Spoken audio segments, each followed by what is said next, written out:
Yo, what's up? So, got a bunch of videos I want to react to. And give me a sec here.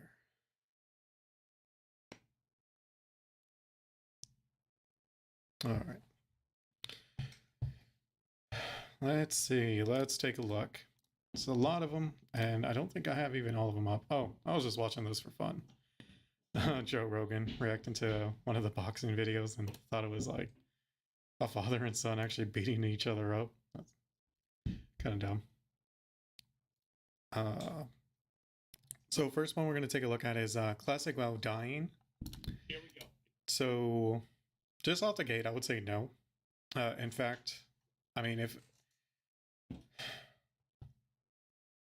the thing is, it's like obviously Dragonflight, you're going to kind of run out of things to do, or maybe you get the dailies done, but you still want to play WoW. Like, I've been tempted to, log into Classic, and I don't really want to play it. It's more like I'm done with Dragonflight. Not really done, but feel like I don't really want to grind or anything like that, but I still kind of want to play, which is weird. Figured I'd level up a tune on Wrath, but so I'm like, I can only see it going up. I really don't see more people playing on retail affecting the classic servers too much, other than in a positive way. Because if you're playing the retail servers, if you're playing classic, you're more than likely going to play retail anyways. So Classic dying. let's put the audio to not my speakers. 1 second. Let's change that. Make sure that actually. Yeah. Good. All right. Let's see if that fixed it. Oh no. Yeah, looks good. Is returning to Wrath of the Lich King here very soon to help people level up their alts to 80 in classic World of Warcraft. But what does this buff Joyous Journeys never should have gone away. mean for Wrath of the Lich King and the people who are currently I don't know what that is. Is classic WoW Does that help you level? so much lately since Dragonflight came out that Blizzard needs to incentivize players to come back to Wrath of the Lich King, especially since I still think that boss looks lame. today. I think the truth is people just don't want to invest an exorbitant amount of time in leveling another character. Especially a character that they probably already have a max level of in another circumstance. Yep. Like whether it's like, they already have a max level Warlock in retail WoW. They don't want to have to level a max level Warlock again in Classic. That's one of the big things. I kind of see what he's saying. Though the leveling experience between retail and classic, the classic versions are pretty different from my understanding. In a general sense, not obviously. I mean, maybe you can kind of do the same thing in retail that you could have done in classic. But no, I mean, in general, most people who are playing classic are people who already played it. And there's really no reason to make that leveling experience longer than it should be. So having more mechanics that help you level in classic, just like I didn't know what Joyous Journey is, but if that helps you level, I may go back and play it if it just makes the leveling part easier. So yeah, making it easy to level alts is a good thing. We're going to talk to the community as well as the That's what retail really did. Like with the I'm not sure. Like they had EXP buffs before the Dragonflight came out. I think they should have just kept them in. I don't even know why they would have it as like a buff. It should just be across the board. That's how it is. The data that we've gotten through our research to find out what exactly has happened to Classic WoW since Dragonflight's release. Because ever since I would say Wrath, anything past Burning Crusade, like the leveling is no longer like an experience most people are playing the game for. They're doing it to get to max level and do the, max level stuff with their friends, whether PvP or PvE. The only times that's not the case is like if you're doing Twinks, which is like you got low level characters that are like as in that bracket for level, like as geared as they come, which is like pretty fun. I haven't done it since like I think Wrath actually was when I actually did stuff like that, but it was fun. Okay. And to talk about what it means for this Joyous Journey buff to be returning to Wrath of the Lich King so early. Let's see it. So what lies in store for the future What of is it? Classic? Well, let's find out. So to begin, what is Joyous Journeys There you go. for Thank those you. that don't know? Well, it was a server-wide buff that was added originally to the Burning Crusade realms a few weeks before the 3.4 Wrath of the Lich King pre-patch came to the game. And what this buff 50% did experience is it buff. granted everybody who was not level capped a 50% huge. increase to experience gains from all Should be sources 100. until the release I don't see why of not. Wrath of the Lich King. It was so fun. Like, I leveled 2 characters with this buff. It was actually enjoyable to do. September 26, 2022. Now, the reason Blizzard released this unexpected buff, the logic behind it, was to help people level up their alts That's a and lot of prepare people. themselves more appropriately for the release of the newest expansion That's of cool. Classic WoW, Wrath of the Lich King. Wow. Which Blizzard, I'm sure, was sitting here thinking that it was going to be a massive success. A lot of people are going to want to play it. Yeah. A lot of people were coming to the game to check it out. You know, veteran players from back in the day, new players, whatever. So it was just to help them. Wrath of the Lich King was like that was the high point in WoW. That was the point where a lot of people came in and agree. started playing. A lot of people agree that was like the prime, like the actual apex of what the WoW experience was Wrath. WoW. It was the highest subscription. It was the highest like awareness of the game in like popular media. It was just Yep. huge. Everybody talked about WoW. Everybody played WoW. People were I still remember. I went out and bought the game with my brother. Like my mom took us. I mean, I was probably old enough to go myself, but not to drive there, and I didn't want to walk. So she took us, and on the way back, like we were in the car, we got our game. My dad calls, and he's like, "Oh, hey, what are you guys up to?" And we told him, like, we just picked up Wrath of the Lich King. And we're gonna go home and install it. And he legit was like, "Oh, did you get me a copy?" I remember everyone like just kind of looked at each other like, "No, but we can still go get you one." He's like, "Please do. I really want to play it." So it's like, this was someone who's like, he didn't really play the previous WoWs. I mean, he did a little, but really not much. And I don't think he played Burning Crusade at all. Like he played vanilla a bit, and I don't even think he hit max level. But yeah, he was like really into like the Lich King, like because he played Warcraft 3, which is his big game was like Warcraft 2, and then he really liked Warcraft 3, but Warcraft 2 was like his big one. So Warcraft 3 though had Arthas, so that's why he was really interested in Wrath of the Lich King. getting into WoW. It was like a cultural phenomenon at that point. Oh yeah, Get to Wrath. Because, let's be like real, Game of leveling Thrones level. Classic WoW, it takes a long time. You can burn out on it pretty easy, to the point that there are leveling guides that pollute the internet on how to level faster. I mean, even me, like, I made a leveling tips video just a few months ago, which you guys can watch after this one for those of you that are interested in leveling faster in World of Warcraft.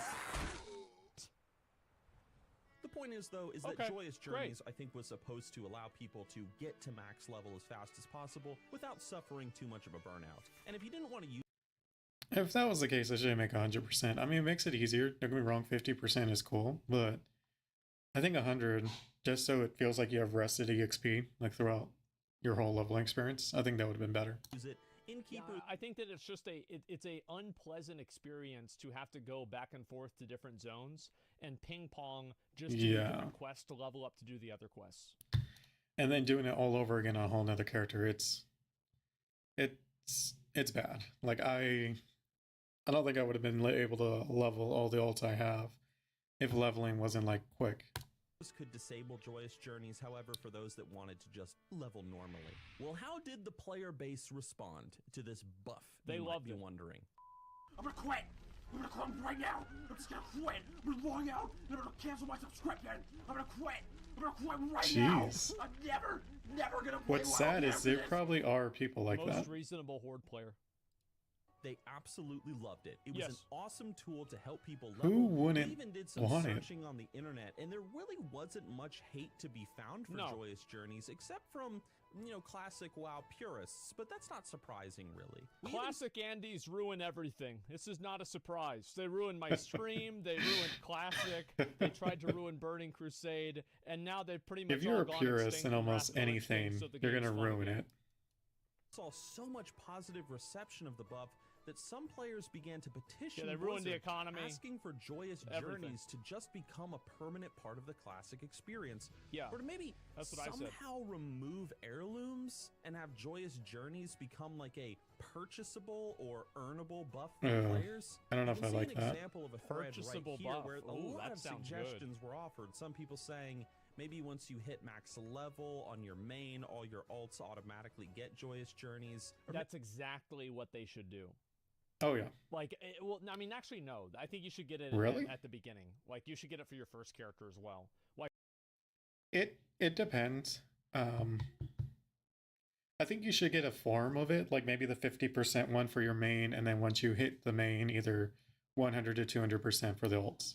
I think makes more sense. why should somebody have to play a more drawn-out version of the leveling process that's less fun? Why should they have to pay? I mean, this is assuming that it's not a payment thing. It's just once you hit it, the other ones get it. make it so that you can purchase permanent Just keep going. experience boosts. Because that by that logic, they already have the level boost. So your logic of why can you pay to skip it, it's already there. For your alts, not in the form of gear like heirlooms, but just like a progressively upgrading buff that you can buy that exists on your alts. But Okay. anyway, as mentioned earlier in the video, Joyous Journeys was originally for the end of I mean, it's Burning another gold Crusade to sink, prepare for so Wrath of maybe. the Lich King. I think it But should here's just the be thing, unlocked we're seeing like an it achievement. return to Wrath of the Lich King before the very first patch of it comes out, the Ulduar patch. From December 13th of this year to January 16th of 2023, I guarantee you why I think this happened is because Blizzard looked at how many people are making characters and then they stopped playing at like level 36 or 56. And they're like, okay, well, this isn't working because people come into the game and then they don't get to 80 and they quit. This is bad. So They're we're not- going to change. Yeah, they're not getting into the content that's going to hook them and keep them playing. Honestly, I really do think 50, they need to up that. I really see no reason not to. the way it works. That's what they should do. Joyous Journeys will return to Wrath of the Lich King to help players level up their alts, There giving it them is. time also to gear them up and prepare for the upcoming release of Ulduar. At least, I mean, that's what most people are assuming. The reason why I say that is because, to be fair, we don't know exactly when Phase 2 of Wrath of the Lich King will begin, but according to Blizzard Watch, this screenshot here on your screen, we might see Phase 2 of Wrath of the Lich King sometime in mid-January, but it's I think that's totally fine. That's totally okay. Mid-January, that's like a month from now. That honestly makes me kind of want to play Wrath Classic a little bit more. Because Yeah. I want to get in there and actually try to do like the get all the best in slot gear. So whenever Ulduar comes out, I'll be ready to just big dick it. Like maybe we could do that like next week. We could do our first classic WoW mainstream Nax run and get that fucking axe. all speculation right now. So what do people think about Joyous Journeys returning so early in Wrath of the Lich King compared to maybe at the end? Only before a good thing. Classic Cataclysm or Yeah, I don't think that's a good idea. I think they should just put it in right now. Yeah, they're making the right call. And also, yeah, the reason we also need to do it is basically what happened is McConnell, the guild put McConnell in a really bad place. And what they did is that McConnell was Will going they take to his loot? raids, and instead of just being looted the gear, he was having to roll for it. And he lost the roll on an item that he wanted, and so he quit. Oh, And now poor he wants me baby. to come back, and he wants me to start raid looting again, so I'll give him all the gear. Yeah, it's fucked up. Yeah, and so like obviously there's been a guild mutiny, and now they're rolling for gear and making sure. Why that, like, doesn't he right just people start get his the own gear. Like, guild? it's just all kinds of fucked up, and so we've got to Isn't get that back in what there and Hasmin make did? things, set things right. Classic Plus or I mean whatever Blizzard has planned next. Well, Classic players seem to be overwhelmingly positive about the sudden return of the buff. A surprise to be sure, considering it's returning so soon, but it is a welcome one. But now the question remains, what does this mean for Wrath of the Lich King? Is Wrath struggling since the release of Dragonflight to the point that Blizzard needs to incentivize people to return to the game? Well, No, first of all, I don't think The so. game's dead. It's dead. Sorry, guys. We had a good run. Everything was fun, but yeah. They got to it's close this fucking down.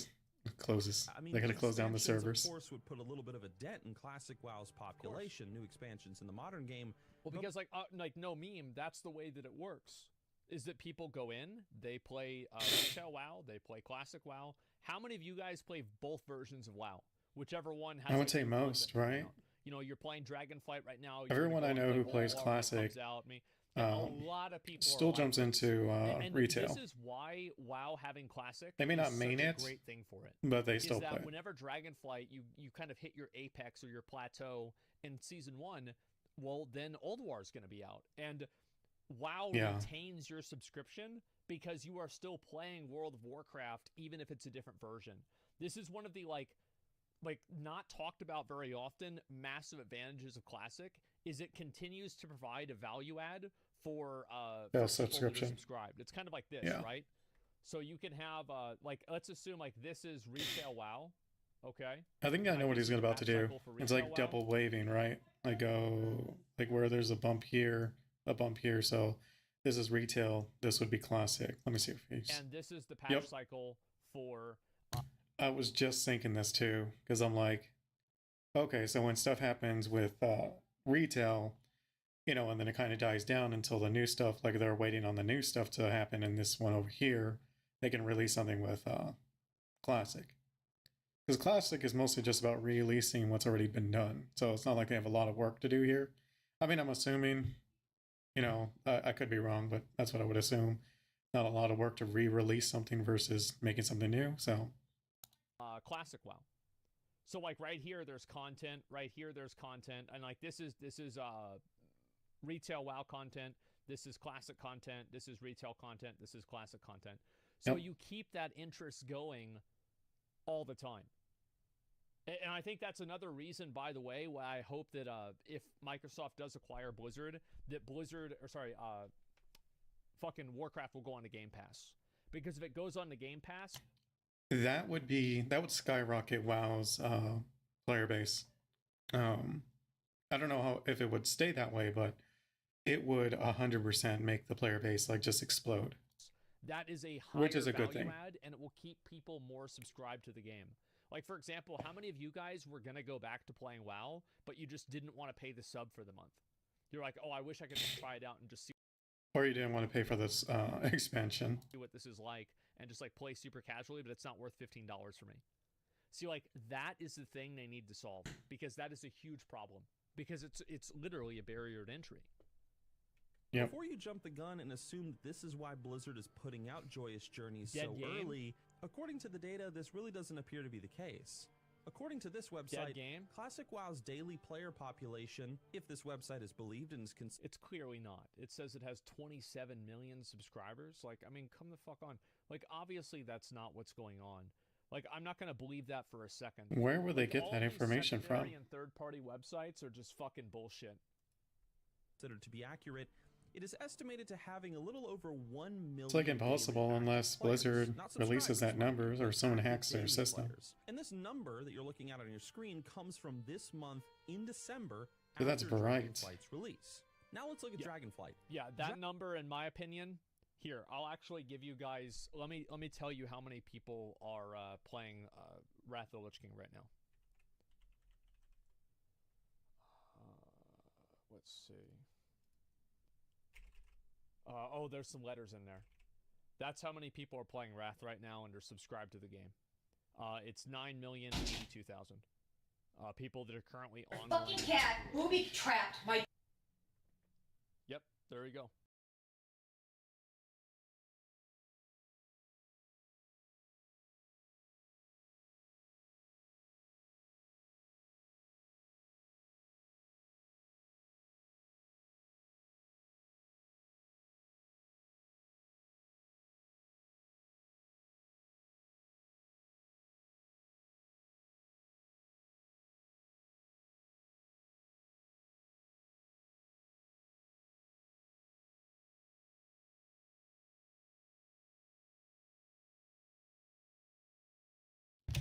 Okay, so just muted there for a second. We can tell why I said fucking cat. Yeah, cat bit holes in a bag. Someone tried to open the bag and it spilled powder everywhere. So yeah, if any of those websites need me to get those numbers to them, just let me know. I can make those all day. Dragonflight, on the other hand, according to data taken from the pre-patch, That's the basically what they pre-patch, do. mind you, has an active player population of 2.3 million players per day. And it's quite possible that this number has gone up somewhat since the release of the expansion. That would just make sense. Yeah, Now, with yeah, these it two definitely could variables go up to that, established, for it's sure. very unlikely that Blizzard is Yeah, the number will go up. What that number is, no one knows other than Blizzard. doing the whole Joyous Journeys thing because Classic WoW is dying or is in danger or whatever. Dead. Because let's be real, despite Dragonflight being received so well, there are a lot of people who are not willing yet to give it a chance due to Well, listen, the problem is that classic Andes, they're like woolly mammoths.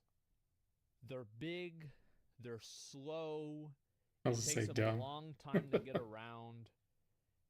And you know, it's just it's hard for them to they're hairy, they got gray all over them, like Damn. it's hard for them to do shit, right? And you know, Dragonflight is like this dragon's moving around, so fuck, I can't control this shit. Oh my god! And then you go into Mythic Plus, it's like, what are all these mechanics? What is this? You go into the raid, it's like, oh my god, it's fucking 10 different mechanics at the same time, and they're done, man. So yeah, Classic WoW is perfect for them. It's an easier version of the game that has a lot of the fundamental good things the game used to have, and it's a great thing. It really is. I see what he's saying, and I actually do agree to an extent. I also think nostalgia, because a lot of people, and this is why they really like watching like a favorite show or like something over again that they saw when they were kids, is that sense of comfort that you know what you're getting out of the box. You know, it's not a gamble. I mean, obviously, WoW hasn't had the best track record recently, so like, why would they even try the new one? You know, to get burnt. So just playing what they've already know is good. Like Blizzard can't really mess up a re-release. I mean, you can, but it's harder to mess up a re-release than it is like just a brand new game. So, But yeah, I mean, a lot of people that play, like my mom was a great example of this, is that she stopped raiding in WoW because raiding just got too hard for her, right? She had eyesight problems. Now, bro, like she was balling out in Karazhan. She was dropping like massive fucking Starfire nukes in Nax. But by the time like Cataclysm came out and like that Blackwing Descent shit happened, she's like, I'm not doing that Old War shit. Like not even Old War stuff. Nope. Fuck that. That's just way too hard. previous expansion letdowns. If you want yeah, I mean, that's like even now, like I can do mechanics with Mythic Plus and the raids and stuff, but it's like I don't really like getting serious like that. And I've been actually really debating with myself if I want to do that with Dragonflight. Because like I don't mind the PvP. Like I've been doing. Thankfully, they have that solo queue for the arena. Otherwise, I wouldn't even probably do that. Is I don't know. Like I probably will at least try to get into it just so I can get the experience of it and see if it really is the case. Well, this isn't for me anymore. But yeah, want a good example of this, go check out any of my Dragonflight video content on this channel and look at the comment section. There's a lot of people like this. It might take a few expansions before Blizzard truly recovers their reputation of only releasing the best of the best, which they used to have, earning back the Blizzard has been doing a good job at at recovering that reputation. Dragonflight has been a W. I think that Wrath of the Lich King Classic has been managed very well, and it seems like Diablo 4 is going in a good Wrath of the Lich King I think has been like decent. I don't think it was like good, but it's not bad either. Like I think that they could have done more to make it better. That's for sure. Dragonflight though, almost all across the board, it's going in the good direction. good direction. Oh, well, same thing about Diablo 4. Everything that they've talked about with Diablo 4 is good so far. Some things are like more questionable than bad. Like the whole it's going to be harder to respec at max level or higher levels, which I think is just dumb. But, you know, that's not like a big deal, but yeah. trust of their communities, so it's really no surprise that I would say that many people are just going to be sticking to classic WoW. Or even the other Battle MMOs, Pass. Oh, yeah. and Battle not Pass I giving almost see as like a Dragonflight the subscription, chance that so maybe it deserves after all the Well, work. it's also that like the game is just more complex and harder to understand because there's 15 years of nuances. like it would be cool if WoW did it where if you had your Blizzard or WoW subscription, it gave you the Battle Pass in their other games. Like that would be really, really cool. That classic that retail WoW has. I would love if Blizzard was like, yeah, we're making WoW 2, that's it, all your stuff's deleted, we're gonna start over. That or make it a little bit more, like maybe $20 a month, but it affects all games across the board. Like you get the Battle Pass, you get the WoW subscription.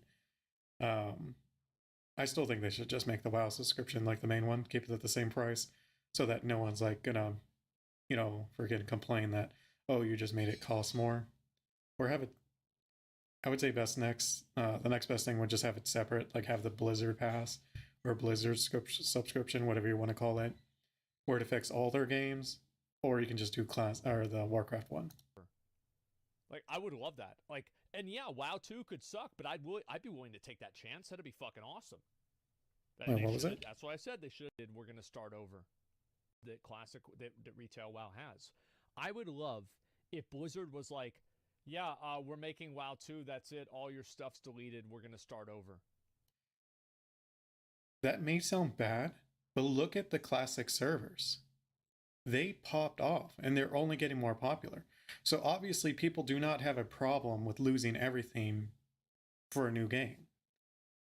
Otherwise the classic servers just would have died. So that's not going to be a problem.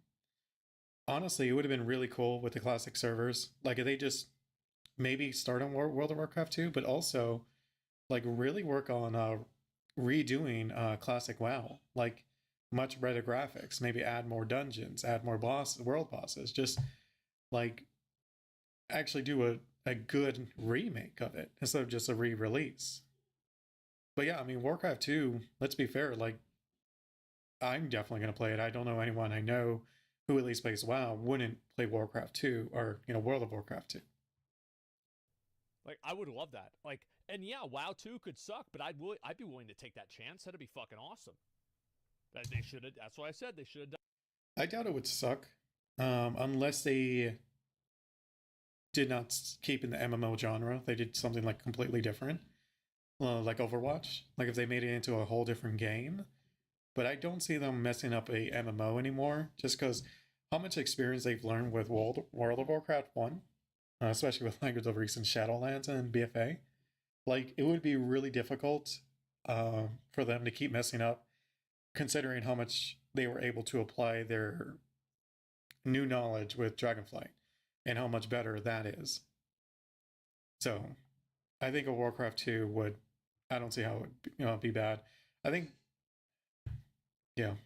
Done it in Shadowlands. Going off too long. They could have done it in WoD too. I make this video too long. That was put into it. If you want my opinion in this, I believe that Blizzard is bringing back Joyous Journeys so early to Wrath of the Lich King, really because of a shift in the players' mentalities over the years. Players want to level faster. They want to... There's not a shift in player mentality also. Players always wanted this. Like, I don't know, even back then when I was playing like classic WoW, I hated leveling alts, even though that is one of my favorite things to do in these types of games. And even in other RPGs like Skyrim and stuff. Like I like making different builds, different classes, like just messing around like that. Get to endgame as quick as possible because the level up process, unfortunately, there's a lot of people out there that just don't value it like people did back in the day. Some certainly. I think that some people value the leveling experience, but almost nobody values it twice. And 3 times and 4 times. Exactly.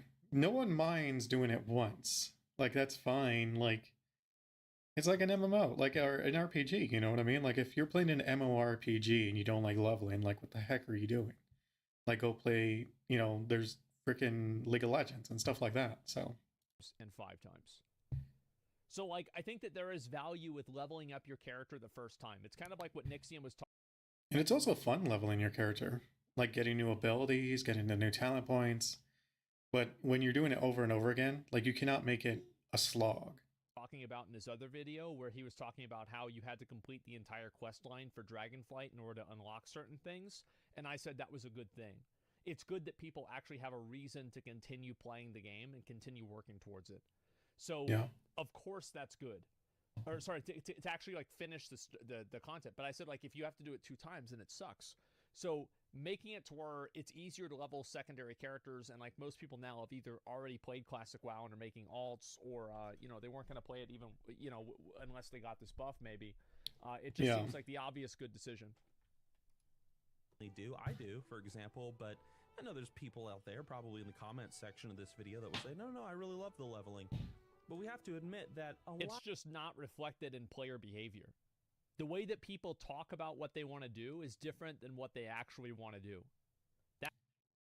To a degree, but most people do like leveling. They just don't like doing the same kind of leveling over and over again. Like, for example, say you level in Dragonflight. A lot of people still say like leveling Dragonflight's really fun. They like doing the quests. But at the same time, after your 3rd or 4th ult, it's like you're doing the same things over and over again because you've run out of the new quests. Like, you've already did them.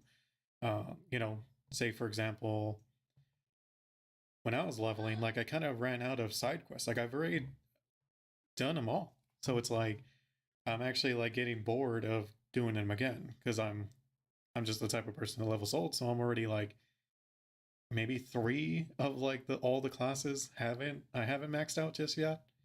So it's, in my case especially, but like, I don't know, like I would assume that might be the case for others. I don't know. That's the issue, is that you can never listen to what players say. You have to listen to what they do, because players will say they like something and then not engage with it. Players say they like something. Most of the time they are right. They just don't know why they like it. And that is the core issue. Is, okay, well, what about it was appealing to them when you pitch the idea to them, right? Okay, well, it's the joy of leveling up. It's the joy of getting gear that actually kind of matters. That's more of a thing during your leveling than it is once you hit end game, unless like you're going from like dungeon gear to raid gear, then maybe. But a lot of it is that RPG feeling. You know what I mean? Like, imagine a RPG game like The Witcher or something like that just instantly gives you the best, you know, the high, like max level and stuff like that. Like, it might be a bit fun as it like to cheat a bit, but at the same time, that kind of ruins your overall experience because it's just not as fun. Personally, like Skyrim with all of its skill trees that you could level. Imagine if all of them were just maxed out, like when you made a character. Like, yeah, I know it sounds like it'd be cool, but at the same time, it gets really boring because you don't really feel that need to do anything. A lot of players, probably the majority, just want to get to level cap as fast as possible. Maybe not too fast, though, so this 50% experience bonus is a good compromise. Like I said, I think it should be 100. I think only because that's the same thing as rested experience. And if you're leveling, at least for me, when I level alts, I almost never will want to level it unless it has rested experience on it.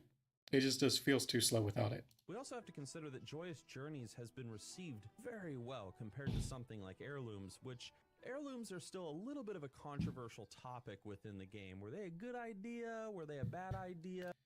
They were a great idea. I think one of the biggest problems, though, is they kept putting more and more walls in terms of like how to get it and how to, like, the upgrading it. Like, upgrading it is so stupid. Like, just buy it once, goes up to, you know, 10 levels prior to the current expansion. You know what I mean? I honestly don't even think it just should go to the like 69 if it's the max level 70. At the same time, it's like, make it a little, like, make it a green level. You know what I mean? Like, whatever current level you are, it's the green version of that. So that way, if you do get a rare or an epic, maybe you can swap out your heirloom for a time until you out level that, you know, item. I don't like heirlooms.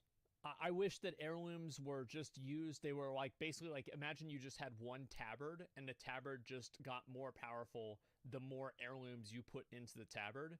That way you could still feel good whenever you're leveling up and you get armor and gear while you're leveling. I think that leveling up and then getting that new piece of gear that makes your character more powerful feels really good, rather than having the entire gear progression metric of the game just be deleted with heirlooms.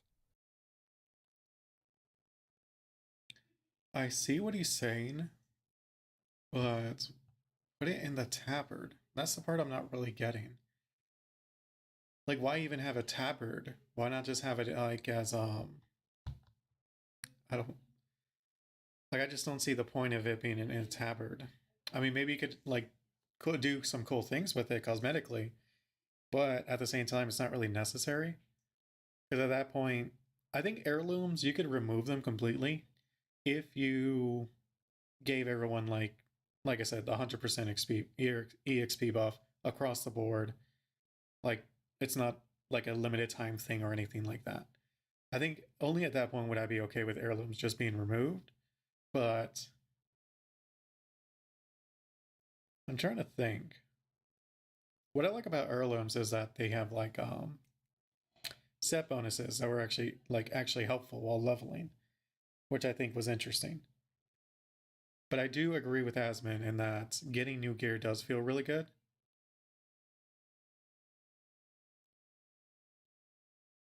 I'd have to think on that more. Just getting rid of them, like, I don't know if that's a good idea or not. It has pros and cons, I think, no matter what you choose, though. Maybe it's an idea that needs to be expanded upon or reworked. I don't know. Yeah, what do you reworked. guys think about heirlooms? Let us know Oh in the god, I comments forgot all about section this down dungeon. below. And also, I think the reason why they're releasing Joyous Journeys is just to help classic players prepare for Ulduar. Yeah. And that's it. The population... Yeah, like some people made a mistake and they decided to play a ret paladin or something, or, you know, to be honest, also a warrior, and they're not going prot. So, yeah, they've got to have Joyous Journeys so these people can actually go back and make the right decision and go play.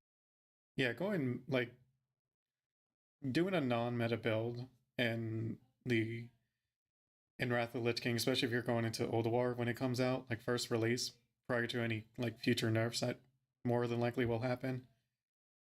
Yeah, you're gonna want to level that other class up. Play a warlock. is fine. People just want to get to level cap Obviously. faster. Ulduar's on the way. People were very positive towards Joyous Journeys in the past. They sure and were. Blizzard is just like, well, screw it. Let's just bring it back. Instead of at the end of Wrath of the Lich King, let's just bring it back now. So, in conclusion, on December 13th, we will see the return of this buff to a thankful classic WoW population. And although the first instinct might be to assume that Blizzard is just trying to get people back on a classic to keep it alive because it's dying, That's not a bad thing for Blizzard to want people to go back to the game. It makes sense. or it's in danger, the numbers show that that just really isn't the case. Classic WoW is doing just fine, everyone. Yeah. It's doing fine. It's doing great. So People the are game's having dead, fun. basically. So all that said, if you're planning on leveling an alt in Wrath of the Lich King with Joyous Journeys, be sure to watch this video on your screen where I share the best tips for leveling in World of Warcraft based on all my years of experience. They're easy to follow, good fun. Hope you guys enjoy it. I mean, Thank you all for watching, and I will see you all in Northrend. That's nice. It's a good I think video. It's a nice video overall. Where'd you get those numbers from your ass? No, the reason why he's saying that is because it's actually true. There are way more people that are parsing and playing the raids in Classic WoW. Do you guys want to see? I'll show you. So let's go back over here, and we will look WoW at logs. Warcraft logs. Yeah. And this is how many people are actually playing Classic WoW. So we'll go to Classic, and let me open this up. Wait, how the fuck? Okay, raids. Yeah, there we go. Yeah, because obviously not everyone's going to parse, but the more parses usually means the more players in general. Go. And then we will look at... Because obviously statistics. not Let's go ahead. every new player or every additional player is going to parse. But if a certain percentage of them are parsing, that does mean like a pretty overall player base Go ahead increase. and pull this up for, I guess, statistics for Patchwork. Why not? So these are the amount of people that are playing Classic WoW. 100,000 parses, and this is, by the way, only in the last 2 weeks, and this is for Nax Ramas and like all the tier 7 content here. We're looking at over 100,000 people, almost 200,000 people, 160 for, what is this here? Druid Warlock. Or sorry, Druid right there. Warlock, Mage, Arcane is 178. This is a massive amount of people playing these classes. Look at this. Yeah, it's very low. No, it's not. And so I'll compare it to retail WoW so you guys can see the difference, okay? Like they say, it's very low So this is what Sepulcher compared was to almost whenever it any came other out. game. And That's let's like see if I can even insane. do that.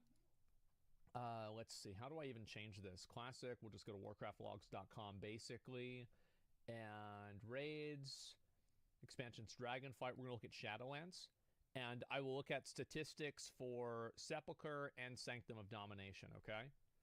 So these are the amount of people that parsed in the last 2 weeks of Mythic Sepulcher.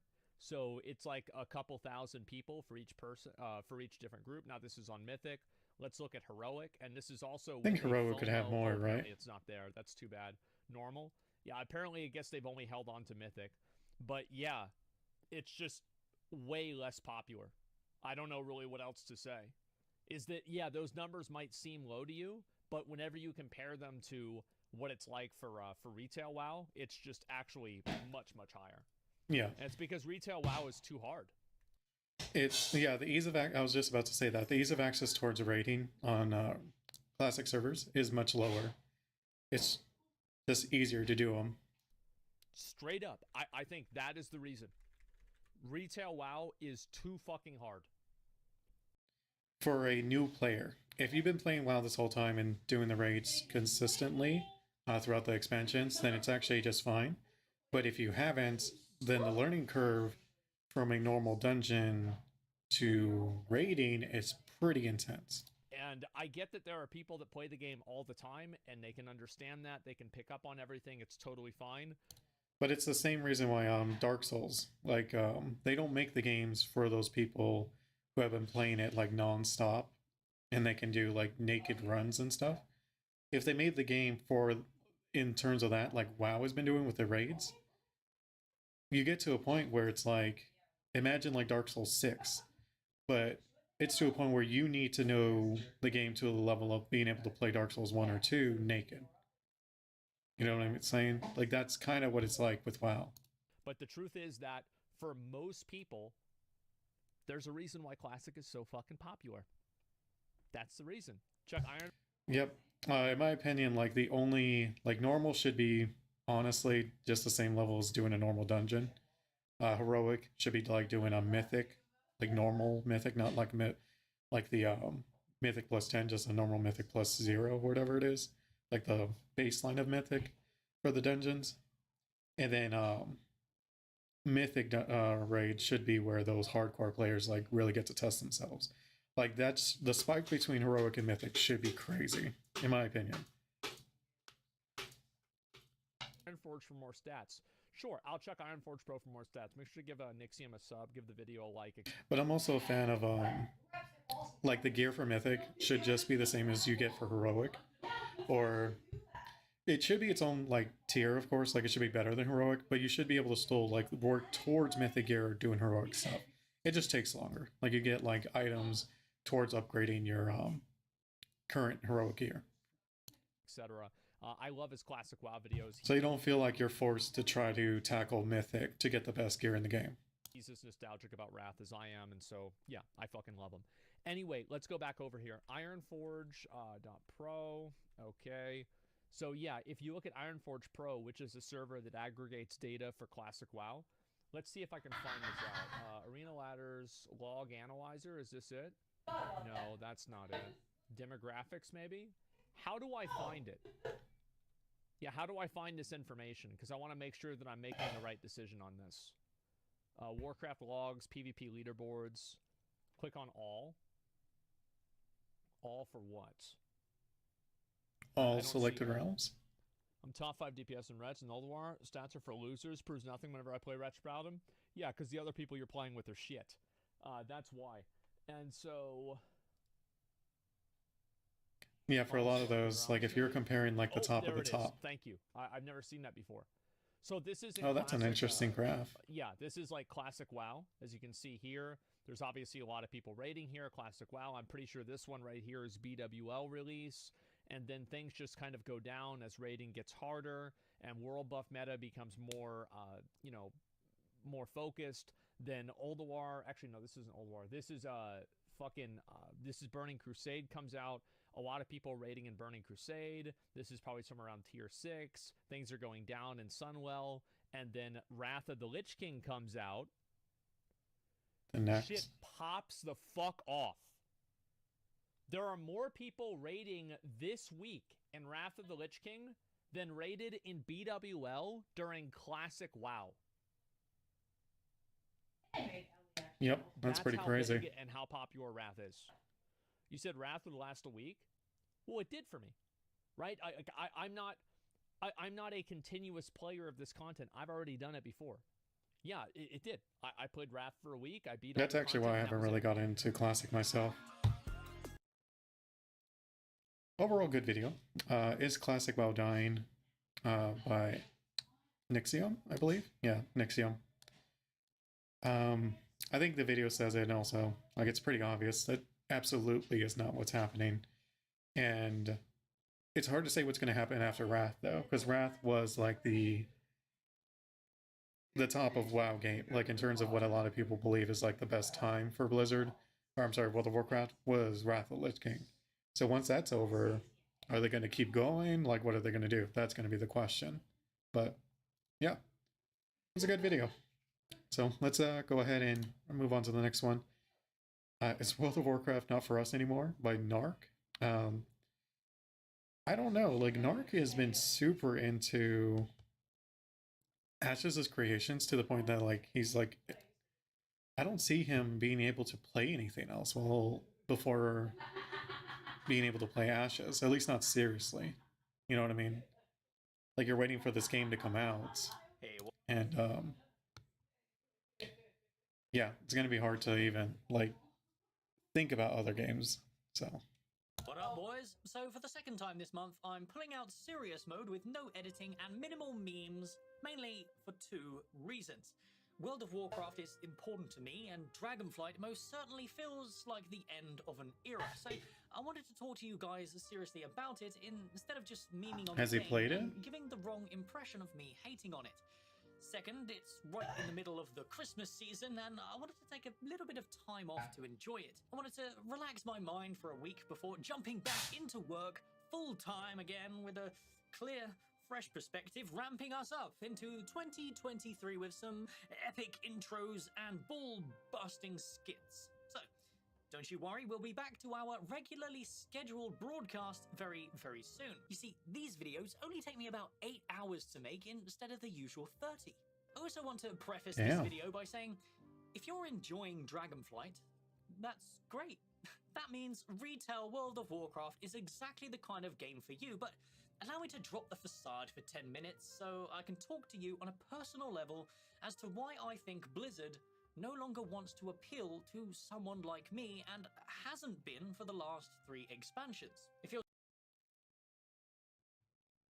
appeal to someone like him, Dragonflight is more like Wrath of the Lich King than any expansion prior. So if you are really into Wrath, then it does appeal to you. You're just not attracted to that kind of game anymore, which is fair. Ashes Creations is not like Wrath of the Lich King.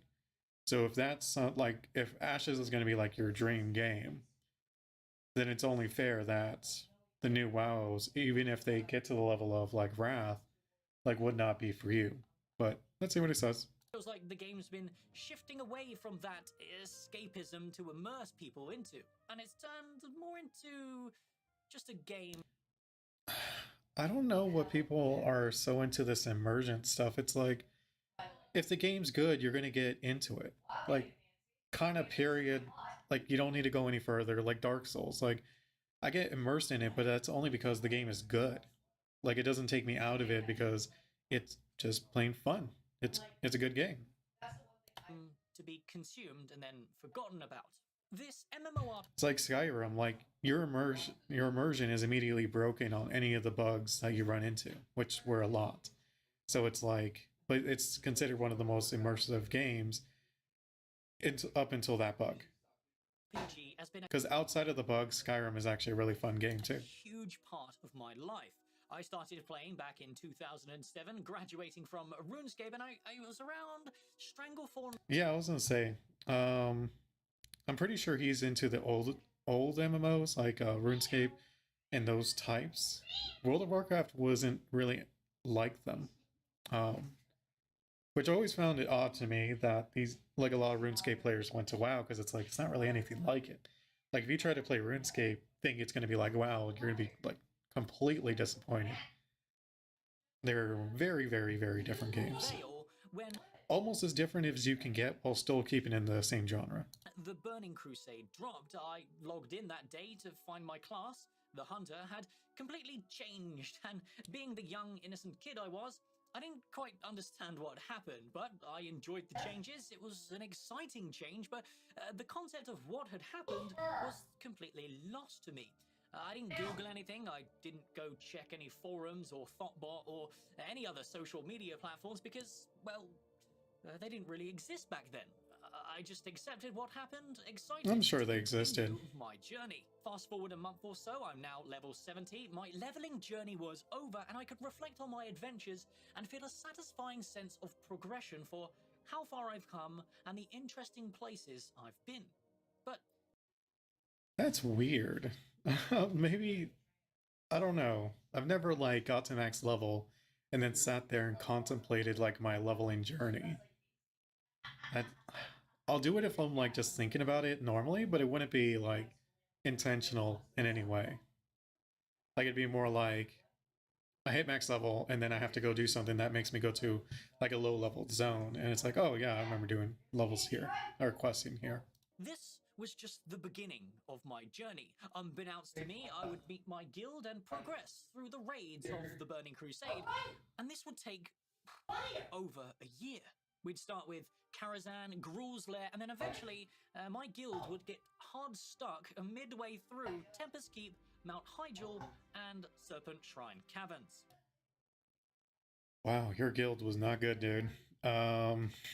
Especially Tempest Keep. It's like maybe at the last boss, I know a lot of people had trouble with him, but like midway through it, We couldn't really progress beyond these I'm guessing he got stuck on the bird. I know the bird, that stupid bird, like got a lot of guilt. raids for the better part of a year, but that didn't matter to us. The goal wasn't to win, the goal was adventure with your friends in a fantasy world, defeating Yeah. epic bosses that challenged our teamwork. But the important thing about WoW back in the day is that the raids were not the only part of this game that kept you and your guilds invested. It was probably still the biggest part. Like thinking about it now, like World PvP was a little bit in there, but like if he thinks like it was a big part, I think he's kind of in denial. There were well-designed heroic dungeons, bringing a tight-knit Yeah, but it was like super like niche. I didn't know anyone who was really into that stuff. challenge to the more casual side of the player base, emphasizing more slower Because even the casual players, like a lot of them just liked the leveling, like not liked, what's the word I'm looking for? Like to them, leveling to max level was like their raid experience. Like that was the hurdle. paced, teamwork focused synergy gameplay, the diverse reputation grinds that Or they like doing UBRS and stuff like that. Like even Molten Core was super easy for a raid. So I know a lot of guilds, like casual guilds, never moved past Molten Core. Like they may have tried BWL, Blackwing Lair, and they just kind of gave up, but just sticked with Molten Core. offered meaningful horizontal and vertical progression in the form of the Netherwind Drake, the specific buffs for your armor that you could have, and recipes for your professions. Speaking of, professions like cooking and fishing and various primary professions allowed us to progress beyond the expected, with recipes we could enjoy and benefit from in niche locations in the world, incentivizing us to go and complete these pieces of content to benefit our progression. This I did like that. Like I think in ZG Zul'Gurub there was a boss that you had to have fishing for, if I'm not mistaken. Like that stuff is really cool. If that's what he's talking about, I'm not sure, but if that's what he's talking about, I think that part of it was really, really cool. sense of adventure is what makes an MMORPG, having a meaningful journey. 1 second.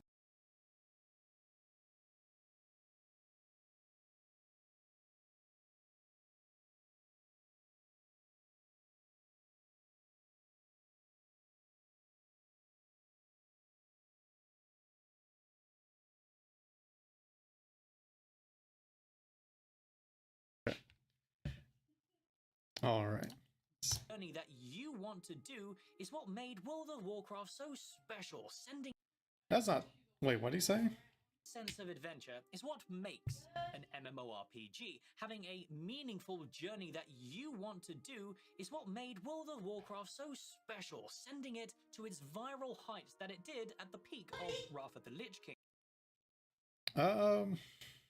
Not really.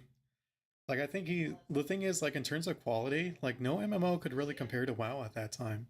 Like, visually, it looked, its style was really cool. World bosses just looked way better in WoW than almost any other MMORPG at that time. It was just really the quality above, I would say, more than anything is what attracted people. Because those other games had it too. Like, you could pretty much do whatever you want in those games. Fishing, like all that stuff that WoW had.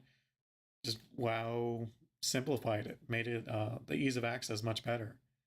So that's what really WoW did, not what he's talking about. A journey a lot of us probably watching this video experienced and long for once again. Can we ever That's nostalgia, though. That's across, like, everything. experience this again? Did we all just grow up? Because nothing I described here actually involves my age or my real life responsibilities. It kind of does. Like, if you have a full-time job, like, you can't play as much as you did when you were in school. A lot of times for people who go into school, it's like, okay, you went to school, and immediately after, you could literally spend the whole day just playing games, which is what a lot of WoW players did. The only thing that really changed is the current state of social media and how gaming is. Did he really just say social media? Let me see what he says here. In this age of min-maxing the fun out of the journey and corporate domination, World of War. Min-maxing's always kind of been a thing, though. Like, everyone wants to be efficient. It's just access to that is just much easier now. But let's be fair, like, a lot of casual WoW players aren't trying to min-max. I mean, they may hear about stuff that it's like meta, and that's about as far as the min-max goes, is like what class is meta, and that's about it. Like, right now, retail Prot Warrior is like really OP. And so people are going to play Prot Warrior, and but they're not going to go into the finer details of it.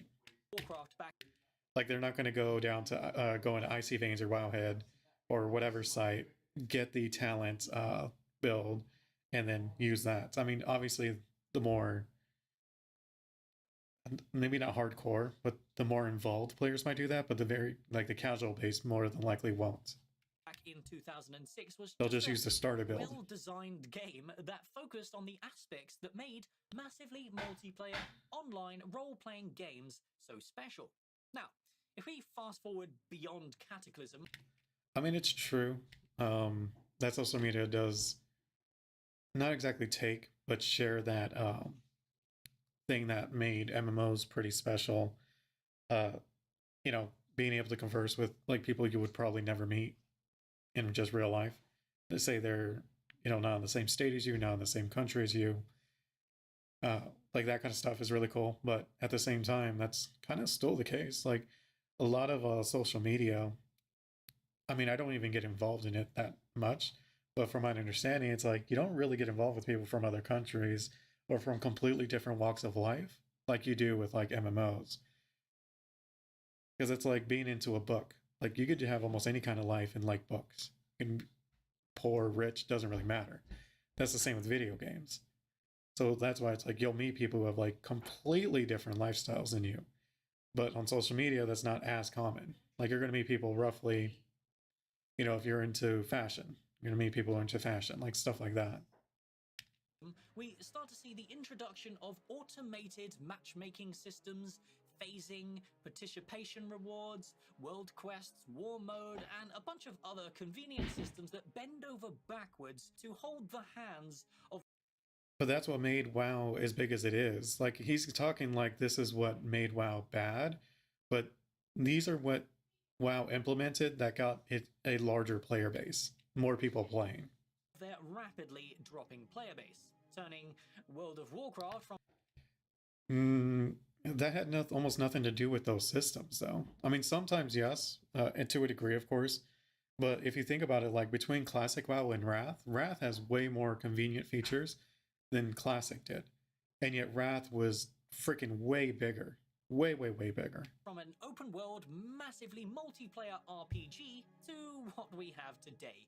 A single player lobby game where you chase a green number that goes upwards by pressing a button that teleports you to an instance with 4 strangers you've never met before. It's an option. You don't have to do that. It's not forcing you. There's not a quest to use it. Like, I don't know. I really hate when people act like the group finder is this horrible, terrible thing. You can't make friends this way. It's like, it was the same thing before the group finder was LFG, Wailing Caverns, DPS, something like that. You get into the group, you might say hi, and that's about it. Like, yes, it was more social, like in Classic, Burning Crusade, Wrath, but as the MMOs kept going, and this is across all MMOs, less and less people wanted to talk when they're doing raids. You know, like, that's just how it is. Like, I think New World does a great job of it by enabling voice chat. So if you still want to have that social experience, maybe you can just like, hey, what's up, guys? Like in a dungeon, and see if you can make friends that way. Like if you want to, you don't have to, but like that part of it is still there if you want it to. It's just most people don't want to get involved in that anymore. It has nothing to do with the group finder either. Like it's, I don't know. It just annoys me when like people try to put it on, oh, this is why this is not working. It's like, no, because it was happening before that.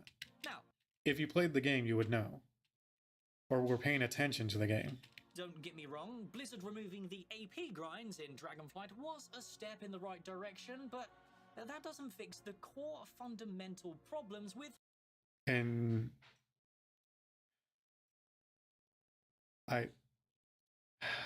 maybe because it's like, I have a feeling he's just like, I still hate WoW, but still trying to be neutral, but failing miserably at it. Like that's, I just went across, I was trying to go across his eyebrows, but I don't know, maybe because I play like most MMOs, I am going to play Ash's Creations. It's like, I see it from a perspective of, would that kind of system actually do any bad things? Because look at Final Fantasy 14, best community among any MMO. Like it wins the reward almost every year, right? It has an LFG as a group finder. It also has like custom games and stuff like that. Like, I don't know. I think he's pulling at straws, not really understanding how that stuff works. World of Warcraft in the current year. Taking less than one What day you doing? to hit max level, Little two-shotting cat. every mob on the way is not compelling, satisfying, or long-term gameplay to me. Wait, what did he say? AP grinds in Dragonflight was a step in the right direction, but... Any grind, like... And that's one of my worries about Ashes, is that it's going to have some crazy grinds. I don't mind grinds in a sense, but it has to, like... What's the word I'm looking for? It can't be too much, but that's what I'm really worried about Ashes. Because it's going with that old school MMO, and that old school MMO, like, feeling is... Grinding is fun. Wasting your time is fun, which I don't like. That doesn't fix the core fundamental problems with World of Warcraft in the current year. Taking less than one day to hit max level, two-shotting every mob on the way is not compelling. You can two-shot the common enemies, yes. If you run into the rares, though, you're not going to two-shot them.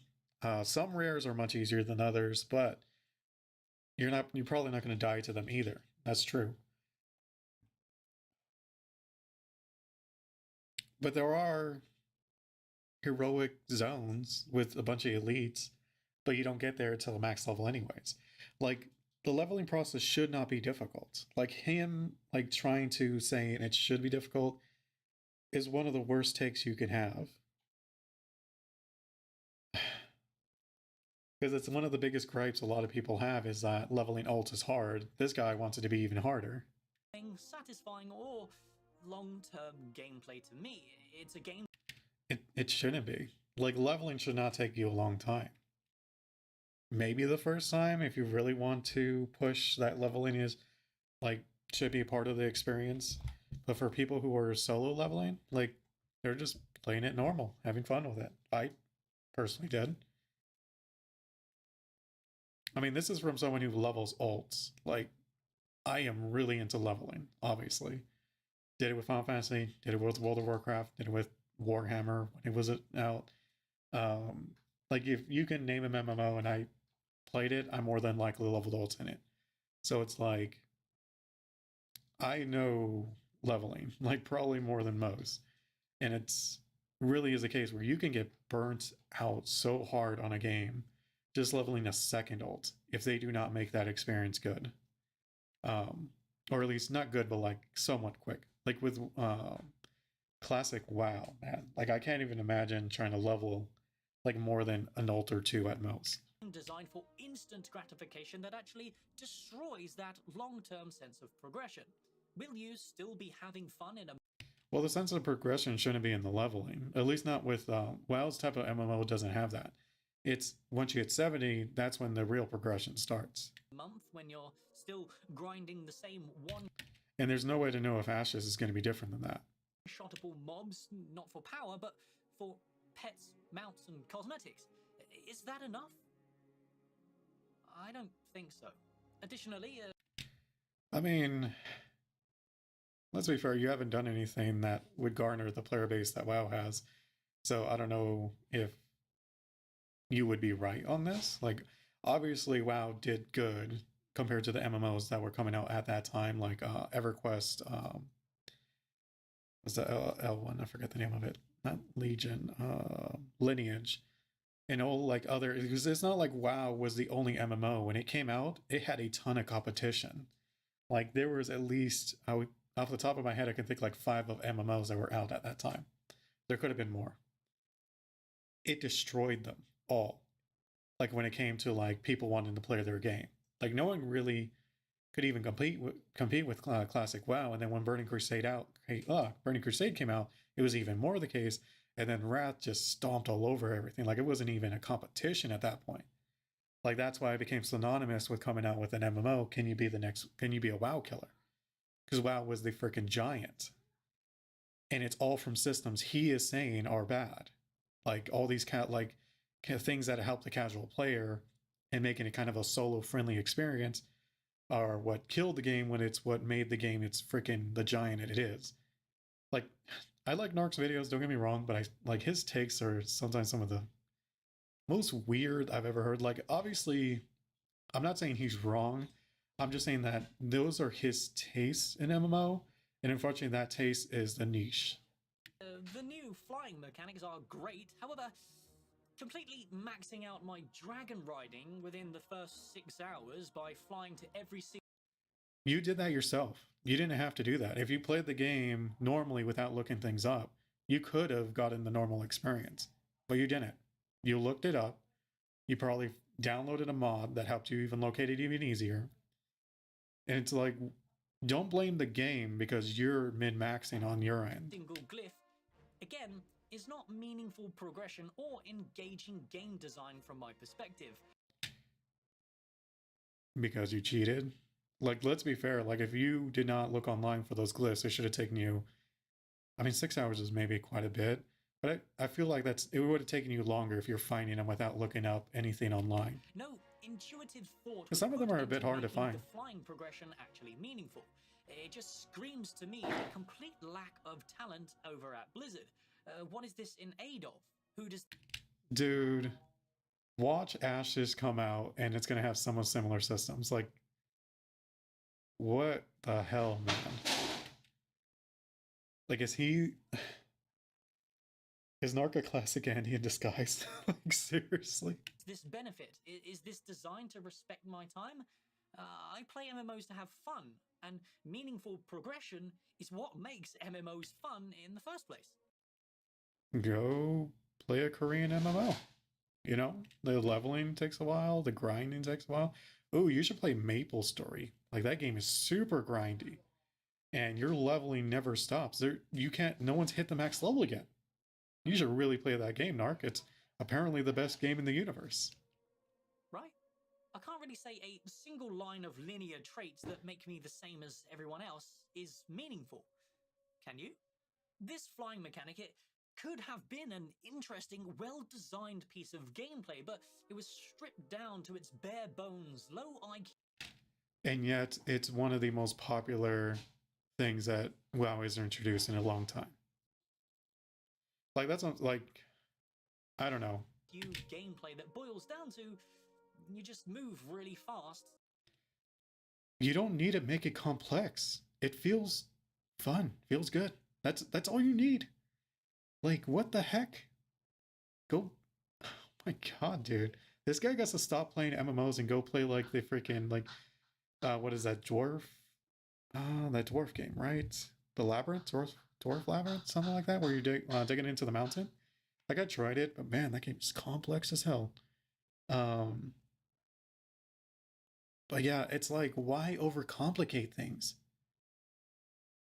Like he wants things to be complicated. That's literally what he's arguing here.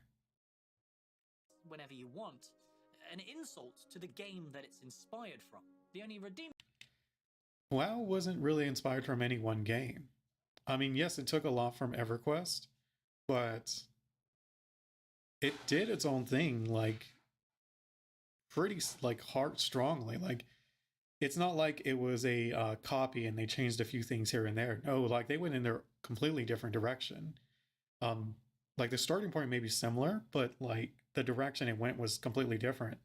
And obviously it was more popular. Like I'm not saying what he's like the things he wants from the game just isn't what a big MMO is going to be able to offer.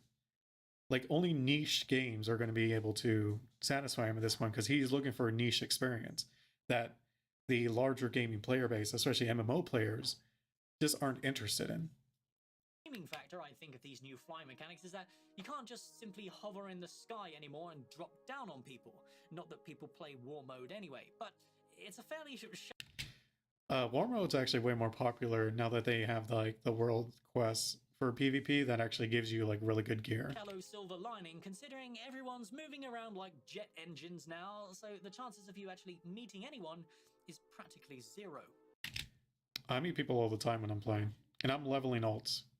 I don't know what he's talking about. I wonder how the game will feel in the future when all Unless your server's kind of dead, then that's like a server issue. Yeah. And also like the when you're looking for groups, like in the pre-made custom groups, when you're looking for like a specific thing, I rarely run into the case where I don't see any already people looking for groups for it. And even when I do, when I make a group for it, like I just, create my own group for it, like I get people joining like within a minute. So expansions and maps are designed in a way to accommodate for this increased speed, or if we will even continue these flying mechanics at all. Will we be expected to come? I mean, they already talked about it in the interview that a lot of the features they're going to try to make more evergreen. I can't guarantee they're going to do it with Dragonflying, but I don't see why not. They should just make it across the whole game at this point, because it just feels much better than normal flying. Back to the Dragon Isles and grab our dragon before going to the next expansion? Or will they just give everyone a dragon for completely free, disregarding the lore reasons and depth they're supposed to have? Why not?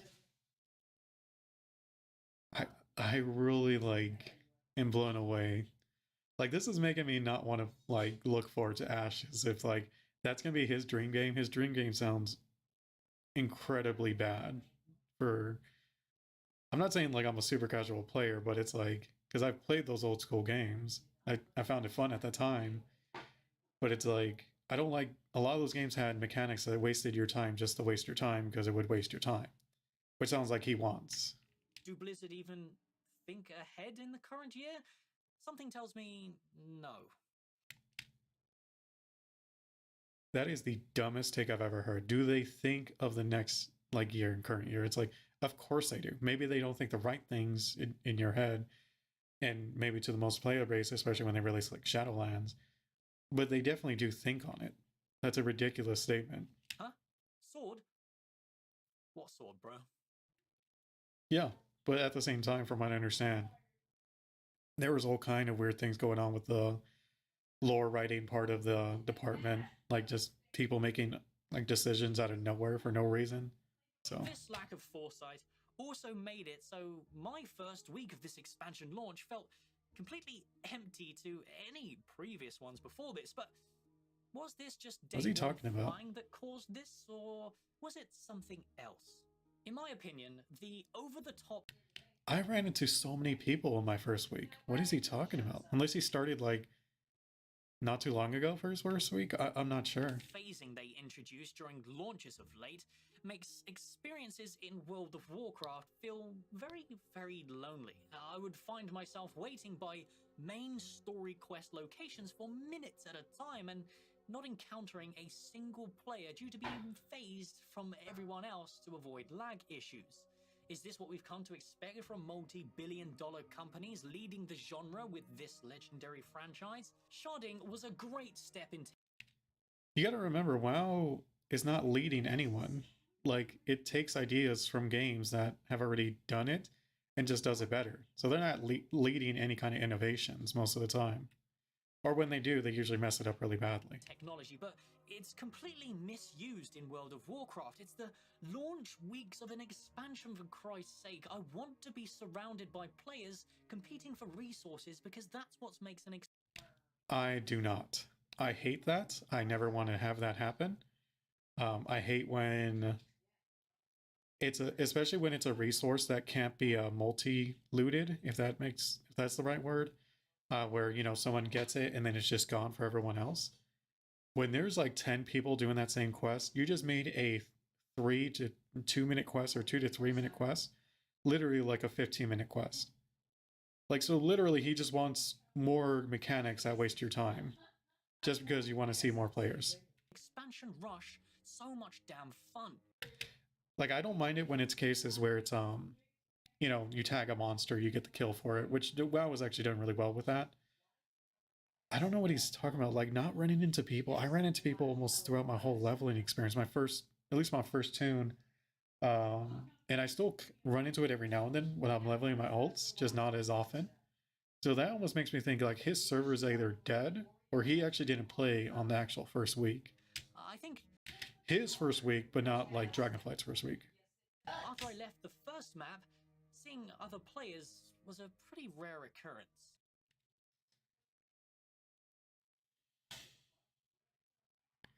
For me, that is true. Like, obviously the most was on the Zeppelin to Dragonflight, and then when you land, you see a pretty decent amount of people there. It does get rarer, I would say, as you go along. I think, but I don't know how they would fix that, right? That's probably on the networking end more than like you can't really blame the developers for that. That's like the networkers. So I don't know if there's even a fix for that or how any of those systems work. So it's hard to say. I mean, I see what he's saying now. Like, the longer you progressed, the less people you saw, at least until like you hit the capital city, in which case you saw a ton of people because it's not phased the same way. I don't know. Yeah, maybe he's just looking on a full social experience, and that's why, like me, when I play these games, especially when I'm leveling, like I don't care how many people are around me. In fact, lower the better usually, unless it's like group content nearby, like a boss. And whilst we're on this subject, let's discuss the leveling process itself now. The What the cutscenes heck is in the and background? story beats were completely embarrassing and bugged, like they were made by some indie wannabe Disney Wait, what? process itself now.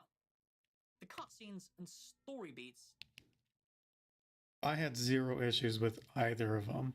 were completely embarrassing and bugged, like they were made by some indie wannabe Disney developer team, not the fabled Blizzard Entertainment, the creators of Arthas and Illidan. You realize in terms of just quality, those weren't exactly the best. Like if you're looking at quality cinematics, you're probably better to look towards Final Fantasy or Sony, or sorry, Square Enix or Soft or whatever it's called. Like those kind of games are known for their cinematics. WoW, not really. Some, yes. Um, like the Cataclysm one was like crazy cool. Arthas was pretty cool.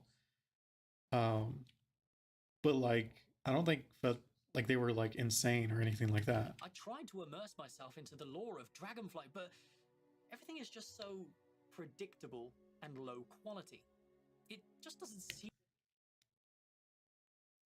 Predictable and low quality. So you predicted that they would go to the Dragon Isles and that a dragon that had been sealed for like tens of thousands of years back when they fought the big dragon that was eating other ones, which I don't even remember was even being part of the lore. Like those dragons that, not dragons, proto drakes that weren't turned to dragons, like they were locked away, and that an entire race was frozen by Deathwing. Like you predicted all of that. That's amazing. like it's designed for adults with actual brain cells. And that's pretty much all I've got to say. I like how he says it's predictable, then doesn't go into anything on what he predicted.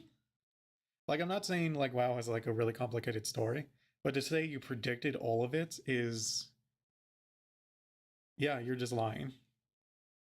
Like unless you have proof that you posted these things prior to Dragonflight launching, then I would then believe you, of course. But you're just totally talking out your ass. Like, man, Narc, I did not. I think you should just stick with Ashes of Creation videos. Because it's like, I'm not saying like his take on Warcraft is like wrong from his perspective. But at the same time, you're coming at a perspective from someone who would much rather play RuneScape than World of Warcraft. So it's like, why? I don't know. Like, what is he expecting from WoW? Like, WoW's not going to do such a turn with Dragonflight that it's going to go back to like EverQuest. Like, the idea of it is ridiculous. Like, that's regressing even prior, like, beyond vanilla WoW, which is crazy. About it because the leveling process was so short. Now we're all leveling up alts and min-maxing the new crafting specializations to make sure we can speed run through Mythic Plus and the raids as fast as humanly possible, but most people don't really do that. I mean, yes, they're going to min-max, but that's just for fun. Like, that's just part of the MMO experience is min-maxing for fun. But like, in terms of like doing mythic raids and dungeons and stuff, like most of the casual player base isn't going to do that. for what? So we can what? Get better Complete gear. The world quests faster? The world quests that we're already one-shotting mobs for? No, there's definitely world quests that will one-shot you. There's raid ones. There's normal like group ones, like take like 5 people, that will kill you if you try to solo it, unless you're like crazy geared. So it's like most, and let's be fair, that's not really why people do get that gear, so they can do world quests. It's either to move a higher level in terms of like Mythic Plus, like move up to Mythic 8 from 7, or you know, from heroic rating to mythic rating. So I mean, it's a ridiculous argument, and like to think that he's saying that as if Ashes of Creation is going to be any different is ludicrous. What has this game turned into? Like if Ashes of Creations has it where you hit max level, you get raid level gear. What if they've had to have raids? Pretty sure they will. I don't see why not. So basically, you get top end gear. Do you expect to go out in the world and not 1 to 2 shot things? Like that's kind of crazy. Who is this game for? Is it for casuals or hardcore raiders? Why can't it be for both? And if it is, why is that not a good thing? It's because their design philosophy completely contradicts themselves. I love playing the game and exploring the world, engaging in the RPG aspects of an MMO that... So do that. You don't have to engage in everything in an MMO. Like it's not... Like for you to think an MMO should be catered to you and you alone is kind of crazy. reward you in niche ways that create fun interactions out in an open world. But all this has been removed for a curated linear experience that That's been the case the whole time. It's a theme park MMO. tries its hardest to make every It's single been the way player since vanilla. seem like they're a hero by holding their hand every step of the way. Their lack of confidence that the content that they're making will keep players engaged and playing is showing more than ever. The arbitrary time gating and drip-fed content is extremely frustrating, and That, yeah, everyone agrees that they shouldn't drip feed the content, but at the same time, a lot of players also understand why they do it. I mean, it's kind of, they want people to just keep playing the game, but I I think it's similar to, it should be like Final Fantasy, like just release the content as it comes, as you make it, and let people just play other things in the meantime. it makes me wonder, why does it even exist? Is it to stop players like me who actually want to play from getting ahead of casual players? But what purpose does that serve? You're going to be ahead of casual players in anything you play. You play games for a living. And even if you didn't, have a feeling you would be the no-life guy. Like, you don't go out, you just play games. I mean, I'm very similar in that. Like, that's what I do, is play games. So it's like, you're going to be ahead of the casual player base in any game you play. You think Ashes is going to be any different? That you're not going to be ahead of them? Unless you think Ashes Creation is not going to have a casual player base, in which case it's dead. Unless Steven Sharif plans to fund that game to the point where he is going to be broke, because he will eventually just run out of, like, maybe he won't run out of money, but it's like, is he going to be interested in that kind of game that's just hemorrhaging money like all over the place? It gives the casuals a sense of progression? But if they wanted that in the first place, wouldn't they just naturally progress at their own pace instead of feeling like they're falling behind?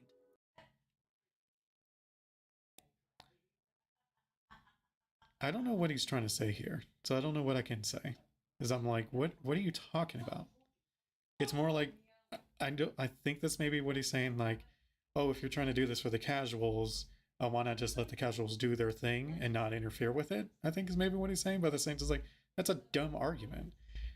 That is like so dumb that I can't even comprehend how someone can have that thought. It's like, yes, they like progression, but also because they're casuals, no one likes their time wasted or feels like that. The feeling of wasting your time is the bad part.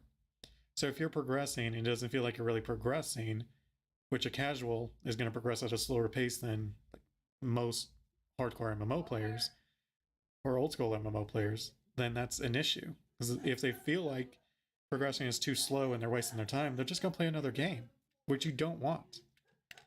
Even as a hardcore player, you do not want your game to have the casual player base go away, because your game's not going to last. Aspiring to be like Look at WildStar. hardcore WildStar tried to cater to gamers like you. Where is it now? players back in the day is what made World of Warcraft so much fun. No, it didn't. Let me see what he said. I think I misheard, but let me hear. What purpose does that solve? It gives the casuals a sense of progression? But if they wanted that in the first place, wouldn't they just naturally progress at their own pace instead of feeling like they're falling behind? Aspiring to be like hardcore players back in the day is what made World of Warcraft so much fun. No. I would have to really disagree with him. Aspiring to be a hardcore player is what made World of Warcraft fun. Absolutely not. Leveling, getting gear, playing with your friends, socializing, that is what made Warcraft so fun. I have no idea where he got this idea. Like, watching hardcore players, like, if you were into the YouTube videos, that was pretty fun. But, like, what? If you're not taking time off to compete in world firsts and endgame content, then you're not the type of player who will be competing for any kind of anything anyway. So, because you're not trying to compete in World First, you shouldn't be interested in this game at all. Like, there should be nothing in the game that you should be able to work towards if you're not willing to take time. If you're not the person that's taking days off to try to go for World First. Like, the mentality of this is just off the charts stupid. I'm sorry, Narc. I've watched a lot of videos, man. This had to be one of the worst takes I've ever heard in my life. Like, if you ever designed an MMO, I would immediately advise anyone not to invest in it. Because I'm like, that thing's gonna die. That thing's gonna last a week, if that. So, why is the game designed this way? Perfect example, New World. When were players dropping off? Around level 30, right? That's because after that it became a slog. Like the questing zones kind of sucked. It was more grindy. It felt like you weren't really leveling, or at least not at the same pace. So it's like it just felt really bad. So it's like, okay, by Narc's logic, that should have been when the game picked up. That's when more and more players should have kept playing it, but it wasn't. Like Narc just wants a hardcore games. That's basically what he's saying throughout this video. Is I hate casuals. I hate what they did to my game. Even though WoW was the casual version of like the MMOs that existed at that time. When I had a job, like if yeah, that's back in the day, I'd make sure that I had a week or two off for a World of Warcraft expansion because yeah, dude, you're the hardcore player base like WildStar was made for. Where is that game, dude? Is it flourishing? No, even the private servers aren't a thing really, from what I understand. So it's like obviously that game did not have the attraction to the players that it would have to you. the game. It's like people who are really into world PvP. Like if that's really your thing and you really like that, that's fine. Just know that they can't make a game for you and expect it to blow up because it's not really that popular with the casual player base. Unless you make something that's going to attract the casual player base and have things for them to feel satisfied with, you're going to be a niche game. That's just how it is. It was worth my time. You can have a game that has good fundamental principles. It's why Diablo is so much more popular than Path of Exile. It's not just because it has the brand. It's also Path of Exile is very daunting for a new player. And once they realize that they have to look up builds, they like have to get the sockets and what goes in the sockets and what skills go with those sockets. Like it's ridiculous. It's yes, there's going to be people who will like that. And of course, there's nothing wrong with that. But if Path of Exile ever expected to reach like World of Warcraft level of player base, they wouldn't be able to do it with their current model. It just wouldn't happen. And still have casuals.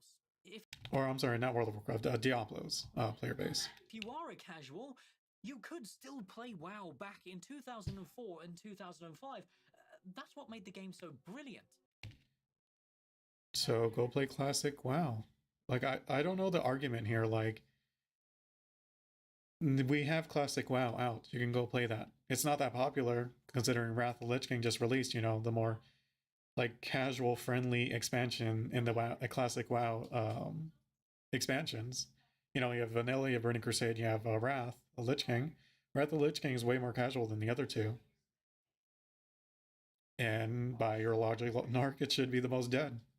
It just it's the took opposite. You longer to progress. The quality of your progression wasn't affected in any way, shape, or form. There weren't systems designed to allow people to catch up to everybody else.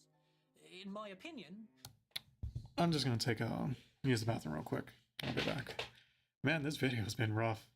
Jeez, disagree with almost everything you said. I'll be back.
Okay. I'm going to grab something to drink too, because I'm like, I feel like I'm going to lose my voice just in this one video. I thought about it a bit more. So I think what's really kind of setting me off here is the, like, it feels like he's speaking condescendingly to making your game towards a casual player base. And it's like, I don't know, that's like that, those purists, like, who just look down on other players. Like, because they're not as good as them, they're not going to invest as much as them. It's like, dude, like, there's no reason to shit on, like, people who don't play the game at your level. Like, it's just dumb. And it's like, you don't want them playing your game.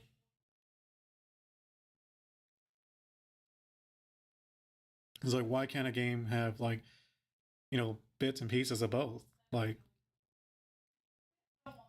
have you done Mythic Rating? Were you part of that World Focus race? Oh, you weren't. Maybe you were. If you were, you didn't win. I didn't see you. So what does that say about you? Like, compared to those players, you're trash at the game. I'm not saying like they see you as that, but if the situation was reversed, maybe you would see them as that, because that seems like how you're going to see. That's how you're seeing the casual player base. Is that these people are ruining my games by adding their casualness, their low IQ, as you say it. It's not low IQ. Simple does not mean low IQ. Being complex for complex's sake does not mean you have a higher IQ. Like, that's ridiculous. I don't know. Like, let's see the rest of this. Like, I just had to say, I'm just like, man, bad take after bad take. Systems like Raid Finder ruined aspirations to eventually raid, to eventually progress. They didn't ruin it. Anyone who was going to do it is going to do it anyways. Like, people who were going to raid are going to find guilds to raid with, because the Raid Finder is absolute garbage. While the people who would have never done it now, like, okay, maybe I'll try it now that the Raid Finder's there. But the people who were going to do it anyways, they don't use the Raid Finder. They just go with their guild mates. So to me, it's like, for him thinking like, oh, the Raid Finder ruined it. It's like, you don't know anything then. You've never been a casual player or played a game casually.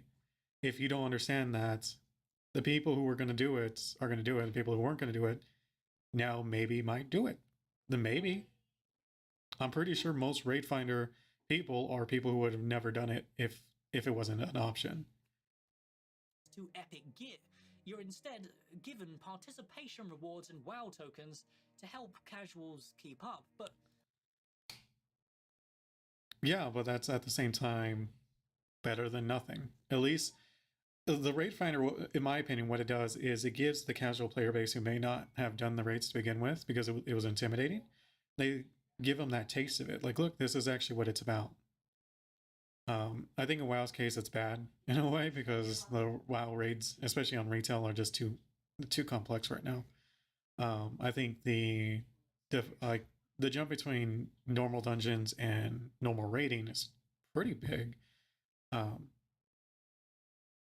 But it still gives them that taste of it. It's the Final Fantasy does a better job of it, in my opinion, because their raids are more telegraphed. Like, visually, you don't have to download any bots. You just play the game normally. You see bad stuff, get out of the bad stuff, you know, or you follow people who are there to try to help. Yeah, I mean, what are you gonna say about Final Fantasy? It's doing the same thing. But then again, maybe it's Final Fantasy 2, so. I don't think people realize if the game was designed for the whole expansion, not just the current patch, this issue wouldn't even be a thing. If this, how does he phrase it again? People realize if the game was designed for the whole expansion, not just the current patch. Of course it's designed for the whole expansion. Unless you're talking about like the vertical progression versus horizontal. It's designed not for current expansion. That's the most... What the hell are you talking about? But that's like Guild Wars at that point. Like, there's a game for that if you're into that. I'm not a fan of it personally, just because what I like doing, and maybe maybe your enjoyment of the game is completely different. Sounds like it. But what I like doing is getting like the best gear as I can in the current expansion, going back and then soloing old stuff just for fun. That's what I like doing. I can't do that in Guild Wars 2. That's why I don't play it anymore. I just kind of got bored of it. Like, if they had that, I would have done it way more. Final Fantasy has it, but it doesn't have the transmog that WoW does. Otherwise, I would have done even more with it. As it is, I did a lot already. So. This issue wouldn't even be a thing. Kind of like It's not an issue. It's an issue to you. But most people, I would say, it's not really an issue. it was back in the Burning Crusade. Even when Black Temple was out, me and my guild was not geared enough to progress it. So we stuck to raids that were designed for our gear and skill levels. I see what he's saying. I mean, to a degree, I do agree with that. Like, you should go do, like, it's hard to say if what he's even talking about is valid, because we don't know what the next raid is going to look like in Dragon Flight, because it could be that way, where the new raid comes out and it turns out you need the gear from the previous raid, otherwise you're not going to be able to do it. So this argument isn't even a thing yet. Till we were ready. I get that I'm a massive degenerate, and the way I play games is a mass minority. However, the way people connected to WoW back in the day was because the game was a social experience. That's exactly what I was going to write. It can still be. It's just that players don't want to be a part of that social experience on a mandatory basis. Like, if they want to, great. That's cool. You act like people are not, like, joining guilds and making friends. It's like it's happening to this day. Maybe not to you, because you're probably in the same guild still. I have no idea, but you can still do these things. You just don't want to do them. You can join a Discord, be a part of the community. You can do all these things. They're there. To act as if they're not there is the fact that because it's not dropping out of the sky and hitting you over the head for it. Okay, so because they're not holding your hand, the thing you hate so much? World of Warcraft just isn't good enough anymore, so people aren't willing to make that kind of commitment. To a degree, it's not that though. I don't think so, at least. Shadowlands, like, first it was BFA, which was not received that well. I mean, early on, I was told it was good, and then as it progressed, it got worse and worse and worse. And then Shadowlands came out and was way, way worse.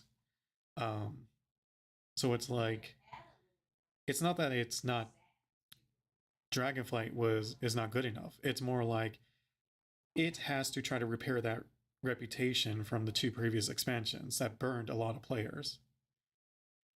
If you enjoy this kind of gearing system where there is no journey, then What is he? No journey? What are you talking about? It's the same thing. You do mythic raids, or you do raids, or you do mythic plus dungeons to get gear. Like, it's been the same thing. That hasn't changed. What is? that's okay. But is it really an MMORPG you want to play? Can you confidently? That's what I want to ask you. Like, what are you talking about? I really don't know where he's coming from. Like, the gearing is like different because it's almost identical to what it has always been. Start out with normal dungeon gear, move on to raid gear, and there are, like, later on in the expansion they'll release like catch-up mechanics for people who join later in the expansion. That maybe there's an argument there that you can make, but to say that WoW doesn't like have a gearing system that has like apparently changed, which has basically been the same, is just ridiculous. They expect to still be having fun 3 months from now, or will you just get bored and silently disappear because you got what you want, and in your eyes, you completed the game and you'll quit? There's nothing wrong with that. In fact, that's, to me, a better way of doing it. Like, You want to be a degenerate, go be a degenerate. There's games out there you can do that with. Why does World of Warcraft have to niche itself like that? It would be hamstring itself if it did that. It would hemorrhage players to a point that most of the developers would probably have to be fired. Like, you can't compare Ashes of Creations to WoW, because Ashes is being funded by one dude who just wants to make his MMO. And whether it fails or succeed, I would assume he is hoping it would succeed, so he's not just wasting all this money while still getting the game he really wants to play. Like, that would be my assumption, at least with Steven Sharid. Like, he isn't going to just do everything like, oh, I want it this way, therefore I'm going to do it this way. I'm pretty sure he's going to be like, okay, I want it this way, but literally everyone hates it. Still put it in the game. I have a feeling that's not going to be the case. And I could be wait wrong. for the next patch to do it all. But based on how he was talking about the PvP and the open world PvP, is that they are going to test it very like in depth, like was it like basically completely test it out, do all kinds of like betas with it. Like, that tells me, okay, so he's not going to be like, I like it, therefore it's just going to be that. I don't care what anyone says. It's more like, okay, well, I think it's a cool idea, and I want to see if we can make it work. All over again. This is the consequences of a shallow linear gearing system like this. Man, what a dumb take. I'm sorry, but it is. It's just so dumb. Because it's not like WoW was any different back in the day.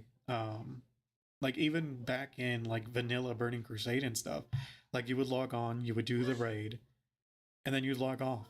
You wouldn't even play like in the middle unless you like had to get gold for like your things you needed for the raid.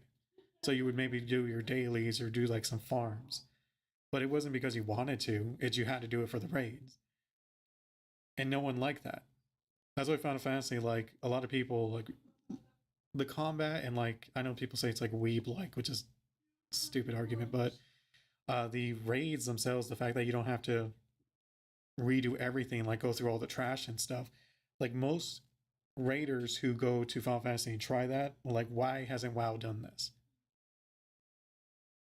Player base dwindled away as their sets are complete, and no meaningful friendships were made as you obtained all your upgrades through matchmaking with strangers you don't care about.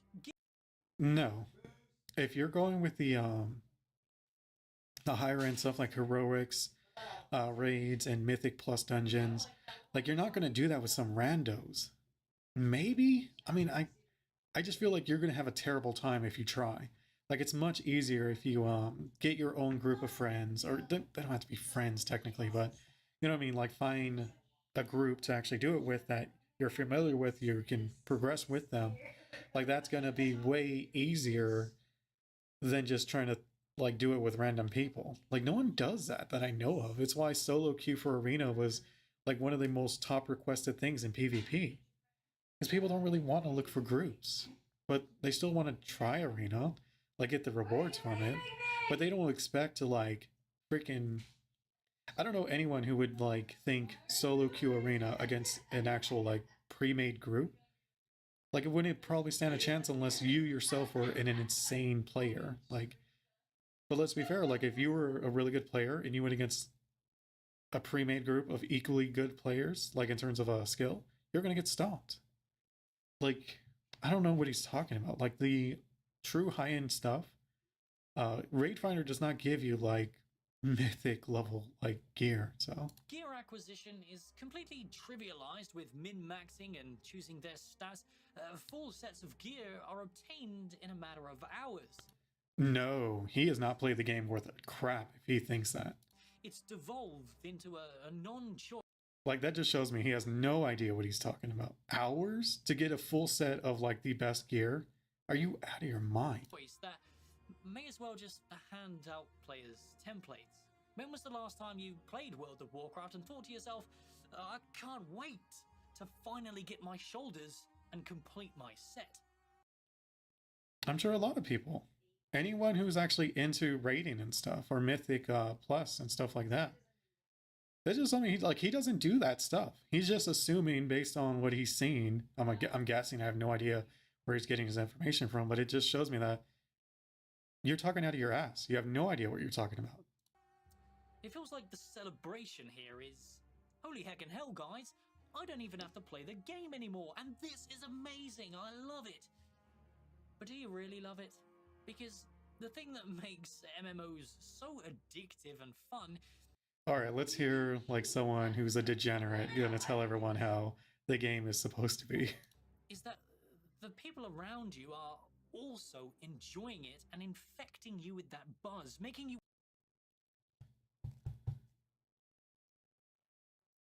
What if that's already happening? Like, what if that's... I don't know, like, what is he talking about? Like, I can understand if they're like your kind of your friends and stuff like that, but if they're people you don't even know and they're excited for stuff, it doesn't make you excited. Or at least it doesn't with me. Like, it doesn't matter to me.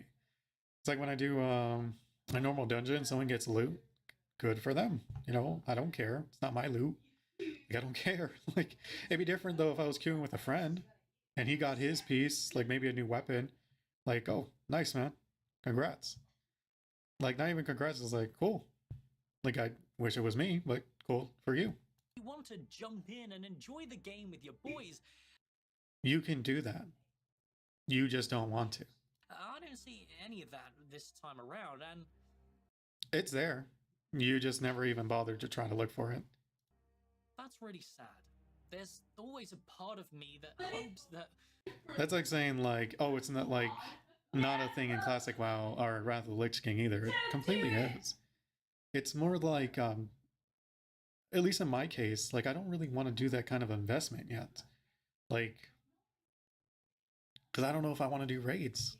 To be perfectly honest, it's been a while since I really got into raiding, and from what I've been told, raiding is really hard. So it's like, man, like how hard is it going to be? So I'll maybe do a freaking what is it? The looking for raid thing, just to see how I do, like see the mechanics.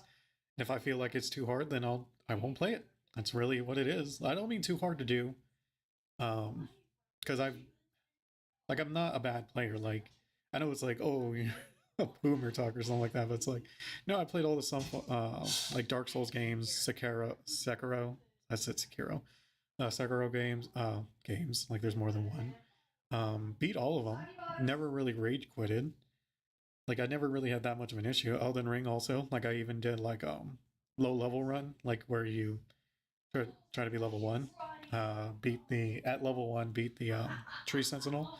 So it's like I can do hard content. It's more like, is it worth it? Like with Elden Ring, I'm not gonna replay that game. Not unless they release some like really cool stuff, then maybe I'll replay it. But I beat it. It's over. It's done. I don't want to do it again. It's the same with Sekiro. Like I would never replay Sekiro. I'm sorry. Like the game is really hard.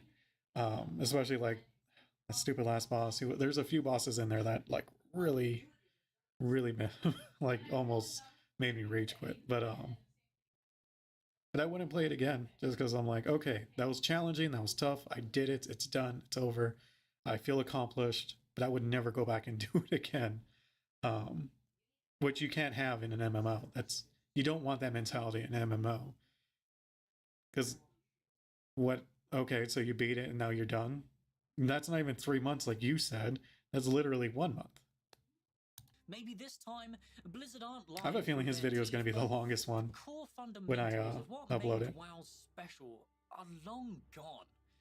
I am angry that this game has turned into this. They claim this expansion was supposed to be a return to form, but it was. It was a return to form to like Wrath, but not to EverQuest that you think WoW was. Maybe I'm out of touch. Maybe people don't want the RPG and MMORPG anymore. Do you know what RPG stands for, dude? Like, think of any RPG game, Witcher 3, any of those games. The reason why they are more RPG than any MMO you'll ever play, because you're playing a single, or like they're part of the story. Like you're playing Geralt, you're playing the Dragonborn, whoever it is you're playing, like you're playing an actual character. With WoW, that's not really the case. You're playing an MMO. Like no MMO does that, other than like maybe Final Fantasy, but that's like story based. Well, you're more talking like the mechanics are bad, not the story. Maybe people don't want the MMO in MMORPG anymore. They want the MMO when they want the MMO. They don't want it forced down their throat. Maybe people do just want to sit around and press a button and be teleported to the content with 4 other bots. Watching this expansion play out has made me feel completely You out make of my hair look touch. like that? These Can't grow a return to beard. Go form bald. buzzwords and marketing Okay. just reeks of Okay. disconnected Do you game do you? design appealing to a portion of the player base who retail WoW. Would you don't do live me? it. It's not like I'm asking for an old school I'm experience leaving. here. I obviously play No, Narc, you really are asking for an old school experience. Like older than vanilla WoW. Classic, and that was great until they bastardized the Burning Crusade and Wrath of the Lich King with their modern philosophies, ruining the actual point of Classic in the first place. And yet it's popping the hell off. It's super popular. What does that tell you? So once again, like, dude, you're looking for like this imaginary game that's in your head that it was, by all accounts, not a good model for the overall player base. I don't know. I just feel like there's games out there for Narc. He shouldn't be looking for popular games. He should look for niche games because that is his what he wants. Like his tastes are niche. That's unfortunately it's just the plain old truth. I just want Blizzard to make a quality product again. No, you don't. You don't care about quality. You want systems that make you happy and F everyone else. That's all it is.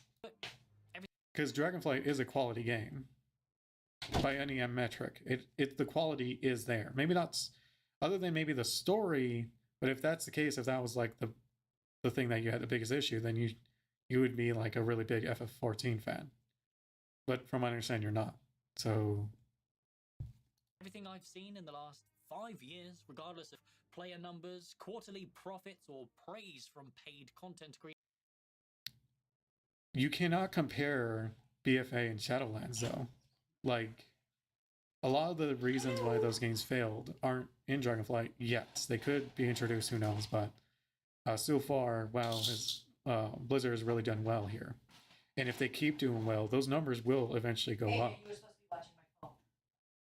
It's the first W expansion in the last, and even Legion was really good, like middle and early, but it really wasn't that like towards the end of it. Like people were getting tired of that grind, and that's what really messed BFA up, was that they kind of based it off of Legion, and even Shadowlands to a degree. So it's like to say that the player base is dropping off because of these so-called mechanics for the casual player base isn't why the game was failing. Creators, World of Warcraft and Blizzard as a whole just screams out to me. You think you do, but you don't. So, gentlemen, I mean, that's also... Oh, that was the next video I was going to play anyways, so probably just watch this, just close that. Oh shit, I probably kept that open.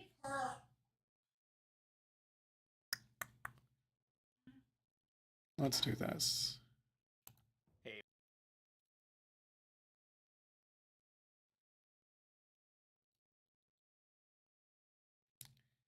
Oh, I haven't seen that.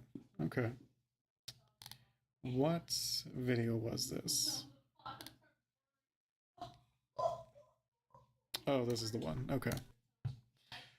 So go back to here. So is World of Warcraft not for us anymore?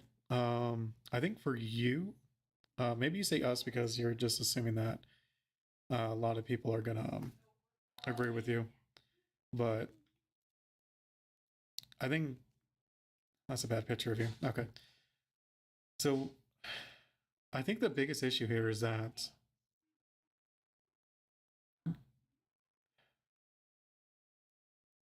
you're looking for nostalgia when it's not really going to be possible. Like, look at the numbers between Vanilla and Wrath of the Lich King. Like, Wrath has way more people playing than Vanilla did, but Vanilla had the actual like Vanilla experience where it didn't have like looking for group and all that stuff. And you say it ruined it in Burning Crusade. Burning Crusade still had more numbers than Vanilla. And it's not like those numbers dropped off as soon as they introduced those things. From my talks with people who are really into the classic stuff, their big gripe was the leveling boosts. Like anything like that kind of stuff is what they had problems with. They didn't really care that the LFG was introduced. Like that to me is just like you're looking for like a weirdly hardcore experience from like EverQuest, which isn't just it's not a viable way to for games to succeed. And it's just how it is. Like any game that didn't start leaning towards the casual player base just isn't around, or like their player bases are so small that the dev teams are also small, and therefore they can't they're not releasing like high quality products. Like it's just how it is. I don't know, like I disagreed with almost everything he said in this video. I'm still gonna like it, but yeah, man, yeah, I'll just keep it there. Disagree with almost everything though. Man, I think it's the one video where I'm just like disagreement after disagreement after disagreement. But I also think it's a perspective thing. Like he is a very hardcore gamer who can't even relate to the casual way of playing. So he has no perspective on that. I've done both sides. I was like going for world first back in what was it? I think Wrath. I was the second to hit max level on my server, only because the dude who beat me hired someone to play like when he wasn't playing, which was weird when that got out. That was like weird drama. I was like, who the heck is hiring people to play their freaking character? But yeah, like, and even the raids, like I never went for world first when it came to raids, just because I was never the only time I was ever in a guild that was like good enough for that was in vanilla, and my little brother got me kicked out of that. And ever since then, I was just like, man, it's not really worth it, because he made some dumb comments, and there was like, they didn't question it or anything. They're just like, yeah, you're kicked, and you're never coming back. I'm like, wow, dude, like, I don't know, just felt toxic as hell. Like I'm just like, okay, yeah, well, didn't really care that much, or not enough for this to like ruin the game for me. I was like, okay, just I won't play with you guys. Like I'll just find another guild. Like I was good enough to get in your guild. It didn't take me long to find another good guild. It just wasn't world first like guild kind of thing. So and that so it's whatever. Like but yeah, no, I mean, and even nowadays, like I've been debating with myself whether I should get into WoW like that, but I'm thinking I'm gonna wait and see kind of how the expansion plays out. If it's just keep on going with the way they're going, then I probably will, because to me it's gonna be worth actually um, investing into making friends again, like being part of the community, joining a guild, all that good stuff. I mean, he didn't. It sounds like he didn't even try. Like just straight up, that's what it sounded like to me.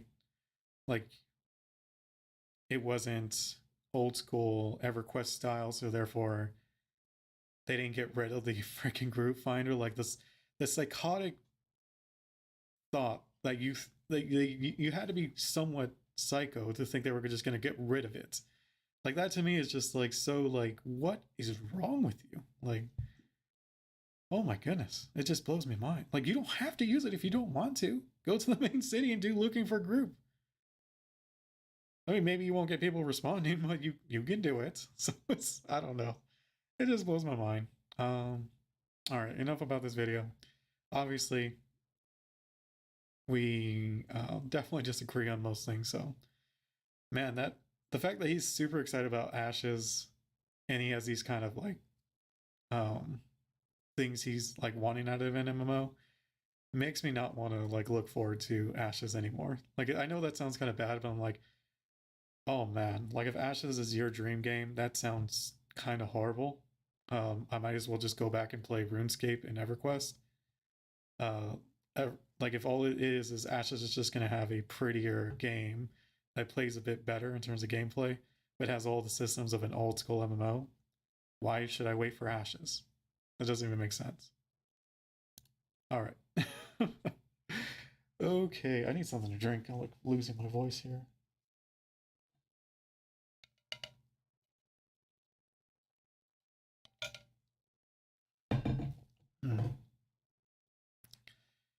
Blizzard has done the unthinkable. I'm assuming they put something on the store. The store mount, a new store mount that wasn't like available. Blizzard has done the unthinkable. They have destroyed the prestige of yet another mount. Tyrell's Charger. A previous item that you would get for getting the annual pass for I was gonna say, like, that's not a prestige mount. In 2012 that came with not only this mount but also a free copy of Diablo 3 is now I don't know if I got that. I'm trying to think. I may have it. I don't know. Available in the battle.net shop. That's right. The first time I mean, if you could pay for it in the first place, you paying for it now in a different way isn't really like in 10 years you're crazy. able to buy this mount again. Now the truth 10 is years. I had this because I got the annual pass. Thanks, Dad. Appreciate that. And he didn't find that out for a while, but at the end of the day, it was a good decision for me. And anyway, so this happened, and people are not happy about it. There's a handful of individuals that are upset about the fact that the Tyrell's Charger is being added back into the game. I mean, it's like weird people who get like prestige out of a bot mount. The prestige and exclusiveness of this mount. Let's read some of the comments. I mean, you can't deny the second part, the exclusiveness. That first part is just dumb. About it, and we'll see what some people have to say, because it's kind of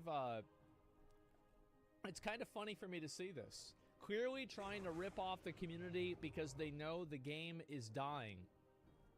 Okay? Yep, that's about right. I mean, if that was the case, they'd be selling mounts that were like really hard to get via drops versus things like that. I mean, to a degree, like kinda you could say it, but there's way better ways of doing it. All right, let's see here. And the rarity was the only thing that made it special. Now it's just another garbage-looking store mount. It's just like the Feldrake. Now, I'm sorry. It sounds like he's one of those people who paid like $1,000 for freaking Feldrake. But if you think the rarity of an item that you bought off of the store makes it special, I think you're the one that's special. What the fuck are you talking about? Are you stupid? Pretty, you fucking dumb? Do you honestly think this is something special because you bought it off of the store? I mean, to a degree, it's special, but like the people who would see it as special, it's like, what the heck? No one sees it but you as special. Oh, wow. You paid $25. How is it that anybody is dumb enough to have prestige off of something they spent real money for? I mean, they do it in real life with like cars, shoes, hats. But yeah, I mean, for a game, that's just dumb. It's like who gives a fuck? Yeah, I'm special. I need to have my special item. I bought it. It was 50. I want to be special. I want to be the only person that has it because I bought it back then. I want to feel like I'm special and nobody else is like me. Get the fuck out of here. So pathetic.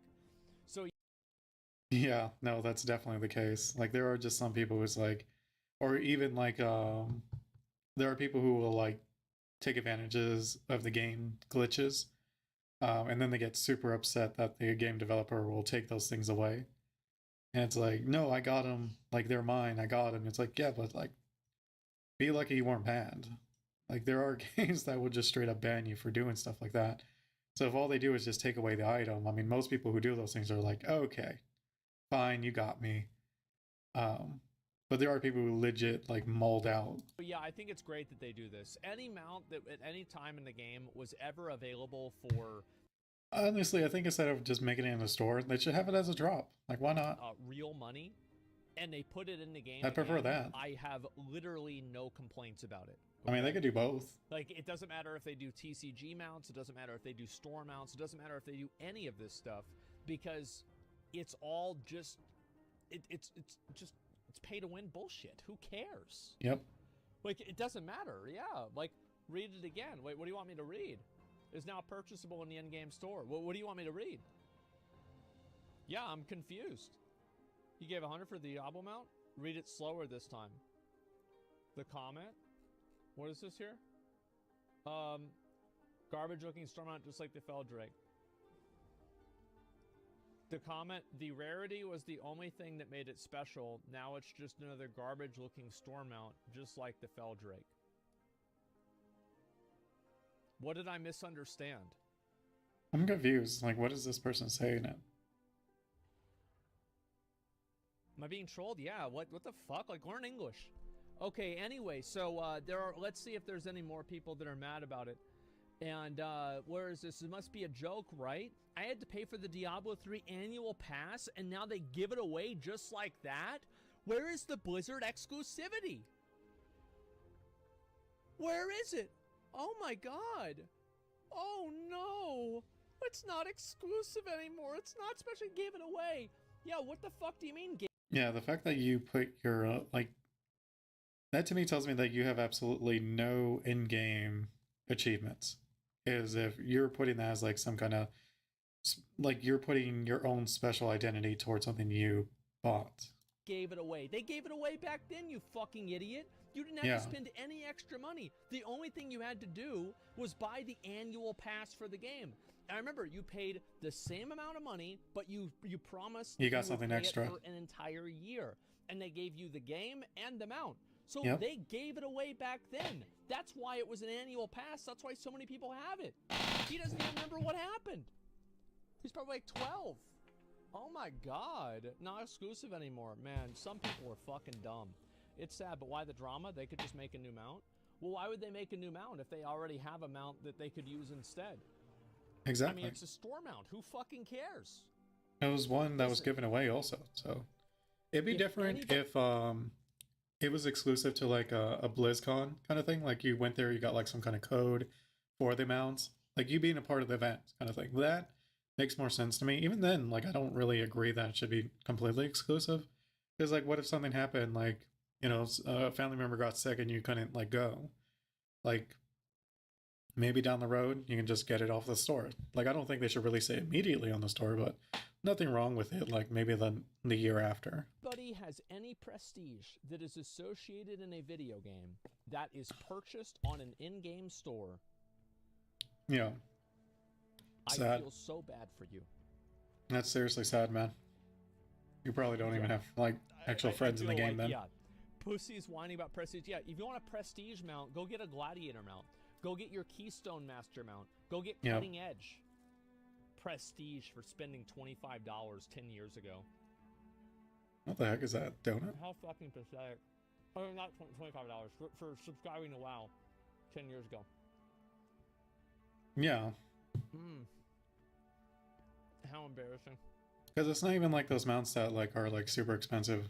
What are they, like 100,000 or maybe $1 million? I don't remember the dinosaur one. They paid so they could feel big boy. special? Well, good. Now they're fucked. Excuse me. That's the way it goes. I always like seeing people like that get fucked over. I hate it. It is funny just watching people mold out for like the dumbest stuff. Not gonna lie. They're the worst.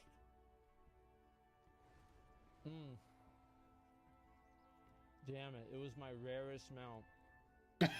Time to stop commenting on Wowhead and start playing the game. Yeah, oh my god. That was your rarest mount. I don't even know which one's my rarest. I don't. Spectral Tiger. Yeah, that'd be great.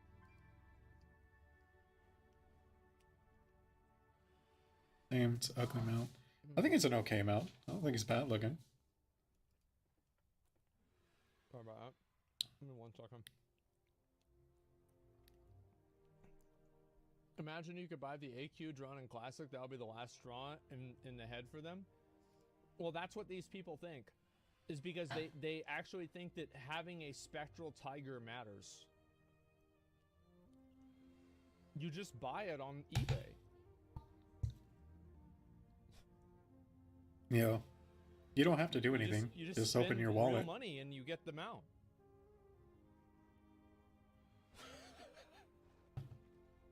So this video was much shorter than the previous one. Who the but fuck yeah. cares? Yeah, why does this... It's like it's not even a prestige item. I mean, to be fair, by that logic, like almost nothing would be prestige, because you can do that. Like, you can get carries in almost anything in WoW. So whether it's Gladiator, whether it's the keys, or the key plus, or I forget the word of it, when you do all the mythic plus at the high level keys, you can get carried in all those. So if you pay It's just so costs a lot embarrassing, says more. the millionaire.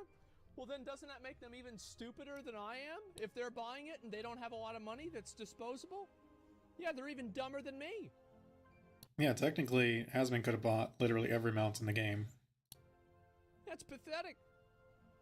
but he farms So it. it matters people feel robbed a bit after all it's exclusive to the Diablo 3 pack. No, I think that stuff's silly. I think that like anything that they put in the game on the store or whatever, if they make it re-available again in the future, that's not a bad thing. It's a good thing for the player base. Mm-hmm. Holding on to exclusivity for old items just to make losers feel better who spent money on the game 10 years ago is just stupid. It doesn't help anybody except for those people, and other than Yeah, it even hurts the new players. Like when they see mounts that they can never get, because it's not about skills, nothing they can do. The only option is maybe trying some sketchy website to see if they can purchase it from there, which no one wants to do. that, it's just weird and it's completely distorted in terms of priorities. Yep. Yeah, it's definitely a good thing. Absolutely. Yeah, if people buy mounts for 10k, then I can't even buy Dragonflight expansion. Well, I mean, fuck, man. I don't know what to say. Get a job. Like, it sucks. Get Trust another me, I job had if to you do the can. Same thing. It was awful. Yeah. Let's see here. It really should cost twice as much at least. At least. It should cost twice as much at least. At least for a mount that was given for free for doing something most people were doing anyways. Man. Yeah, that was that's a fast video, but it's like, yeah, people are really dumb with those kind of things. Huge W from Blizzard. Let's see. I wonder what he's talking about. I did see that they released some kind of roadmap. Maybe this Got is... here. So there has been, I'm going to tell you guys right now, like there has been some crazy shit that's happened with WoW. Like Really? straight up, like fucking. Oh, it's a roadmap, massive, yeah. Crazy shit. So I was going to check this out, but I wanted to see some videos on it, like Asmin and Bellular. That's happened today. And I'm going to talk to you about it. Obviously, there's a tweet that went out earlier, and we'll look at the tweet, and then we'll kind of, you know, go from there. Let me see if I can go to likes real quick. And where is it? Oh, there it is. All right, yep, here we go. So, Blizzard, for the first time in, as far as I remember, ever, came out with an actual roadmap for WoW. That's true. Your I don't think... adventures in Dragonflight I don't remember are just them ever beginning. doing that. With 6 updates planned for 2023, we're looking to deliver more content to players more often. Like every other month? Episode, what is this here? Is this a video? No, yeah, this is a post by Holly Longdale. They definitely should have done like a dev blog video for this, just them talking about it a bit.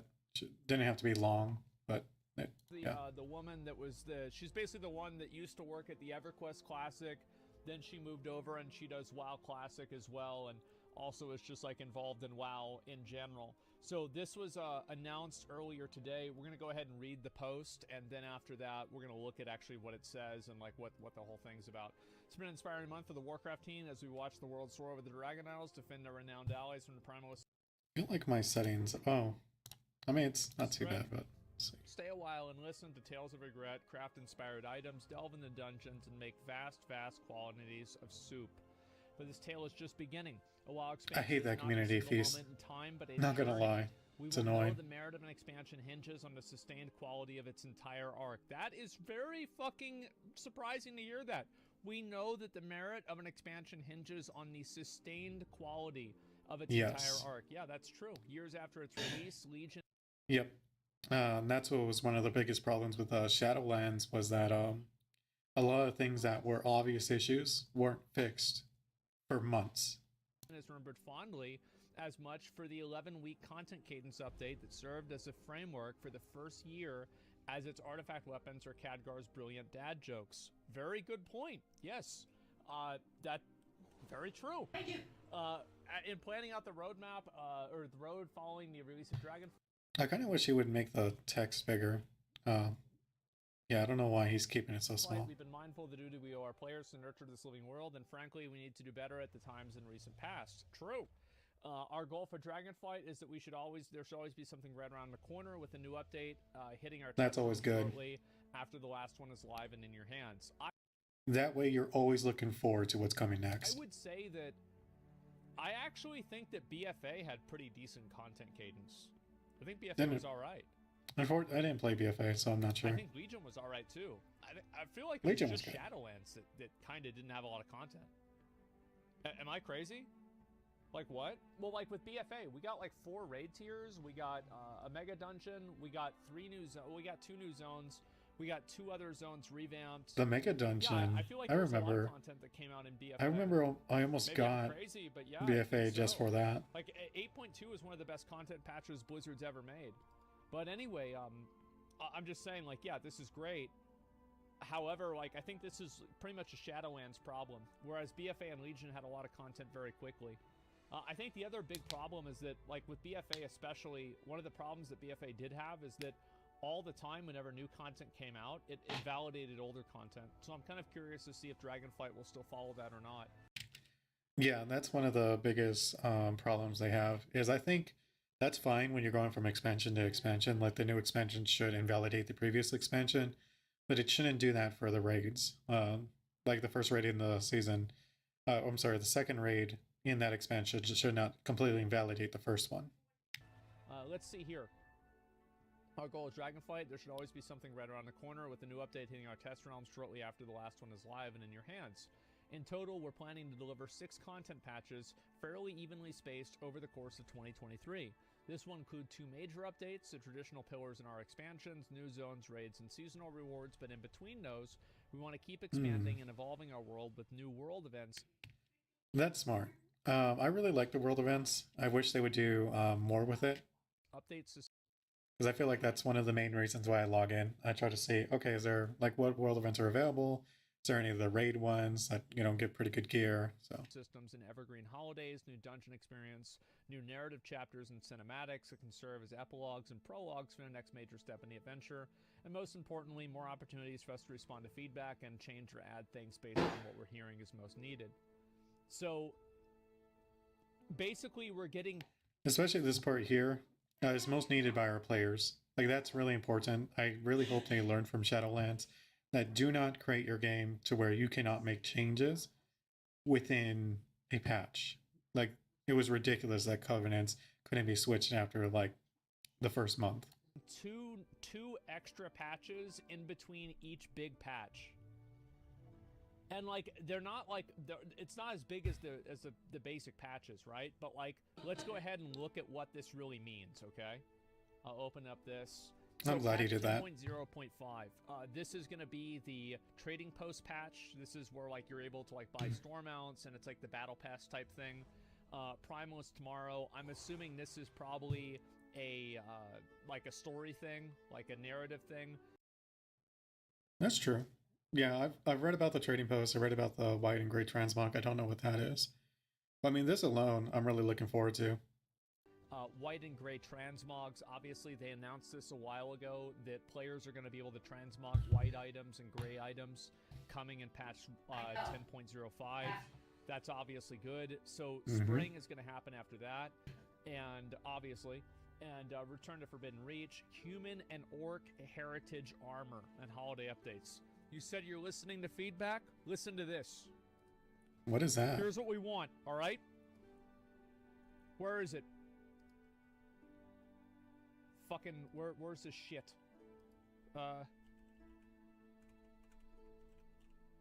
Damn it. Give me a second. Wonder what he's looking for. You want the human heritage armor? This is the human heritage armor. Heritage armor. It's This- definitely most I want this iconic. set, fucking 4K resolution. Redo this Oh, entire set. that would be I really want cool. The Swifty set in its fucking most perfect and absolute Alliance glory. That's what I want to see. Yeah. And so dog shit, nah, bro. Like, imagine how cool it would be if it was like really, really high res again, man. This is one of the coolest sets in the whole fucking game. What are you talking about? That's Oh my god. kind I of would be looks so dumb happy if they redid with the this. helmet, but Yeah, like if they really worked on it, put in the details, maybe added a little like some effects to it, that would be really cool. like imagine having that and then also the what do you call it? The plate one for Horde. That'd be fucking badass, man. Yeah, Banana Man. Yeah, make it a little bit Yep. different. Well, anyway, we're also getting holiday updates as well. So season 2 is in 10.1. All right, and let's see this. New zone, new raid, new PvP season, user interface improvements, great. Profession updates. I wonder what they're gonna do there. Updates, great. New Mythic Plus Dungeon Pool, great. So we're getting a wow. Ooh, So mega we're actually dungeon. going to be getting another mega dungeon that comes out in 10.15 with more world updates or more world events and also content and system updates. I'm really curious to hear what that's going to be. Fall is going to be more story quests. Holiday is refreshing, like basically making the holiday events better. I think that's what I read in their post. And so Like, yeah, the further you go down, the more kind of vague they get. I think it's because they don't really know exactly what they're going to be doing here. But that's the general things they're going to be looking at. So, like you see here, like then you just see additional content features. yeah, So, update some of our recurrent holidays. Let's see here. I just want to make sure I don't want to spoil everything. Yeah, I mean, they're probably not going to go into details and then more content and system updates. Again, it kind of just depends on what it's going to be. And Yeah. this is just, again, in like 1 year. So that's pretty much Still, like, okay. that's so really it's cool gonna that come they're out at that actually point. Mythic doing a Dungeon, like, roadmap. yeah, Mega Dungeon like Tazavesh, Return to Karazhan, and Mechagon. Like Operation Mechagon. Like those were the previous Mega Dungeons, so it's going to be something like that. So anyway, I don't think anybody's really complaining about this. How could you? This is obviously a great thing. This Yep. is one of the first times Blizzard's ever released a actual roadmap in their game, and I'm really happy to see it. I think this is a universal W, and it seems like Blizzard has actually been farming Ws recently. I'm so happy to see this. This is amazing, and I hope they keep doing this. This is fucking amazing. Yeah, look at yeah, I mean, it's pretty crazy that it took like two extremely, like one pretty bad expansion and then one insanely bad expansion for finally Blizzard to be like, okay, we need to change things up. the subtext. They're finally listening. No, that's what I mean, right? I'll read the exact bottom of this. On Humber, the reception of Dragonflight so far. This is only the start. From me and the entire development team, please accept our wishes for a happy, healthy, peaceful new year, and we can't wait for you to see everything we have in store for Azeroth 2023.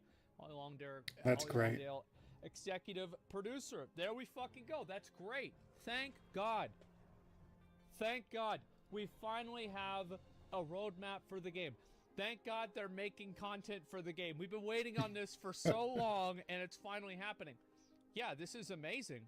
After so many L's, refreshing to see some W's lately. Yeah, it's And that's what I was talking about with that Narc video. He's like, he's saying, "Oh yeah, Blizzard's not changed. They're still the same." It's like, dude, come on. Like the fact that you don't see, like how many, like the good direction it's going, just shows that it's not really a game for you. Maybe it was at a time. Maybe it was more the people you were playing with that kept you invested. But yeah, no, the game's looking better and better as time goes on, which is honestly a really good thing. Like Warcraft is like one of the games I really devoted a lot of time on, so great. good to see it's finally going in a better direction. Found Dungeons is interesting as Return to Karazhan, first time experience before. Ooh, I would say that I like Mechagon more than Karazhan.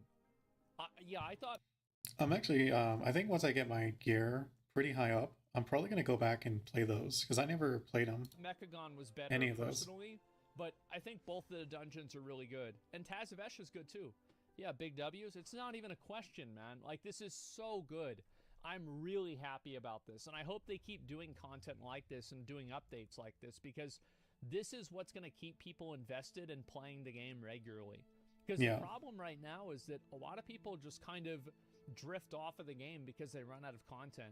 Legion did a really good job at releasing content regularly to keep people engaged. It was like the last time that I think Blizzard really tried to just fucking go all out with an expansion was Legion. And I think that they tried so many crazy things in Legion. Some of them didn't work and they should have been changed earlier. But overall, I think it really did innovate and change the game a lot. Yeah, the 77-day patch. Yeah, Legion, because I took a break after Warlord to Draenor. Not even after, like, I didn't even like get to really too much endgame before quitting Warlords. But I came back in Legion based on what some friends were told me about it, and man, that was a really good time. Patch cycle, yeah, we all remember that. It was fucking great. Is it worth buying Dragon Boys after Battle for Azeroth? Oh yeah, I mean, I think that if you value your time at $1 an hour, Dragonflight's worth the money. I mean, that's what I've always said. I've said that with like every WoW expansion. I said that with Shadowlands even, right? So Dragonflight is much more so. It's also super easy to get, like, at least for me, like I actually like PvP in WoW. I don't take it serious, but I do like the BGs and stuff. Which is funny because I don't even like Arena. I do it just for the gear. But like the BGs I really enjoy. I wish you could get like Arena level gear and just do normal BGs. You kind of can, but man, it's way too low. But yeah, it's like so easy to get like 411 gear, at least for your PvP stuff. Especially right now, I think they're doing like increased honor this week, though. By the time the video I get this video out, it's probably going to be over. But the fact that they even have that probably shows it will come back. I guess Blizzard made some money off Diablo Immortal, and they could put some extra cash onto this. Well, I don't care how they make the money or whatever it is. Like, I'm happy to see this, and it's great. Let's read some comments here, see what people have to say. I think most people are going to be pretty positive. First things first, shouldn't use one of the maps of Dragon Isles instead of the one that's a pre-Dragonflight map. Okay, who cares? It's going to be nitpicky. Big patches, content droughts, and Shadowlands sucked. True, true, true. An actual roadmap. 6 patches over the course of a year. Holiday updates. Heritage armors. Good show, Blizzard. Now deliver. True and real. Yeah. Yep. Fuck yeah. Exactly. I won't lie. The note and article has me really excited for the future of World of Warcraft in ways I didn't think I could anymore. So people are very happy about this. I've been looking at... A lot of people have been waiting for WoW to get their head out of their ass and actually deliver a good product. Like, they're just jumping from MMO to MMO, waiting for the MMO that was, could bring that feeling. And I think as it's going, like, it may never get to the heights that it was, but to me that doesn't really matter. As long as it's steadily making a better game, I think that's it will get there. I mean, I could be wrong because quality MMOs are going to be coming out, so maybe people just won't even give WoW that chance anymore. But for people who are still fans of the game overall, or who are interested in it, like, this is just all good news. At this quite a bit, and I hope this continues. I really do. I think this is fucking great. I'm happy. Yep. Additional content features includes a revamped mage tower? Maybe. Yeah. I don't know about revamped. Just make a whole new one. Like, you don't have to revamp it. Yeah. Heck, they could bring Torghast back, like, and just make it, just not name it something else, but have like basically the same mechanics. Like, it's basically a roguelike. Let's see here. That'd really cool. From Mike Ibarra. What's this? Okay, and let me just go back over here. Rebuilding the foundations. Our co-teams. All right. Clarity on what happened this year. So this is just more about... Yeah.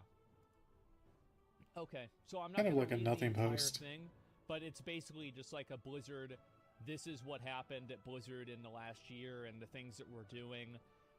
That's basically, it's a Blizzard update. So this is obviously good. I mean, I haven't really played this new character in Overwatch yet. I probably will at some point, but we'll see what happens. I haven't played Overwatch in a while. These are people that just got added to the company, which is great. I haven't played like the new one. Overwatch 2. We're building foundations. While we have full-time roles dedicated to culture, culture isn't the work of one person or team. It involves all of us every day. It requires perspectives and insights and different experiences, backgrounds, functions, and identities.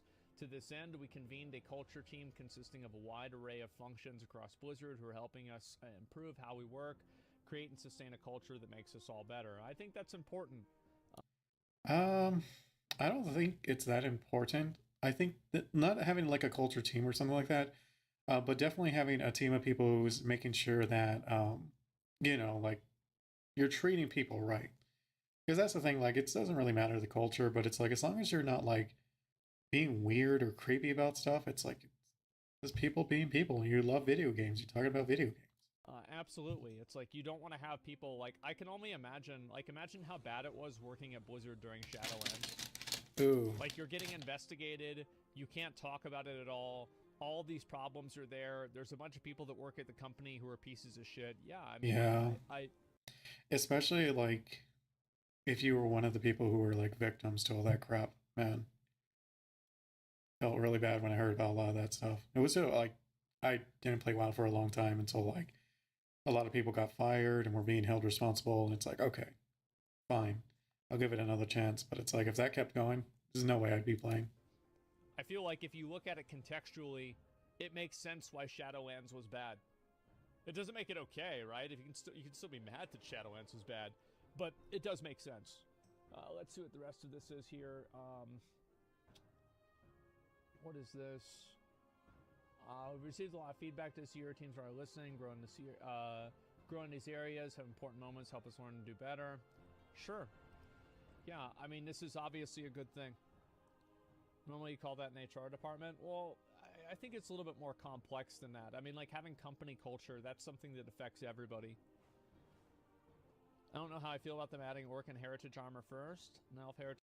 Yeah, the problem with HR though is when they get involved, like they usually use a heavy like fist. Like it's not like cases where you go to HR and they're like, "Hey, stop being weird," or "Stop like hitting on this person," or whatever it is. More like, "No, you're getting written up with possible being fired." So it has a negative connotation to it when you go to HR, because a lot of people when they go through this kind of stuff, it doesn't want the other person to get fired, lose, you know, especially for something like that. It's more like, hey, I just want them to stop. It's usually the case. I could be wrong, but I would assume so, based on my previous experience. Heritage armor is always data mined a month ago. Trading post reward is an exact match for it. I don't know. I don't really care. If they want to do the Night Elf Heritage armor too, that's totally fine with me. I have no real strong opinions on it. And also, to end everything else, we are also seeing BlizzCon is coming back this coming year of 2023. In his most recent statement, BlizzCon is coming back for sure. That's interesting. I'm going to see if I can try to get there, but I somehow doubt it. I've never made it for any of the other ones, so... More details on it will be coming in the next year. Additionally, we've made several important changes to our teams. And then so she's going to be doing BlizzCon. Great. It's over 3 years since the last... One of the reasons why I want to go to their new one, since they haven't done it in a while, is I feel like they're going to go like really, really heavy in it. Like they're going to go all out. Is the kind of the vibe, or at least not the vibe, but like a gut feeling. BlizzCon at 2019. Yeah, I feel like they need to... I didn't go to the last one. I went to the second to last one. Like they're going to try to get like the fan base like back, like kind of making it up for all the crap that's been happening. So yeah, BlizzCon's going to... I could be wrong, but to me it makes sense. And yeah, Chris Metzen will be... Yeah, that means actually Chris Metzen could actually be at BlizzCon again. Imagine that. That would be fucking nuts. So yeah, I'm pretty excited about seeing that. And that's really all it comes down to, man. Yeah, holy fuck, Pog. I'm happy. Do you think we'll ever get challenge mode things back? Maybe, but I think they're just probably going to do more Mythic Plus because that's what they're used to. We should get another expansion announcement. Yeah, we'll probably get the announcement for the expansion after Dragonflight in at BlizzCon. That's probably what would make sense to me, but it depends on like how far along the expansion is. Because like that's kind of what happened with BFA. Your opinion on the expansion? Yeah, I think I'll probably make another video talking about it But overall, my viewpoint on the expansion is very positive. Eyebrows malfunction. It That was a is funny super video. positive. I'm very happy. It seems like Blizzard is saying all the things that I want them to say. Blizzard is doing all the things that I want them to do. And Yeah. that's really about it. It's not even about what you want them to say or do. It's more like just knowing that it really feels like they're trying to make the game better. Like they're not just trying to force their own agenda. Not agenda because that sounds political, but like that they've. I know it sounds like copium because I know it was said like almost every expansion, but to me, I actually didn't say it for those previous expansions, but I'm saying it now for Dragonflight. I'm happy. That they're listening to their to the players and understanding where like what the players actually want. Fuck, Yeah. I mean, what else is there really to say? Yeah, it's fucking great. So I hope that continues. It seems like it will, actually. Yep. Let's see here. I'm going to go back and look at a couple of things on my Reddit. And As long as not like another watch a lunatic couple of gets like in videos. I wanna make sure a top position. Excuse me. Blizzard with the huge W's lately. Yeah, unironically, like Blizzard with huge W's. I'm really happy to see this, and I hope that it continues. Absolutely agree with that, man. Like, WoW is a special place for me. Like,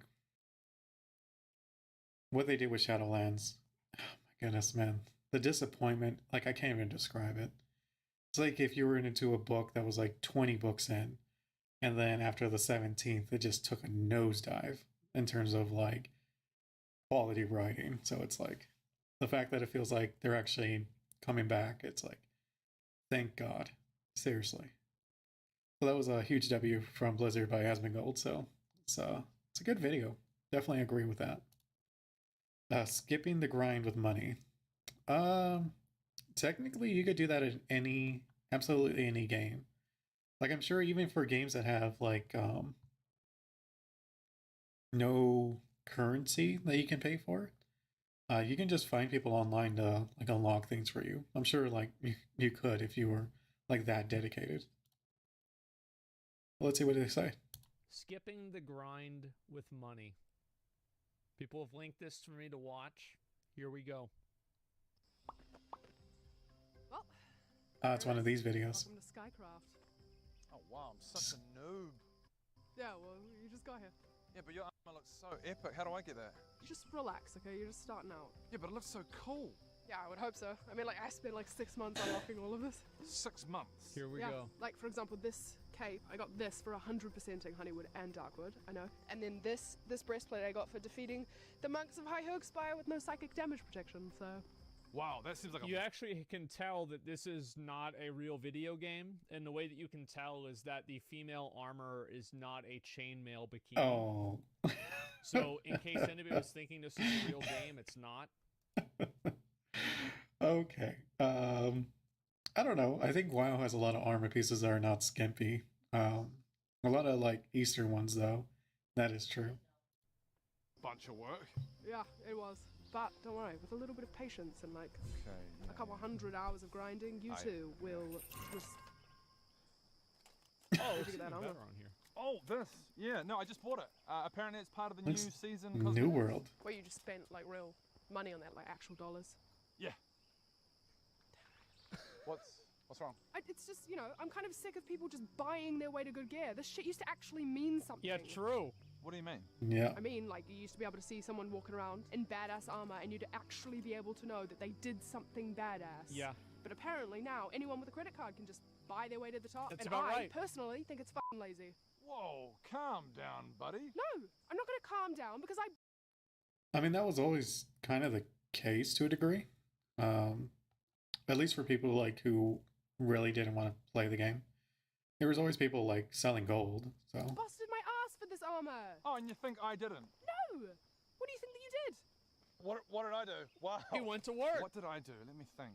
Oh, that's right. Yeah, I applied for a job, and then I got that job, and then I spent Oh, like here we go. 40, 50 hours a week grinding away at that job until I leveled up, and I unlocked a pay rise, which allowed me Wow. a very class-specific perk called, get this, disposable income. Income. A small fraction of which I figured I could allow myself to spend on a little treat for myself. a little cosmetic item in a game that I'm learning for fun. Why not? Why shouldn't I allow myself just a little bit of happiness in this limited time that I get between work and sleep?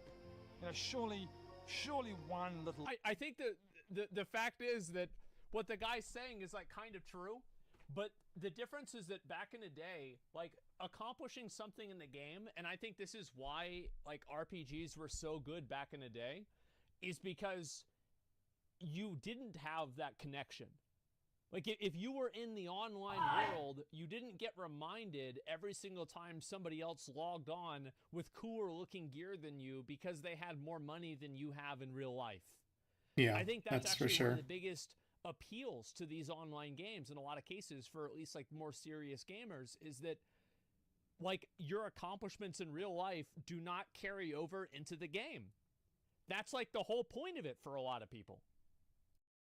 I don't know about the whole point, but I think it really takes you out of like the gaming, like this is a game mind space, when you see people just buying stuff like that. So, or when it's like, especially MMOs, where like the shop just is part of the tutorial for some reason. In-game purchase couldn't hurt.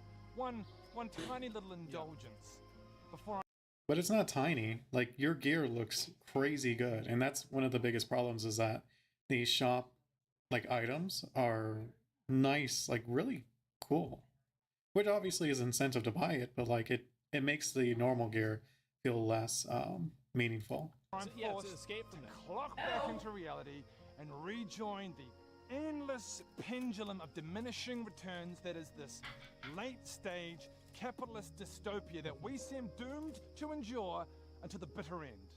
But yeah, I guess I'm just lazy. My bad. I'm really sorry. I don't think I've ever thought about it like that. No, it's okay. I mean, it's just cosmetic, right? It's not like it really matters. It doesn't like affect gameplay or anything. Oh, Exactly. That's now how let's it go. always starts, Because I guys. can't wait to try out this new arcane sword of destruction that I just bought. $100 plus 30 to all stats. Apparently, this can one-hit kill a dragon. Fuck you. What? I listened to the whole fucking monologue. Oh my god. Yep, there we go. Big thank you to... that was pretty good. That was pretty funny. Because I was about to say, unless you're playing like a BDO or something where like the cosmetics come with stats. Oh, just a second. Sorry. Let me go back. Apologies, gentlemen. Being caught by witness in Red Dead goddamn it. Redemption. Wait, how do I go back to the original video? Wait, what happened? Here, give me a minute, guys. Where the hell was it? Okay. There we go. No, there we go. Yeah, disable autoplay? I don't even know how to do that. Well, Okay. Can one-hit kill a dragon. fuck you. What? What's weird is like that's becoming more accepted, especially with like Lost Ark, like when that kind of came out. I don't know, like Lost Ark, does its cosmetic have stats? I don't think so. But basically you can just buy your way up. Maybe not cosmetically, but power-wise. I listened to the whole fucking It's on the video? I don't know. Oh my god.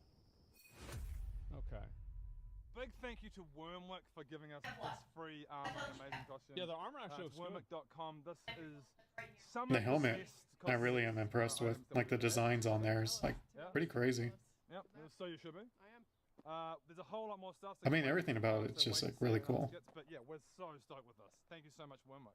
This was a very, very good skit. I like it a lot Diminishing because it does. The best part about it is it does kind of make sense about like why people buy cosmetic items. Yeah. Because like it's a very easy dunk, for example, to just like go and say like, oh, people that buy cosmetics are losers and you know They're lazy. It's pathetic. But it actually kind of makes They're not good at the him game. seem like the victim, and then right as you start to feel sorry for him and be like, yeah, maybe it's not that big of a deal, then he pulls out the sword and you're like, ah, fuck, I hate gaming. You know, it's such a good Yeah. it's such a good change there. I fucking love it, man. I mean, it's true. Like I think most people can relate to like his issue where he doesn't have a lot of time to play, So him spending money instead of hours, um, like maybe that could be an option. But I think the problem is like a lot of game companies go too far with it. They get too greedy, basically. And it's like it's not just cosmetic, and even then, like I don't like when it's like the cosmetics are only available in the store. Like you can't even get them in the game, or that some things that were like actual achievements in the game you can just buy on the store. Like to me, both like all of that is just too much. Yeah, he seemed like a loser. Yeah, exactly. And then you see that, and it's like, oh, maybe it's actually not that bad. And then he pulls out the fucking sword. Such a good video. Like the structure of it is amazing. The mentality is far from the start. There were jobs 20 years ago. Poor excuse, bro. People don't need an excuse. See, this is what you might not understand: is that nobody needs an excuse because nobody needs your permission. Yep. You see, like nobody needs your permission to buy something out of the store. Nobody gives a fuck. Why does anybody care what you think? And so this is the fact, is that, and I think this is one thing how. I mean, to a degree, he's obviously right. But I remember, if I recall right, Asmund started like this weird trend where people would spit on people, like anyone who was using a store mount, to the point that Blizzard had to remove the slash spit like emotes. Gaming has changed over the years is that people are much more okay with like cosmetic stuff and yeah, just like I was saying with Lost Ark. like this. Yeah, and back because Lost Ark, it's like unless you're paying money, you're gonna look like literally everyone else. Like it's so dumb. you know, back in like 2008, 2006, 2010 even, people were not okay with it. But nowadays, I think that because there are more people that do not get into video games for the reason that it is an escape from the real world. They just like the game, it's fun to play, etc. And Yeah. also how games have merged more with real life as well. Those people that play video games purely for escapism and to get out of the, you know, the rat race that's real life, those people have less places to go nowadays because I also think those kind of people aren't like attracted to MMOs unless they have these kind of things in them. So it's like, to me, it would make more sense that they're into games that are like kind of brain dead. Not brain dead, but like Vampire Survivors. Like that kind of gameplay where it's just very simple, do your thing. You know what I mean? Like there's no real complexity to it. You're not having to invest any real time into it. it's just simply more profitable to serve another audience. Oh, yes, definitely that as well. That's simple, man. Everyone got older, that's why. Well, I think that's another fact, but I think there's still 16-year-olds that, you know, if they weren't brought up on microtransactions now, they probably wouldn't want to play pay-to-win games either. But I think that really the reason why there is like a huge contingency of people that play video games that hate microtransactions is pretty fucking simple. It's just because anytime that you have something like this, anytime you see an item like that in the game and you don't have it, it's a reminder that that person has an advantage over you in real life. And I think yeah, it's also like that's what I was saying, like things in the store that you cannot get in game. So it's like, if you don't have the money for it, like disposable income to get it, there's not really any other options for you to get that armor. So you're just like, well, you know, it's just a reality check that is just not comfortable, like, or is just really uncomfortable. I think that just probably feels bad for a lot of people. Yeah. Yeah, I think that's the main issue. It's entertainment, just like movies. It's not that deep. No, I think it actually is. It absolutely is deeper than just like a movie. Or got a lot out of MMORPGs because they got put on an even playing field with everybody else, and they could actually accomplish things on their own. Yeah, I mean, that's what most competitive games are like that. Like Call of Duty, League of Legends, whatever you want to think of, Fortnite. Like all these big games, like you can't really buy your way above any other player. Everyone's on the same playing field. Like you may have like some cosmetics, but there's no way those kind of games would be okay with you buying cosmetics that actually make you better at the game. Those games, I would guess, at least, I obviously don't know, but I would assume like they really would not last long if you could pay to win, because it kind of defeats the whole purpose of the game. I actually think that's a big factor. feel bad about it, then you are a loser. Yeah, no, I don't think anybody's saying that these people aren't losers. I think that really it's just that there are a lot of them, and this is the way they feel.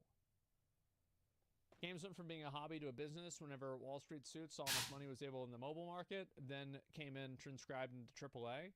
Man, I feel like video games have been a business for a long time, like 30 years, man. I don't think that's anything new. These guys are acting like Game Shark didn't exist. First pay-to-win option. Yeah, but like everybody has access to that, and it's also like not really. Well, I guess yeah, you do have to spend money for that, but. And with the Game Shark, even back then, like multiplayer games, really people didn't really cheat too much. Obviously, you had like people who would like what is those stupid cheats? Like we can see through walls, auto aim. That's the one I was thinking of. I think. Like those kind of things, like it's become a lot harder to kind of enable those features if you want to cheat in multiplayer games. Like you have to learn hacking and all that stuff versus before where it was like maybe a simple program. I think it's like those are like literally cheats, so it's kind of different. I'd assume a lot of people aren't ahead in life. They're just instead making bad life decisions with their budgets. Yeah, but for a lot of younger people that don't really have that level of awareness, it's not how they see it. Let me read a few of the comments. I was expecting. I mean, it's not just young people. Most people don't have a lot of awareness when they're in bad situations. By leveling up, if they did, they're less likely to be there. Income. He meant his employees' pay cut that he cut regularly at their paycheck. Yeah, of course. How else is he supposed to afford it? And Rowan starts making sense. It's a sign of the end times. Man, I played a game where people could keep where people kept complaining the random chance at a piece of equipment at the end of the raid was too hard and time-consuming for those with jobs. So the devs literally made it so you could grind a few times and have the currency to buy it for a fraction of the effort required. This kept happening with all future updates, and then the game slowly went from being active with literal queues at the login to content releases to living on life support and loot boxes. I think that's just the way that games go in general. I think that's the life cycle of all games. It's not. Yeah. Unless the game is like coming out steadily with new content, because I don't see how that could kill a game.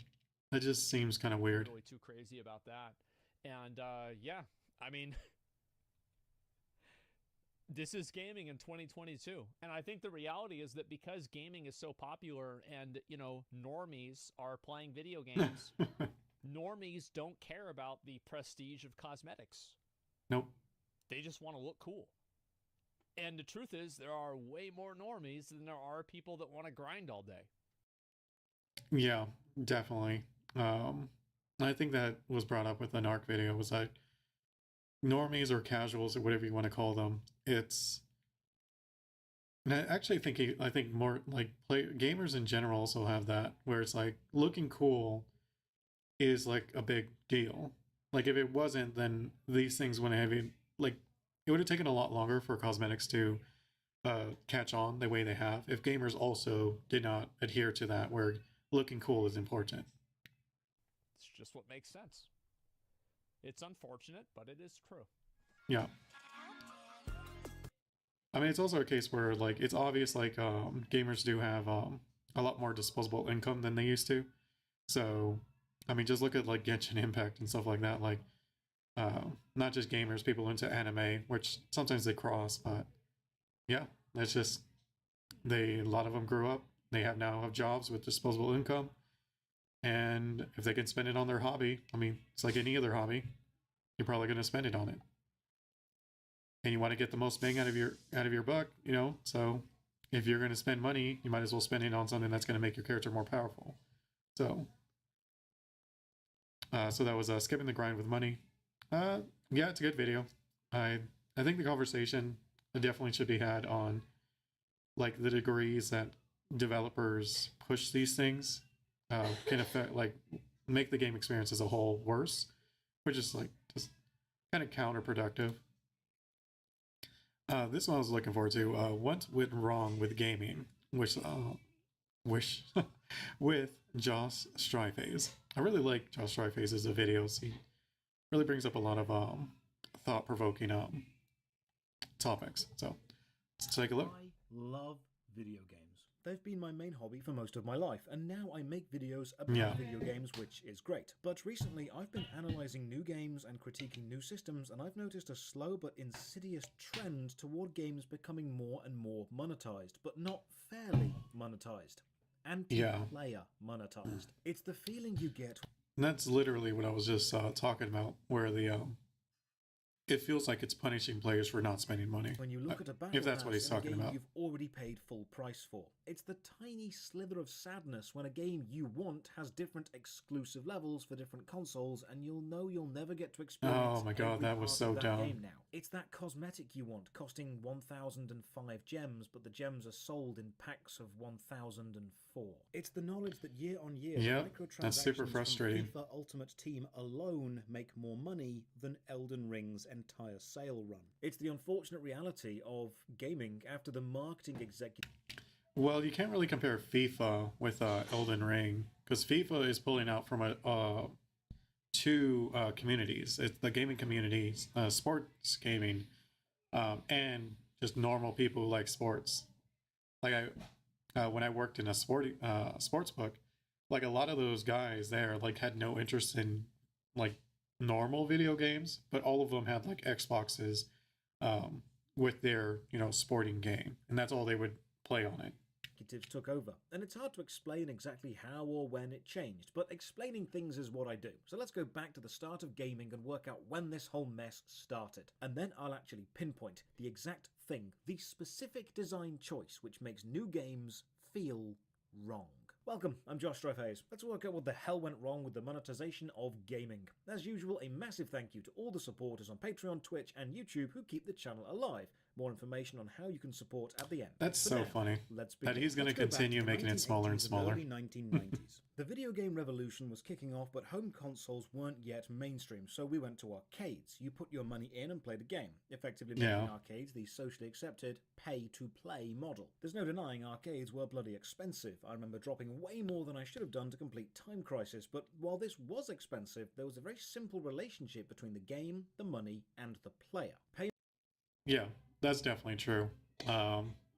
Personally, like I didn't really like arcades, and I did everything I could just save up money to buy a console, so I didn't have to go to the arcade anymore. Money, get access to the whole game. Victory depends on your skill. Game designers knew it was a simple transaction, and they... Which is funny, because if you think about it, mobile games really took after this. Like you lose, you can watch a video or buy, whatever it is to continue on whatever said run you're on. I didn't even really think about that, but that's like pretty interesting that they took that from the arcade era. I knew someone would simply play as long as they were able to, so they had to make the game hard so you would die more, and so pay more. Yep. This is why the Turtles game had that underwater bit. It's why House of the Dead bosses were damage sponges. It's why Ghosts and Goblins was everything that Ghosts and Goblins is. In the early days of home consoles, when people would rent games, we even called difficult levels blockbuster levels, designed to make the rental period longer, and so you'd have to keep renewing it. I never heard that term. That's interesting. That's definitely true, though. I think for me, though, if I ever ran into those games, I'd just stop playing them. Because I felt like I was like, why waste your time? Like Ghosts and Goblins, like I do remember playing it, but I seriously doubt I ever beat it because there was other games because I didn't have to play this one. So why don't these money-hungry games make us feel the same way as modern money-hungry games? Well, it's because the trade of money for game was simple, and there was nothing insidious about the transaction itself. You knew what you were giving, and you knew what you were getting. And if you were to break down the design time of a game into a pie chart... Yeah, and when the arcade era kind of moved to the console era, games got a lot easier because there was no more incentive to make it harder on the developer end. Because otherwise, if they just made arcade games easy, then they wouldn't make any money either. At that point, it might look something like... You play a quarter and you beat the whole game. Like, you're not going to make any money that way. This. Story, graphics, narrative connections between them, mechanics, marketing, playtesting, and then how much a go at the arcade costs. There was a lot going on in the development of a game at these times, but it's all focused on making a game good, because at that time, good games make the most money. When a company discovered a successful game, they couldn't just augment the original with downloadable content or extra levels because that technology didn't exist yet. They'd have to make a complete sequel, and so gamers got more games. Jump forward to the mid 1990s, the home console market had taken off. You buy a console, you buy a game, and Yeah. you play that game. Now, the whole lives mechanic in games at this time was a holdover from the arcade design space and wasn't actually needed in home consoles because you didn't need the player to put more money in. Dying when you have 3 lives, then restarting from your last save, or just dying and restarting from the save anyway with no arbitrary life limit was functionally the same thing, but design moves slowly. Away from the arcade model, you no longer paid per play and you now paid per game, and you then played as much as you wanted. Games were expensive, of course, but when you bought a game, it was complete. If it shipped with bugs, it would just have bugs forever. If it shipped with secret unlockable stuff, it would have that forever. When you own That wasn't always the case. There were rare cases where they would release like a different version of the game at a later date. I can't quite recall when that happened, but I'm like pretty sure that happened a few times. It's like vague memories. owned the game, you owned the ability to play as much as you want of the complete experience. And this was a very simple and fair transaction. While the arcade was, here's a game, pay us to have a go, the console was, here's a game, pay us to keep it and play it whenever. But the home gaming scene wasn't just consoles, it was also PCs. Now, back then PC gaming wasn't as mainstream as it is today, but it did come with one major advantage. Because the PC held a load of data files on its hard drive instead of just reading them from the disk or cart like a console, developers could create additional content for a game and sell that. Like the incredible RPG Baldur's Gate, releasing in 1998, and then the multi-hour-long expansion Tales of the Sword Coast in 1999. This was a time in gaming where developers could develop additional content, but I don't think I played the original Baldur's Gate. I think I played the second one. when they did, it was usually a lot of content. PC games saw expansion after expansion, Morrowind seeing the Tribunal and Blood Moon expansions, Diablo 2, then the Lord of Destruction expansion, and all the extra modules for Neverwinter Nights. This was additional content for a game without being a sequel, but again, gamers didn't hate this because the transaction was very simple to understand and it felt fair.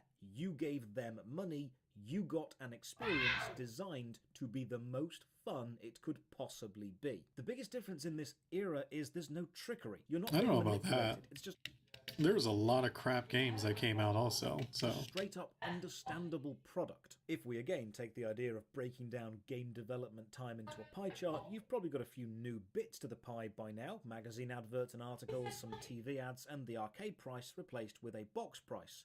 But it is still mostly make a good game and you will make good money. Then in 2004, online gaming really started to kick off, with World of Warcraft being released, but Blizzard aren't the bad guys in this story, at least not yet. For now, we need to look to the east, to another popular online game. I mean, Blizzard did follow that creed, make a good game, you know, like a lot of the early Blizzard games were amazing, and when World of Warcraft came out, it was just like a whole new level compared to the other MMOs at that time. From Korea called MapleStory. Now in Japan, the small toy capsules To be fair though, MapleStory for its time is actually really good. It was a lot of fun. Like the sprites for your attacks and stuff were actually cool. Like, Gachapon had been popular for years. You put money into a Gachapon machine and get a random toy of varying rarity. These systems appeal to people who like collecting things and people who like random yeah, but not a lot of people use the Gachapon system because it was a free-to-play game, so I think most people just played it for free. Because it was, like, let's be fair, it's a kid's game. Chance or mystery. It's Just look at basically it. gambling on a rather inconsequential level, but the psychology behind it is very, very powerful. So MapleStory introduced an in-game Gachapon-style system. I mean, to be fair, who did it first? Pokemon. Like, with the card packs. Like, it made a ton of money. Like, I still remember some of the adults who my brothers grew up with. Like, they became borderline millionaires. Like, taking advantage of the Pokemon trading packs. 100 yen got you a ticket for a random in-game item, and many people consider this to be the first example of a random loot box. But more importantly, this was the first moment in mainstream video games where you could pay money and not know what you were getting. You were no longer paying for the game or for an established product, you were paying for the mystery, the ephemeral moment of what if between purchase and eventual prize. And this system made a lot of money, because MapleStory was online, and Yeah, but like I said, I think they took it from Pokemon. Other people could see what you want. So it was no longer about having the game and enjoying the game. You could see what people want if they want something like crazy rare. But majority of the time you couldn't see it. It was now about a sense of community and prestige when you have something somebody else doesn't. If you make your game multiplayer, That was really smart of them. competition amongst players becomes a thing, and there are a subset of players who enjoy being seen as the person with the best stuff. And unlike real gachapon machines, which were either a physical distance to travel to or had a queue by them or sometimes just sold out, virtual gachapon tickets were unlimited, entirely within the company's control, and could be bought constantly. MapleStory already had the in-game items made, so they were selling the excitement of chance, and they were tapping into the collector and completionist mentality of many hardcore gamers. So game developers began to see they didn't actually need to sell a gaming experience anymore. They could instead sell the small adrenaline spike of potential. This was a turning point. A moment investors realized it was completely worthwhile to dedicate at least some game development time, not to the game itself, but to systems within the game designed simply to extract money from the player after they had started playing, but without giving them a complete new game. This is the first part of the puzzle for where we are today. So let's put this idea of sell random chance into a little box. A box of all the design tricks which don't favour the player or make the game necessarily any better. A box of design tricks which don't make you think, oh my god, this is amazing, I need to tell all my friends, but instead use the game as a simple vehicle for additional monetization. Now, If I had to guess, I mean, obviously the main one would be loot boxes, but right behind that would be cosmetics, and even cosmetics that increase your power, like pay to win stuff. You also have the pay to proceed. You have the pay to not wait is a big one. I think that's probably the biggest one. Is basically like energy systems or making something build quicker, like instant building. Now, the techniques in this box are not games themselves. They cannot exist on their own. They aren't symbiotic with a game because they don't enhance each other. They are parasitic because they need the game to survive but don't necessarily improve it. We'll call this box Abusive Monetization Strategies, or from a more catchy title, Pandora's Box of Bad Design. The main danger of this box is... I don't know if I agree with that. Pandora, it's not a bad design, it's a greedy design. Because it's not like it's dumb or silly, it's for greed. If we were to take the pie chart of game development time now, knowing that this box exists and knowing the techniques inside it can make a decent amount of money, the finance people know they need to find space for the techniques within this box somewhere on the pie chart. Yeah, it makes too much money to ignore. Like, honestly, if you were going to make a game, like you, a gamer, you're going to pour all your time into this, because making a game is not easy. At any level, it's not really easy, whether it's the story, game design itself, like the mechanics, putting the levels together, like all that stuff, like, is hard work. Would you not look into, like, okay, well, I put in all this work, and there's these game like things we can add to it that will just possibly make us like a ton of money. Why wouldn't you? Maybe on like a moral high ground standpoint kind of thing, but how many people are willing to lose hundreds of thousands of dollars for their morals? It's a very rare individual. Which means something else. And that's like if you're alone. Like, most games aren't made by one person. Must lose out. Jump forward 2 years to 2006. The Western gaming market hasn't yet discovered the mass appeal and psychological dominance that loot boxes have, but they have discovered something just as important. Gamers will pay money to look different. And it all kicks off with this. Not just different, cool. It has to be cool. If it's different for difference sake, it's not going to sell. Stupid horse. Now, I've made a complete video. I mean, for its time, it was pretty cool. On the history of this horse, but the short story is... Obviously, looking at it now, it looks like garbage, but like back then, it wasn't bad. It was a pretty cool map. Elder Scrolls Oblivion was a great game with some great DLC, Knights of the Nine and the Shivering Isles. But you could also pay a few dollars to give your horse armor.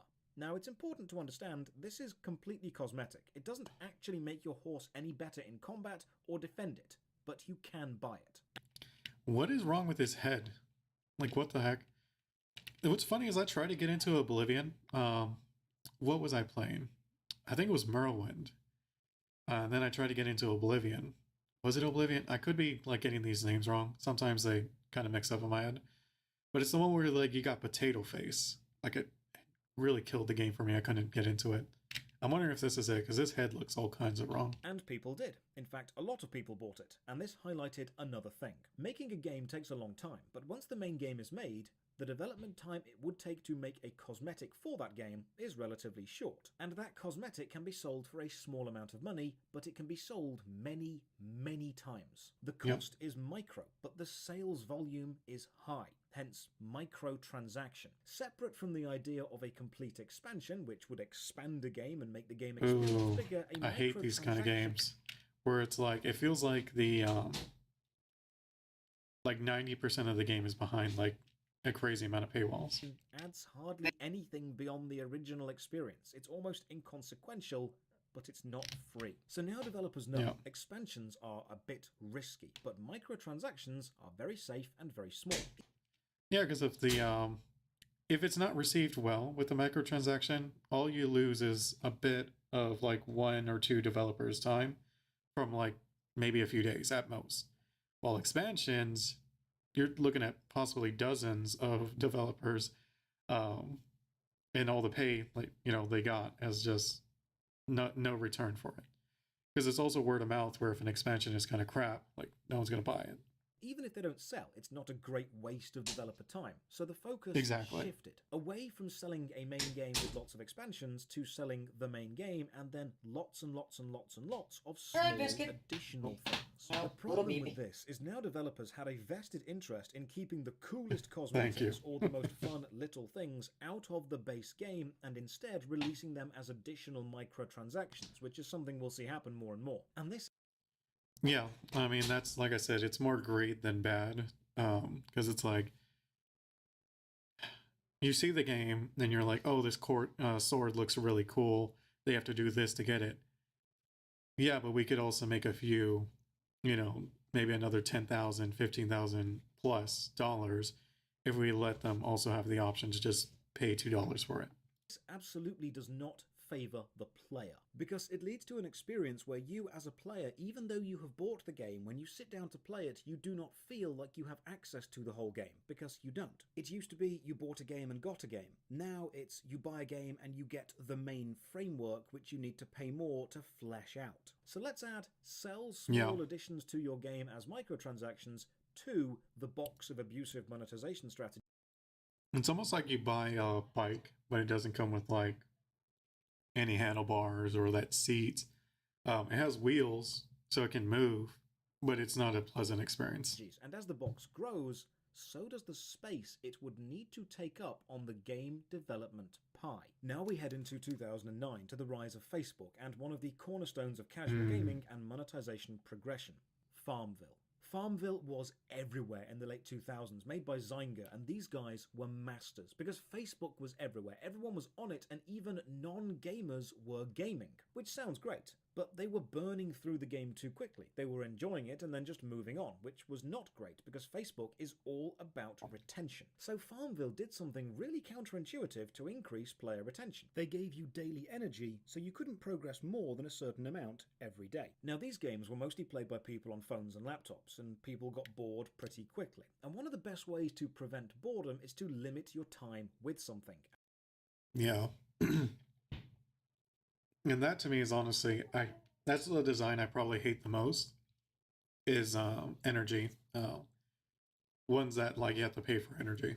Absence makes the heart grow fonder, as they say. So energy systems limiting what actions you could take, or timers connected to growing your crops or building things and you couldn't progress them quicker. By making the player progress only in short but intense bursts and then wait for their next fix of game, you either force them to pay more money to gain more energy or to skip the timers, or you make them return tomorrow. And this is game design focused on the formation of daily habits. The psychological power of the habit has been studied for years. Motivational speakers talk about them, self-help books push them, and now gaming companies were looking to use them as a way to turn players into users. Because it wasn't just about the game being fun anymore. The focus wasn't on giving the player the best experience you could give them and letting the player enjoy it at their own pace. The focus was about the game being effective at encouraging a specific behavior response from the user. And that is definitely true. I think, though, I think one of the problems, though, with that is like it's a case where on a base by base basis,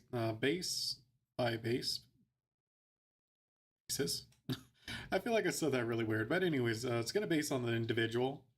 Like for example, like I got burnt out of it on, I forget what mobile game I was playing. I think it was like a Star Wars game or something. And now, like if a game has it, I just will not play because it's an endless pit. Once you realize that's an endless pit you will never get out of, no matter how much money you pour into it, there's always going to be more. It's like if you had a car that was just like always bringing it down. Eventually, you're gonna like, F this car. I'm just getting a new car. F it, throw it away. I don't want anything to do with this car ever again. Encouraging the user to return day after day is habit forming. Someone who plays your game habitually is more likely to remain playing even after the game itself has stopped being enjoyable. They're just continuing the habit. Along with this, game designers knew you would also have friends on Facebook that may not be playing the game, and they wanted those friends to play the game, which is why they put the mechanics in the game of share this achievement with your friend to get bonuses and get boosts. A huge amount of people began playing Facebook games not because they thought they would be the type of game they enjoy, but because they were doing their friend a favor by starting up. They were supporting their farm. They were joining their mafia. And just like MapleStory's gacha being viewed by the players in the game, you could share the progress of your farm. You could show off how far along you were, which spurred competition. So we can add limiting progression per day and encouraging you to invite your friends to start the game to give yourself advantages, or the ability to share your progression with the community, which I don't think that should be put into the that box, because there's nothing really wrong with those mechanics in and of themselves. The problem is when they're, what's the word I'm looking for? When they're implemented specifically to generate more money. Like, to me, there's nothing wrong with like a recruit a friend thing, or like you sharing achievements with friends. Like all those things are fine. It's more like when you benefit from, no, actually I think that's fine also. Yeah, I don't think there's anything wrong with that system. It just, to me, it feels okay. Like you want your friends to play the same game as you. There's nothing wrong with that. I think it's because this game is pay to win as hell. That's when the issue runs, because it's a crap game that's pay to win, and you getting your friends into it, you're now like sharing your drugs with them. They're going to be addicted. So in that sense, it's bad. But that's like saying sharing a pizza with someone is bad. Like, no. If you're sharing your heroin with someone with a friend, that's terrible. But like sharing a drink, sharing food, like none of that's bad. Which is why achievements on almost all consoles and PCs are publicly viewable. Into the box of abusive monetization strategies. And while habitually playing something isn't generating money in itself, it does keep the audience around longer so they can be exposed to other, more successful strategies. Now, some people will point out that paying to advance more or paying to skip timers is in some ways similar to the old arcade process of dying and then putting more coins in to continue. And it is similar, but there is a crucial difference. With an arcade game, you could, in theory, finish the game entirely on skill. These timers and energy bars. I think that's why the energy-based system is, like, to me, one of the... I don't know which one I hate most, that one or the loot boxes. I honestly think energy. Like, it's... because there's nothing you can do. Loot boxes, you can literally, like, if you want to spend enough time, you can just keep going at it. But with energy, it's like you're done for that day.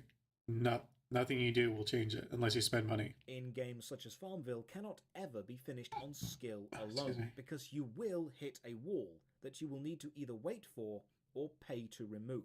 But this wasn't everything. Yep. Nowhere near. Farmville had other strategies. Oh, You had sorry. timers and you could pay to make them progress faster, but not with money directly. Now you had to convert real money into a proprietary currency. I think this should be illegal.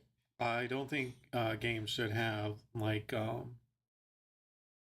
their own currency in a game. Like it's just like maybe that's like a weird take, but it's like I feel like that is one of the biggest problems. I think any game that does that should automatically be categorized as gambling. Maybe not automatically. That might be too harsh, but it's like I just feel like that is the like almost the standard for any casino is like the chips.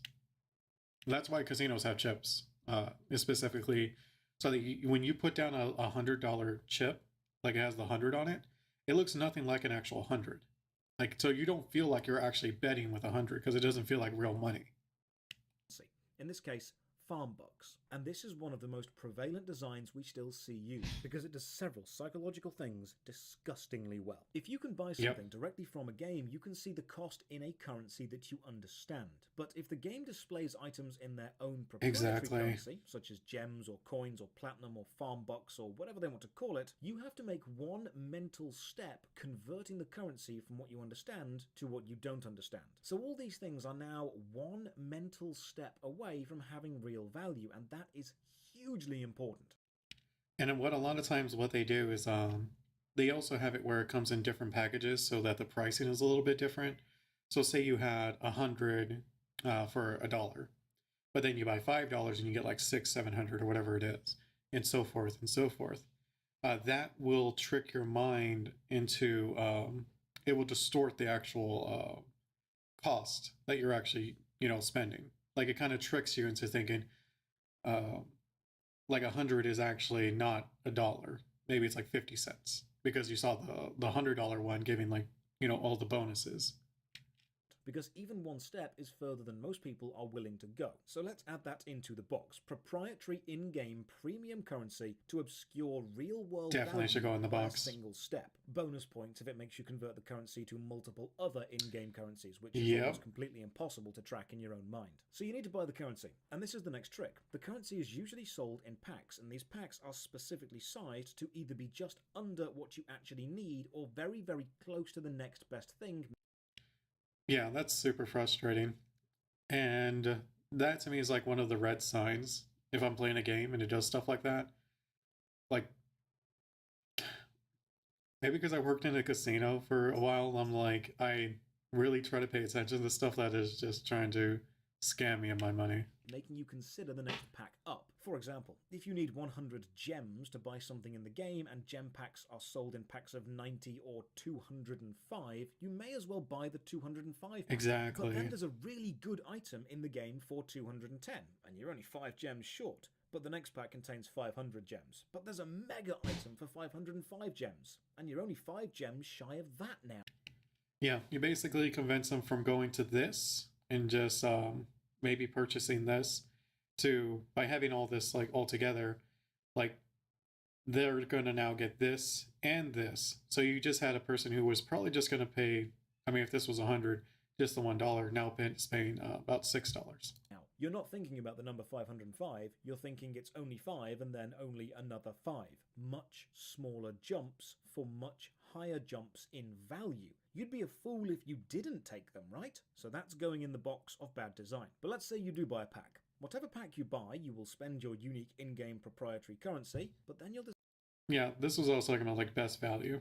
discover something else. The currency is non-refundable, and it is almost impossible to spend all of it. You'll always be left with some random number, like 4 gems or 2 bits of platinum. It's never 0.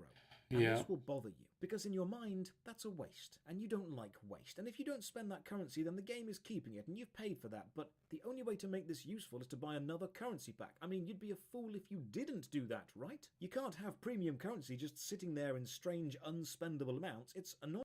I actually didn't think about that. That's a really good, wow, I can't even think right now. Probably need some food in me. It's whatever. Point. That's wow, I can't believe I forgot that. Okay, so yeah, that's a really great point. I didn't even, it really makes sense though. Yeah, man. and it's by design. So add that to the box. But maybe you know all this, and you're not a fool. You won't spend a lot, you'll wait for a sale, but oh look, you're a brand new player and there's an offer. A load of... Yeah, I mean, Diablo Immortal, like everything I saw in it, I was like, man, they are geniuses. Like, they must have people who work in a casino or who have studied, like, both the casino, the trading card game, and then mobile in general. Like, it's perfect when it comes to how to squeeze every nickel and dime out of its player base.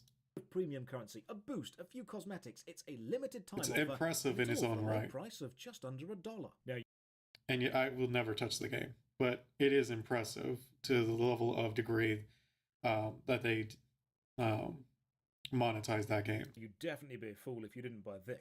and all the psychological tricks they apply to it. If you've ever wondered why the intro packs to almost any game are such good value, it's because studies have shown people who buy a single purchase are much more likely to make another purchase. So you want to make Yes. the first purchase really enticing. And it's because some phones need you to authorize in-app purchases. It's also why they the term gateway drug. Like, if they can get you using even a soft drug, like that automatic, like you're 10 times more likely to do hard drugs just by doing a soft drug But once compared to someone who didn't. you've authorized one, it will not double check for any extra purchases. So you confirm that you want to buy the cheap pack, and then it doesn't double check for the expensive packs, because every screen between the player and a purchase is a moment they could doubt and reconsider. So you want to get those, are you sure you want to purchase this, checks, agreed with and out the way early. Unusually cheap intro microtransactions just to get you into a habit. Let's add that to the box. And while the box is looking pretty anti-player and anti-consumer so far, it's nowhere near full. To truly see how effective this ugly design can be, we only need to go forward 1 year to 2010 and look at FIFA's Ultimate Team mode. Now Yeah, this was like, and what's another thing that came out outside of gaming that I think actually came from gaming monetization was fantasy leagues, like a lot, like the like websites and stuff like that. Like, I would bet money that that's where the idea came from.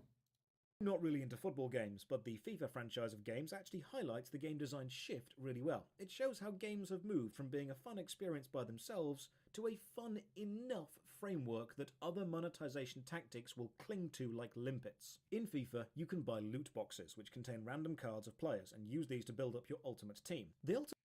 I mean, it's like I said, Pokemon and stuff, like, they were doing this long before that. Ultimate Team mode takes several of the box ideas and combines them, and now the Ultimate Team mode makes more money than the box sales of FIFA itself. In fact, since 2018, FIFA Ultimate Team has generated over $1 billion in revenue per year for EA.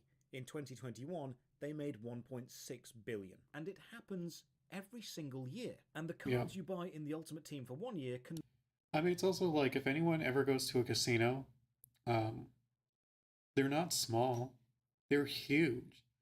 They are usually beautiful, have a lot of stuff in them that look amazing. Where do you think all that money came from? Why would they invest all of this in this place?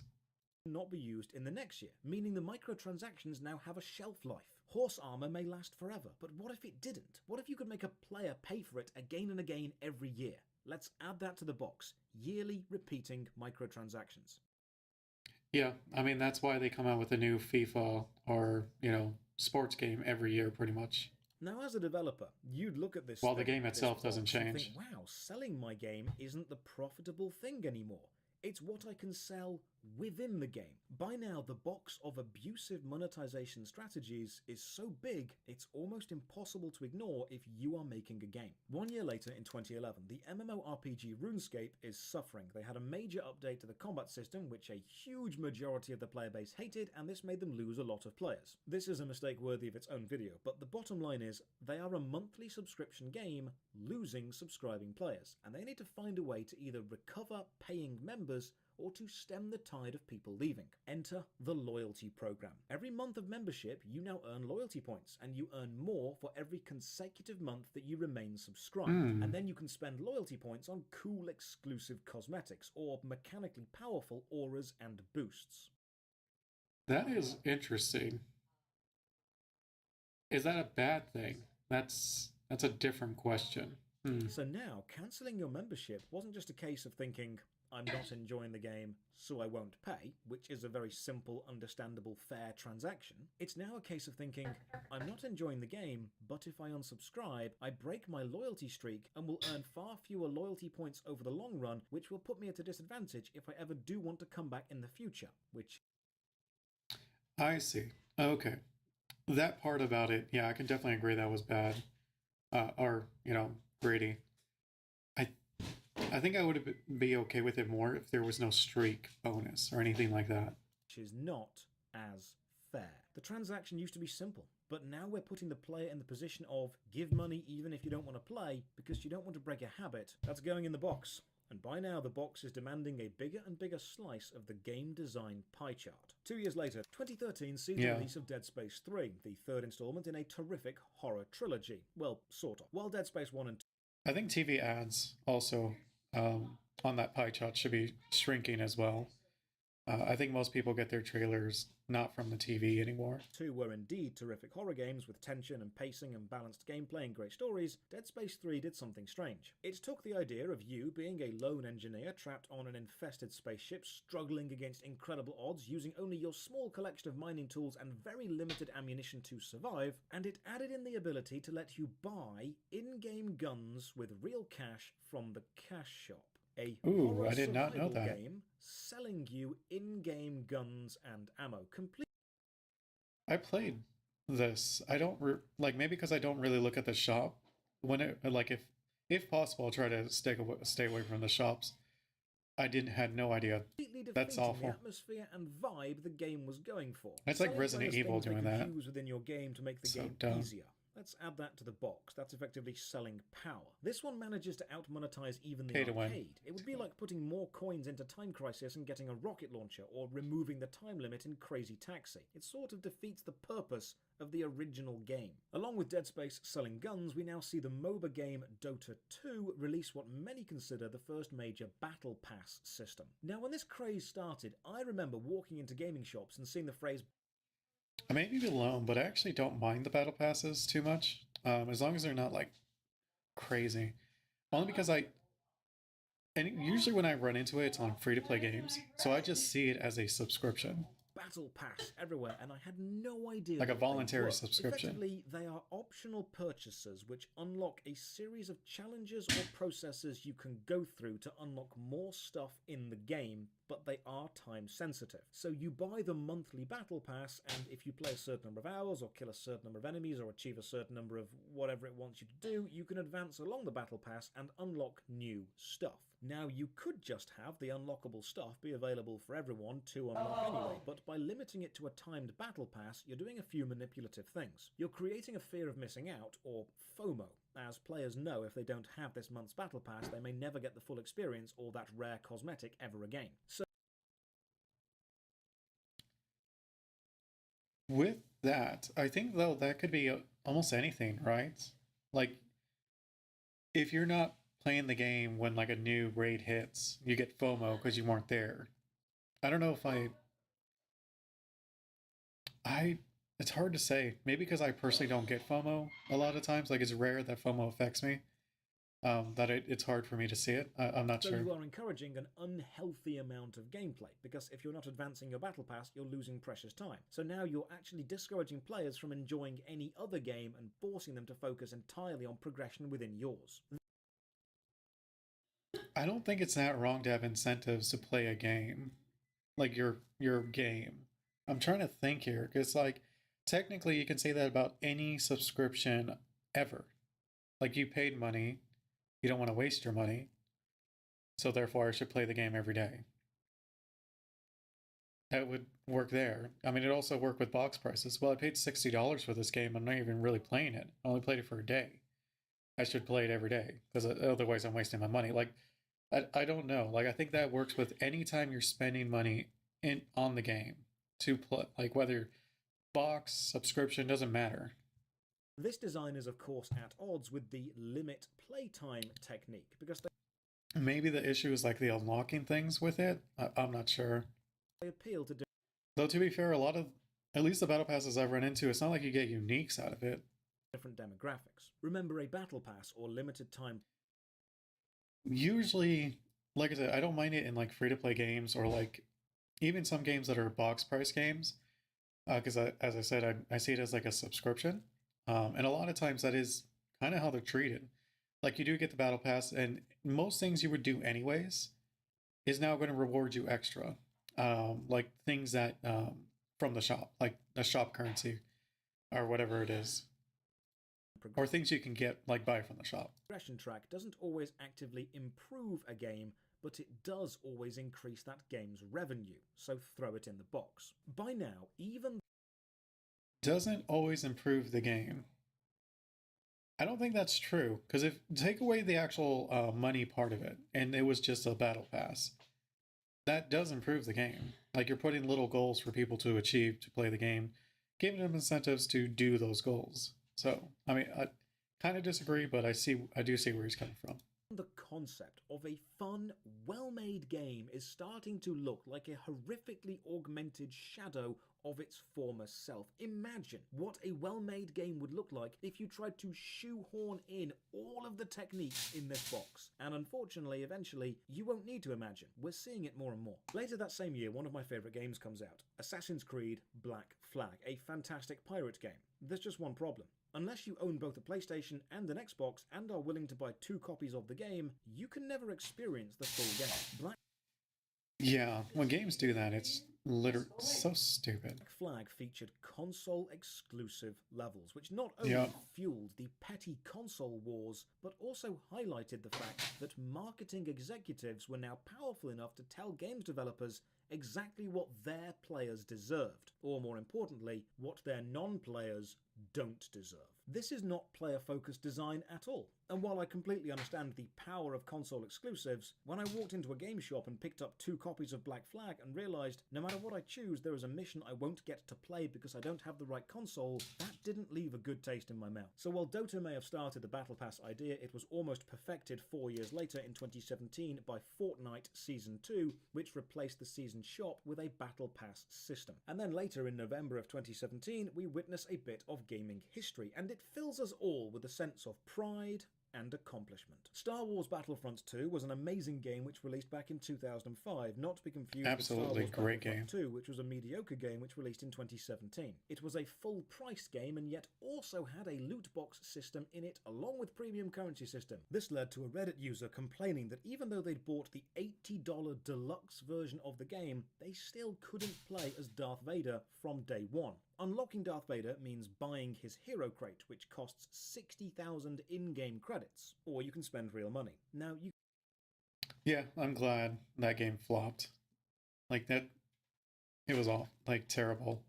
Unfortunately, it didn't. Like if they released it on mobile, like that game would have blown up. you can earn an average of 250 credits per 10-minute match at the time, so you'd have to grind for roughly 40 hours of constant gameplay, longer than the average completion time of most video games, to unlock a single rare character. Or you could pay crystals in the premium shop and spend those on hero crates and just hope. EA responded to this Reddit complaint saying the reason crates were so expensive or take so long to unlock is to give a sense of pride and accomplishment to players who did manage to unlock them. This becomes the most downvoted comment in Reddit history. So, locking premium parts of your full-priced game behind either hours of grind or spending Yeah, that probably was literally one of the worst things you could say when you could just buy it. even more money to unlock the cool stuff before other people who bought the same game as you. Now, it's important to understand that games having things locked within them is not necessarily bad design. One of my favourite games of all time is SSX Tricky, the snowboarding game. And as you play through That's a that, really you good unlock game. new characters, new boards, and new tracks. Progression within a game and rewarding that progression with new mechanics, new characters, and new areas is not bad. The problem was Yeah, Tony Hawk did a really good job with that too. Progression wasn't the only way to unlock this. You could simply pay more money to get it immediately. And because it was a competitive game, people who paid the extra money were at an advantage over those who did not. This is a video about how newer games feel. Yeah, I kind of talked about that early on, is that competitive games like Call of Duty and stuff, they don't really have pay-to-win mechanics that I know of. I could be wrong. Because when you make the playing field unfair in a competitive game, like there's just fewer people who are going to want to play it. Wrong. And it feels wrong to buy the same game as someone else and to know that they will have an advantage over you if they pay more. Throw that in the box of abusive monetization. Why not? It's going to work. And then 5 years later, Diablo Immortal happened. Now, I've already covered Diablo Immortal pretty extensively in the video The Diabolically Immoral Diablo Immortal and its follow-up about the legendary crests, because it took basically every idea from the big box of abusive monetization and sprinkled them liberally over a somewhat Diablo-looking game, including multiple premium currencies, a deliberately similar in-game item which functions slightly differently to a paid version of the same thing, and multiple battle passes all called different things. But don't worry, because everyone assured me that Diablo Immortal was a mobile game, and thus would not be representative of the actual next Diablo game, which would be Diablo 4. Everyone told me Diablo 4 would be a full game by itself, with no cash shop, with gameplay first, and none of the strategies from the big box of badness. So of course there are various digital versions of the game, the more expensive ones giving you an accelerated battle pass bonus, allowing you to progress quicker, and there is a cosmetic cash shop using its own proprietary currency. And if you're thinking Diablo doesn't need all these extra bells and whistles to be... Yeah, I mean, I plan to play Diablo 4, but if it's like, if I keep finding like immortal like mechanics, Diablo Immortal mechanics, I doubt the game's going to go anywhere. It's like when they released the auction house and reduced the drop rate of legendaries to like nothing. Like, the game basically almost died like when it was released. A good Diablo game, you are correct. These have not been added because they make the game better, they've been added because they make the game money. And then Darktide released, which is a full price game with an abusively priced cash shop, or you can grind for hours and hours and hours and hours and hours to get some of the cheap things in that shop. And now we're here. So why have games become like this? Simple, because games are businesses. Games have been businesses since arcades, since consoles allowed you to buy the game and have it in your own home. They have always wanted to make money. But up until now, the best way to make the most amount of money was to make the best game you possibly could. Because I mean, that's what I was saying earlier, is like, morality, like, that's not going to be a stopgap for someone who wants to, for anyone. Like, okay, you can see yourself as a better person, or you can make a few $100,000. To be fair, everyone's going to choose the money. Just people would buy it, and that was it. The transaction was finished. It was fair. The best way to make money on modern games is to make the best framework as a holder for these strategies. And companies have experimented with various methods to increase income over the years, from gacha loot boxes to pre-orders, console exclusives to battle passes, energy systems to just straight up selling power. And instead of hiring game designers, they hired psychologists to build habits, to reinforce addictive behaviors, to design gameplay loops which encourage spending. The problem was, these techniques were never about the player having fun. They were about the user being monetized. And when a marketing executive pictures you playing a game, you aren't pictured smiling and laughing with friends. You're pictured opening your wallet and reaching for your credit card, because that's their goal. And eventually, the Pandora's box of abusive monetization strategies was so full of proven, effective techniques that making a game is often no longer about the game, at least not for the people in charge of the money. The game is now simply a life support system for as many of these systems as you can design into it. The game is a host, and the parasite of monetization has begun to take over, and the unfortunate reality... Yeah, it's the same with like slot machines and a lot of the trading card games that they try to release. Like, they don't even try to hide it. Like, they just want money. The reality is this works. Even with a breakout incredible success like Elden Ring, which won Game of the Year and sold over 18 million copies as of this video. At $60 a sale, that's over $1 billion in sales worldwide. That is still slightly shy of how much money Genshin Impact made this year. It is still shy of how much money FIFA Ultimate Team has made every year for the last 4 years. The reality is, when companies look at that... Yeah, but both those games dip into multiple markets. FIFA with the sporting, like soccer is absolutely huge. Um, like outside of gaming, and then Genshin Impact is the anime players or anime watchers, and that's also a huge community. Like they're both giants in their own right. So when you have a game that is like very monetization heavy, but they're the best for that community, then of course it's going to make a ton of money. Pie chart of game development time and how they divide I'm surprised Call of Duty, like, he hasn't brought that up yet either. developer time or invested money. That big box of abusive monetization strategies, that Pandora's box of terribleness, is so effective, they would be hurting their own profit to not put at least some of the techniques in. The older design. Yeah, they'd be an idiot. Like, the thing is, like, the only way it's ever going to stop is when it becomes legal, like regulated by the government, similar to casinos. Like, casinos would look way different than they are now if they were left to their own devices. Like, I can't even imagine. It would be insane. Design is simply. It's similar to gaming. Like, they took everything that was already legal, card games, casinos, slot machines, sports betting, all these lessons that the were learned from gambling, and they started from there and just went further and further and further. It is not going to stop, not until it's regulated, which is sad. Have the knowledge of this box, and even if they. I say sad, but it's like it's fair. People want to make money. That's just how it is. They didn't have the technology to act on it at the time. Modern design often puts. It's like if most people, if they walk and they found like a bag of money, they're not going to look for the owner. They're like, oh, this is now my money. The player into an awkward position where the game has spent more time focusing on the manipulative, abusive systems than it has. Like, they would only be words like, maybe this is money stolen and I'll get in trouble for having it. But other than that, on just being the best game it could be. So what is the exact choice which makes games feel wrong? Is it MapleStory's fault for adding Gachapon? Is it Oblivion's fault for the horse armor? Is it Dota? No, because you had the trading cards before that, and you had the those like what are those called? Like, you put a quarter in and you turn it and it gives you like a random like little like toy. Dota's fault for the battle pass, FIFA's fault for the success of Ultimate Team.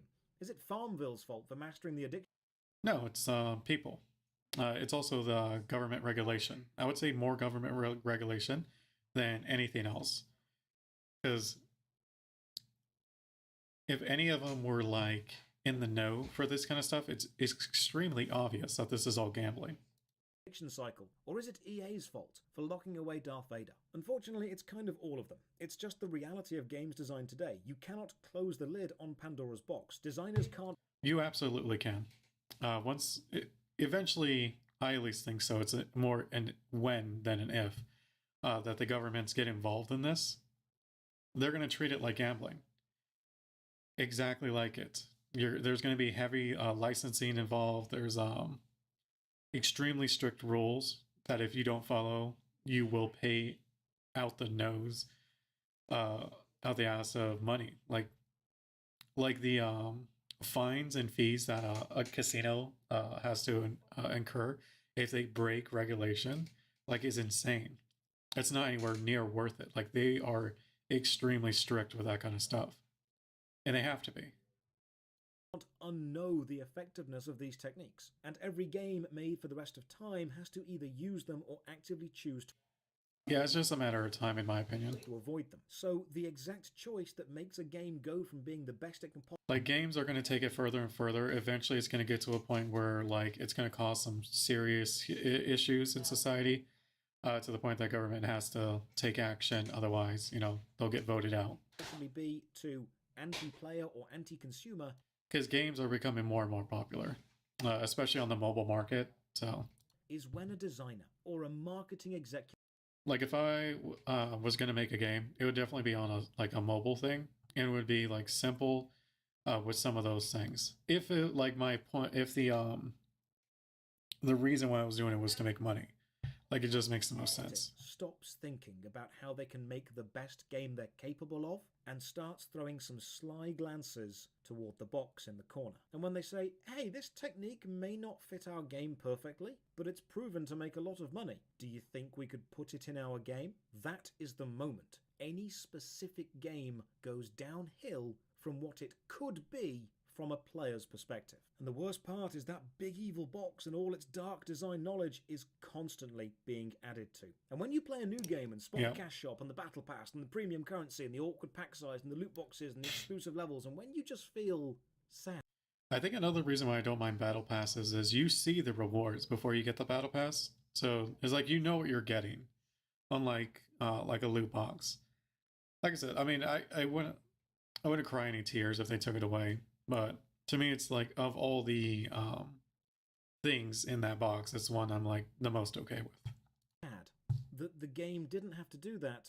That's when you know that the pie chart of design of this game had at least a small slice dedicated to that stupid box. A small slice focused on making the game a little bit anti-player in the name of a lot of profit. But personally, I also know it can be very cathartic to be angry at a thing instead of a concept. So let's all just collectively agree to blame the stupid horse.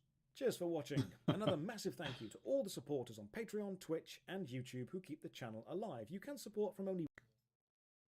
Yeah, I mean, I don't think there's anything wrong with like buying DLC, as long as it's like not from an in-game currency, but you're seeing like the actual dollar amount. So I really like Josh Strife's videos. They're very thought-provoking and engaging. What went wrong with gaming? Yeah, I mean, it was just a matter of time. Like, there's no way it would, because it's unregulated. So eventually you'd get someone who was like, I can make money from this. Who knows anything about casinos or like how the trading card game, like how much money they made. Next video here, Dear Lost Ark and Smilegate. I think this is from who was it? Styx? I forgot his name. But he's like a big into Lost Ark. He was trying to get a lot of people into it, saying how it wasn't pay to win. Yeah, he was wrong. Super pay to win, super grindy. I really regret buying that and playing. Like, I bought one of the pre-purchase packs, whatever it is. Not the most expensive one, thankfully, but man, like, I had a lot of fun leveling. But once like you get past a certain point, it's like, this game sucks. Okay. Dear Lost Ark and Smilegate. And you know, like, if you're just looking for challenges in a game, like, it's actually a pretty good game, I think. Stoops is serious because he's using Korean hashtags here. Stoops, that's his name. Sorry. What's going on, everyone? My name Oh, is wow, he is in the Korean subtitles. I'm a Western Lost Ark player. So he's doing his absolute best. He really wants the people that are watching, please listen to this. Damn, he's serious. I've never seen him do that. You may have seen me on YouTube or doing Twitch the Korean subs and everything. Just various videos of mine. I'm gonna have this video be translated in Korean for some of the Korean users or watchers that play Lost Ark, just because I think we all play the same game, and I'd like to include you in this conversation. Okay. So, just a little backstory about myself. I've been playing Lost Ark for about a year and a half now. I've played... What? I'm pretty sure you played it for longer than that, but maybe not on the US. Maybe he's just talking about the US servers. Korea sometimes. I play on Russia. And I also play in the US, or the Western version. And, you know, what actually got me into playing Lost Ark was the 2021 Winter Loa-on. That was really the what got me most excited about the game. The funny thing about what got me into playing Lost Ark is the battle against the dragon with like a 20-person raid, and it's not even in the game anymore. Yeah, he's right. That trailer was freaking amazing. I didn't know they removed it. That sucks. I thought it was just future content that we just didn't get, and that was disappointment of its own. So, like, ironically, the only fight that I saw that I thought was really fucking cool is not even in the game. Whatever happened to that? We gotta add that back in. Was seeing Gold River come on stage and talk about the game. Yeah, because when I saw that, I thought that was like how the game was normally. It turns out it's really not. It's more like doing mythic pluses in WoW and like stuff like that, which I'm not a big fan of. And the passion that the developers have for the game, and most importantly, coming from games like World of Warcraft, what got me most excited to play Lost Ark was the direct answers that they would have towards the community's concerns about the game. Well, yeah, so Gold River would always take questions that may not have been the easiest questions, and he would talk about them. Regardless of his answer, I always loved that he would address the concerns that players had. And, you know, even when Lost Ark was coming out, yeah, I think that's why dev blogs, like, they're becoming way more popular among studios because they receive like a lot of positive responses. Because whether you're like, it's something that may not be agreed upon by the player base, it's like at least we know where the thoughts are. Like, it's not like, who is thinking this? Why are you thinking this? Like, you're actually getting some answers. Out in the West, there was an interview with like Amazon that was on Twitch. This is the one where he literally is talking shit about Amazon on the interview live, announcing Amazon publishing his game. He's like, yeah, I mean, we're going to probably have to fix some stuff. Obviously, you know, Amazon publishing, I mean, there's some bullshit. I don't know what's going on over there, guys. I'm going to be honest. But, you know, once they sort their shit out, we'll be fine. With Gold River at the time. That's real? Yeah, it is. And he said, ask me whatever you want. And they had asked about pay to win and all of these things, and he answered them. Now, you may not always like the answer that they have, but they wouldn't go, you know, he wouldn't avoid the question. He would directly address it. And I think that same as usual. To the same as usual. Oh, no, worse this time because she wanted to get into the gifts. Oh. I mean, if I recall this interview right, he basically said that the pay to win was there so that they could make like content, like just release after release with the content. If I'm remembering it right. Their care and their awareness of the issues. You know what's funny? I may go back to the Lost Ark just to kind of check it out. I may not. I don't know. I'm like just saying it. Like I kind of like flinched a little. That the game had. Yeah, I probably will do that. And I think that because it's like if freaking Stoops is like, yeah, this is my message to you, like this kind of video. I mean, I want to see what he says, but like that is very troubling. A lot of companies are always worried to talk about problems with their game because they think if they talk. I think that's less true, but it is definitely true. Yeah, how to tell people that you have a problem is acknowledge it. If you never acknowledge there's a problem, then all you have are a few people in chat wondering, am I the schizo? Maybe there isn't a problem and I'm just crazy because nobody ever tells me I'm right. Talk about it. It's going to cause issues and people. Especially if it's like a problem that's like not like niche, like majority of the player base isn't even really aware of. We're going to get angry, but I think a lot of video game players and MMORPG players, they're just looking for that in a company, just the authenticness, the genuineness. I think anyone who's a consumer would appreciate that. It doesn't have to be games. The realness, they're looking for that in a developer. And I think Smilegate provided a lot of that.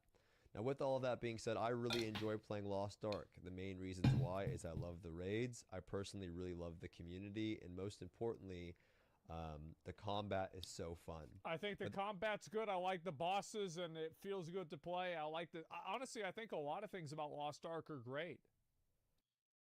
Oh yeah, definitely would agree. Like, I had a lot of fun playing the game. I just don't like the amount of grinds in the game, and that like some of the content is just maybe overtuned a bit, because it's like unless you have a group of players, you're just doing it randoms. Like, it really feels like you're just wasting your time with some of these. Like, say you get like a bad group like 3 times in a row, like you just wasted several hours, like maybe an hour or 2. I like being able to like sail around. I mean, I put a lot. Oh yeah, like outside of like the like so-called hard content. I mean, it is hard, but is really not that difficult if you have like the gear for it and like the like decent skilled players. But like the exploration, the collection, like I really did enjoy that kind of stuff. A lot of time into the game, bro. I did like everything. There are a lot of issues that The I think the boobs, game yeah. has because the game is only about 4 years old, Of right, course. give or take. And when you're making a game and it's a new MMORPG, it takes time to develop a wide plethora or a wide variety Content. of content. And Lost Ark has been doing really well in the raid content, where the raids are generally really fun. The classes are pretty fun to play. Yeah, they are. But there is some issues in the gatekeeping aspect for new players to get into the game. Yep, 100%. And it is intimidating because the fights are actually very skill intensive. While getting gear is actually pretty difficult unless you're able to complete these things. So it's like a vicious cycle where it's like, yes, gear makes it easier, but then it's hard to get gear if you're not able to do it unless you spend money. Well, it's also like just like your casual everyday experience. Like, yes, doing the raids are great, but at the same time, the everyday, day-to-day gameplay of Lost Ark is extremely grindy and mind-numbing to the point where it's not enjoyable. Yep. But that the daily routine has a lot to be desired. There are many ways to improve that. And I was looking, you know, to this path. That, and it feels like exploration, which to me was like the funnest part about Lost Ark, just go visiting the islands, maybe unlocking something so you can visit more, so like a Metrovania kind of feel to it. It just feels like none of that, like other than the initial part of the game. It'd be like if Vanilla WoW had that and then they never built upon it in any expansion after that, is kind of the feeling I get from it. Past winter 2022 low on to address a lot of those issues, because I think that Lost Ark has all of these systems. You know, an example could be sailing content. An example could be islands. Yeah. An example could be storytelling content. And I think sailing content in the islands are great. I did all of them. Yep. Fun mini games, etc. There's so many ways for the game to improve, even the side act. That and they make leveling alts, like leveling alts is no problem, but like getting an alt to where your main is so annoying. It's stupidly grindy. Yeah, it's just awful. I love playing alts, and it just, I think that's what killed it with Lost Ark to me, now that I'm thinking about it, because I'm very big into alts, and obviously Lost Ark like does incentivize it so you can funnel everything to like the main character, but it's like, that's not why I want to level an alt. I just want to level them to experience them, have fun with them. But Lost Ark made that like super unfun. Activities like boss rush, cubes, chaos dungeons, and guardian raids, things that you're supposed to interact with on a daily. Those, in my opinion, are the most important, because those are the things that everybody does. So if the core gameplay, which is Guardians and Chaos Dungeons, those are the two main things that you do every single day, and honing. Should do. That's how you upgrade your gear in general. If these are bad, the game is bad. It's also like, it's, especially when I played, because I played obviously when it first came out, so it's like huge player base, bunch of people playing, new players. A lot of them were just terrible at the game. They wouldn't learn from their mistakes, and it was just over and over and over to the point it's just like, is this worth it? Like, you don't get anything for attempting it. I mean, you shouldn't, I guess, but it's like, I don't know. I just felt like I was seriously just completely wasting my time. Like, I could be doing almost anything else and actually progressing. Or weekly basis. Like, I could literally like apply for more hours at my job and just fucking pay for the damn mats. There's so many ways to improve upon those. And when you hear back at the last low on, the winter low on of 2021, they talked about how they were going to focus more on the horizontal content, to have things to do that weren't vertical, right? Raids. Because when you came off of Vault In, Clown, Vicus, Belshaza, all of those raids, it was a lot of, sorry, it's noisy in my neighborhood. There was a lot of honing an item level to do that content. And I think the problem with Lost Ark is that it was focusing too much on those because they were successful, but they needed to also flesh out and create fun things to do outside of that.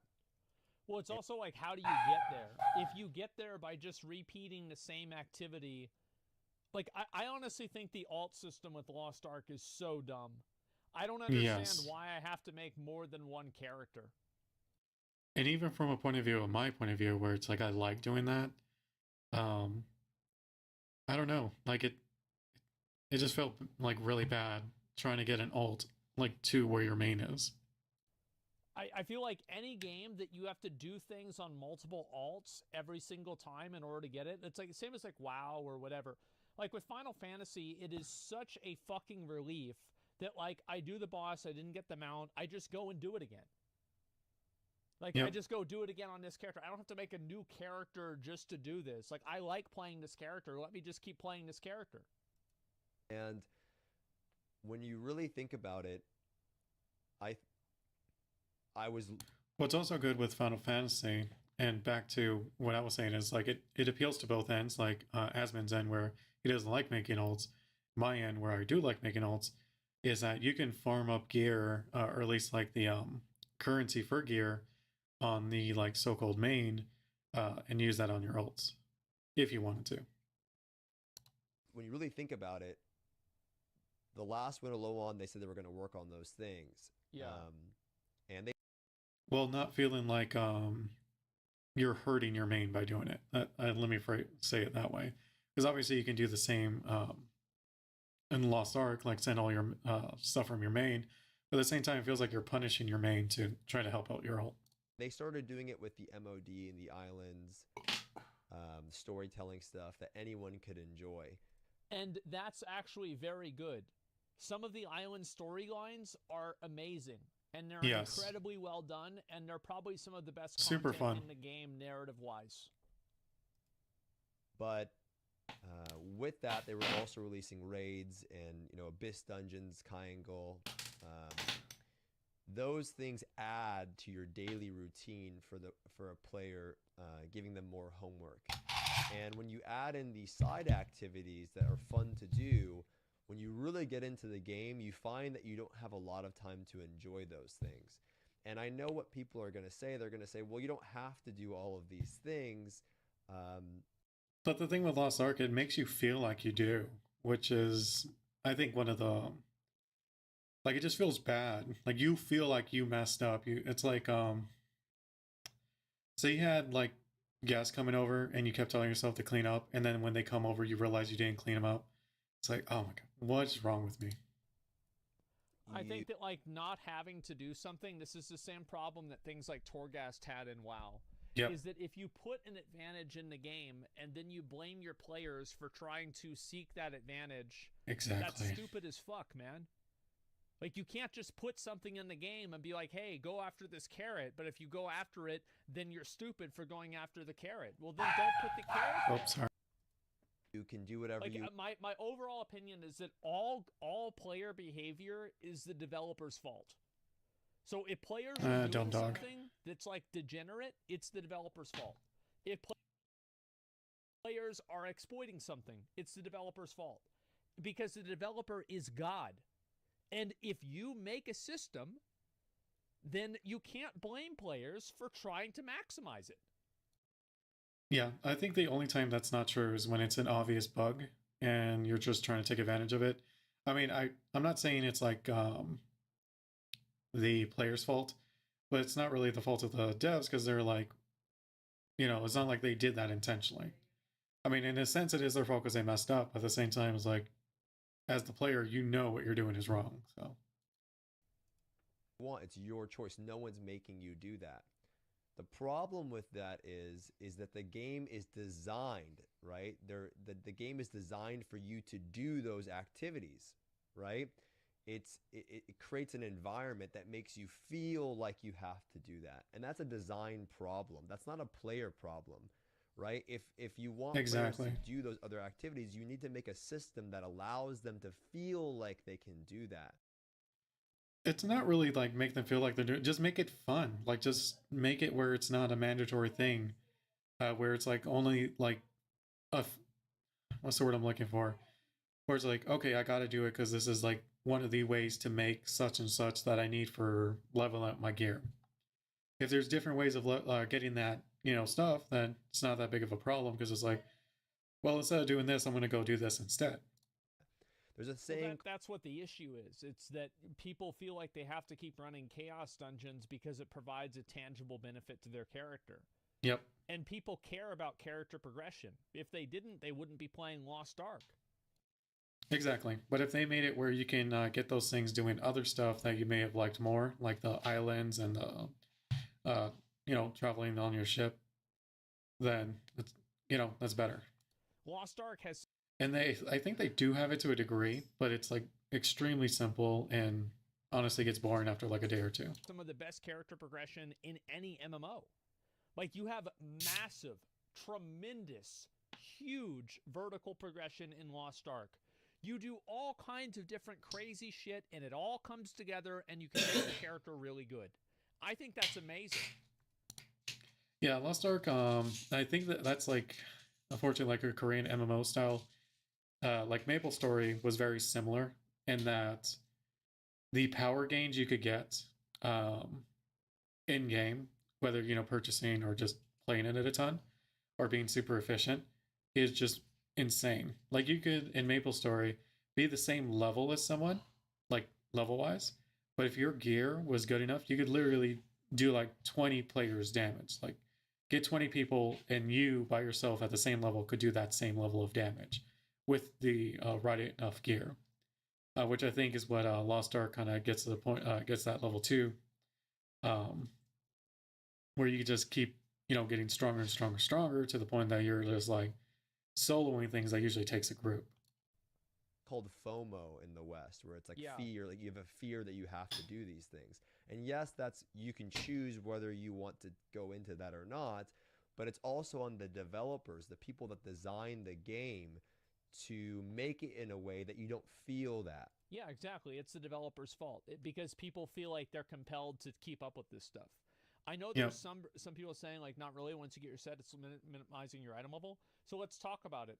You obviously have your gems, you have your skill point potions, you have all of the other items like masterpieces and things that are associated with that give you skill point potions like Omnium Stars, etc., Island Souls.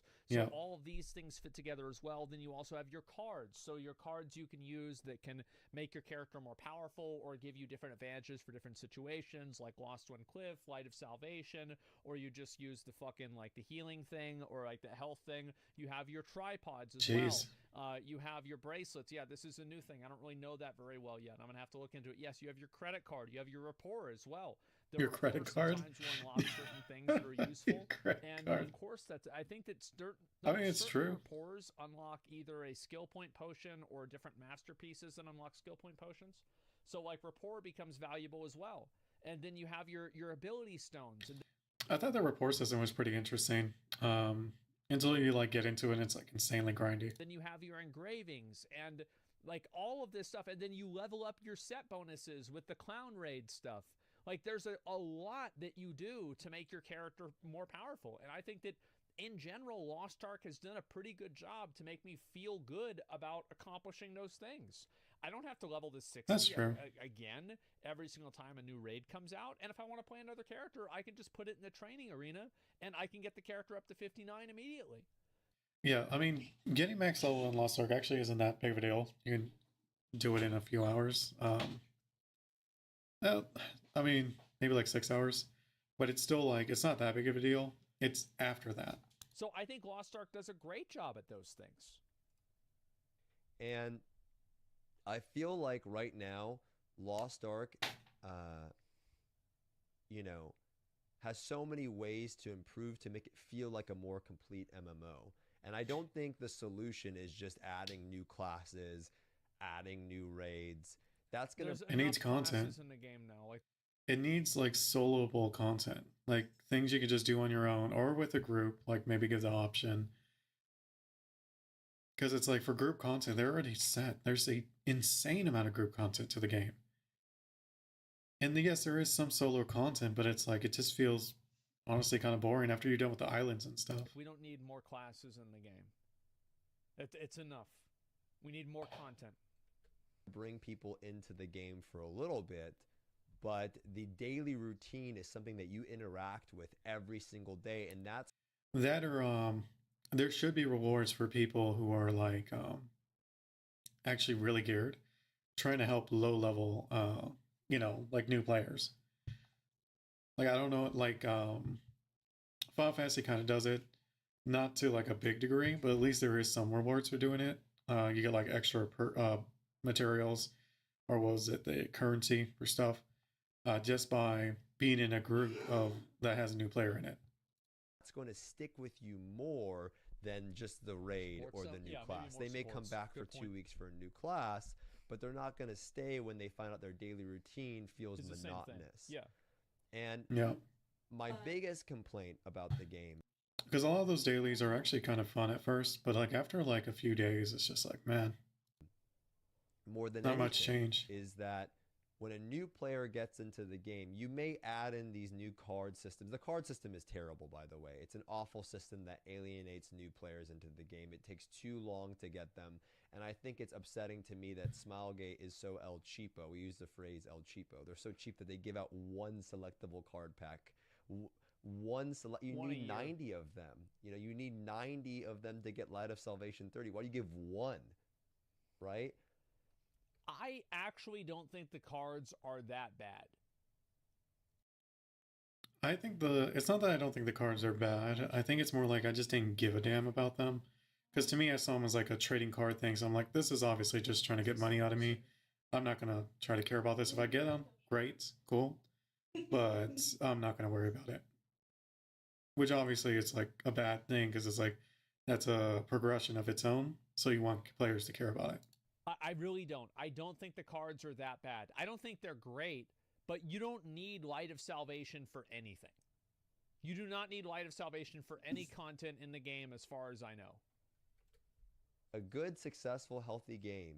And what made Lost Ark different at the start was that they did season 2 and everybody came in and they were at the same area, right? Yeah. Everyone was in Punica, everyone was close together. And then as the game progresses, you start separating yourself from new players. Yeah. And these new players don't have a way to interact with people. And the solution is not giving them a 1490 Hyper Express because there's still so much to do after that. And on top of that, you're never going to have... And they also don't build up any skill. With the game getting progressively harder, they just skipped basically the tutorial for the new content. Have those 30 cards, and even if you give them a new free noob, Makoko card set that gives them damage, existing player, a Light of Salvation 30 player, is going to see that card set and go, I don't want to play with you because even if you do the same, you have the same cards or they're close. Why would I play with you? Because you're new. I don't want to waste my time. That's not a bad thing. I actually don't think this is a problem with the game at all. That's a problem with the player base. It's like how Final Fantasy, like having the newbie title, like a lot of players are completely okay with it. And it's even like, oh, I want to help this person because they're new. I don't think that it is a good thing to hyper incentivize old players and experienced players to carry new players through content. This is not an advantage of a game. This is not something that is to... I see what he's saying. I just don't think there's anything wrong with the incentivization. But like them getting just a card pack that other people's worked for, that's kind of dumb to me.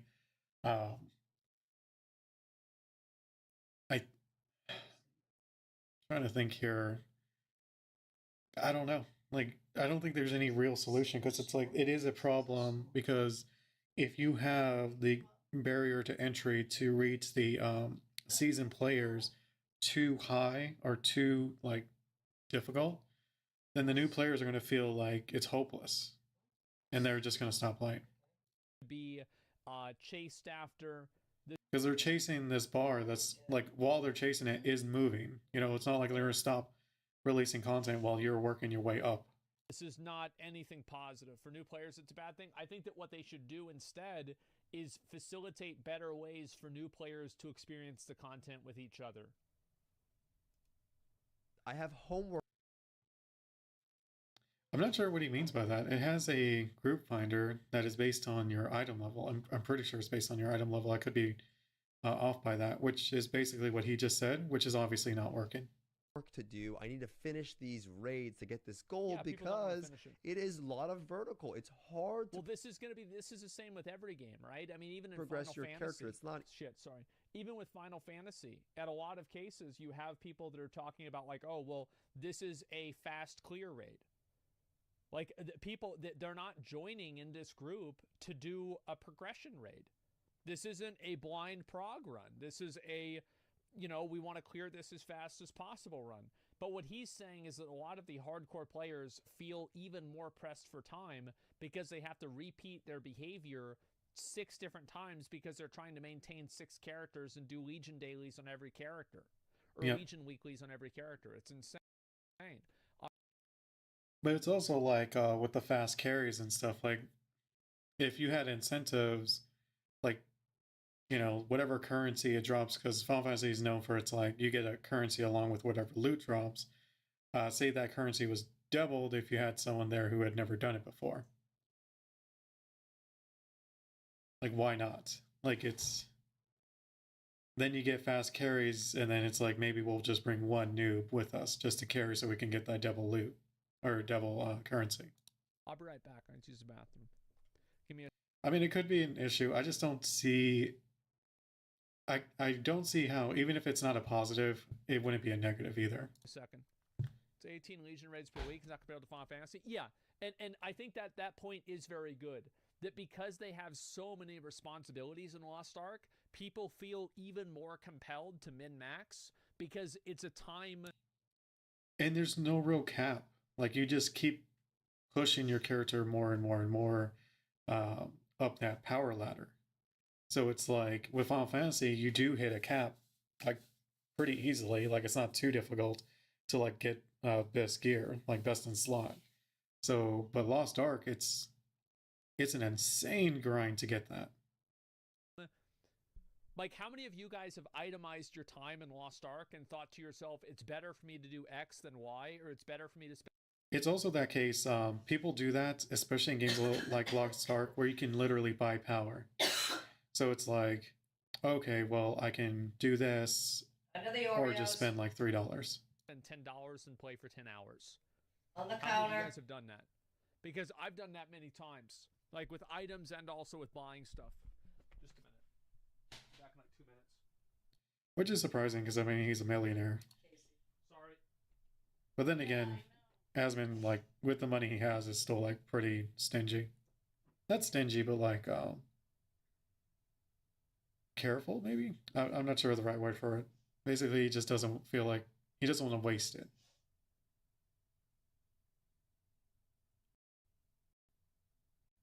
I think they would edit this out in this video.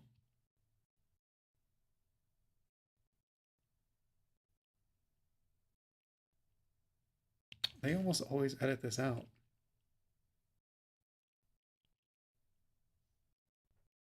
character to get Oh. that ball. Okay. Give me 1 second. Alright. Did you wash your feet? Wash your hands?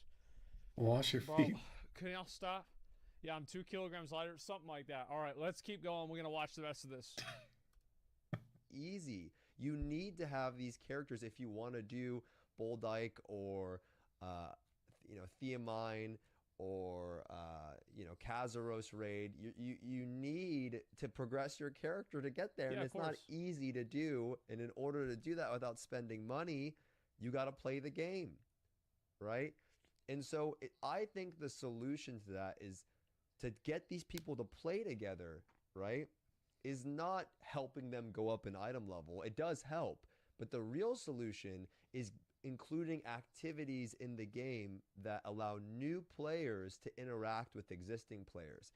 whether it be Well, the other problem is also that like the Legion raids are designed in a way that players have to actually be there, and if you have like one player who's not there, sometimes you have a wipe.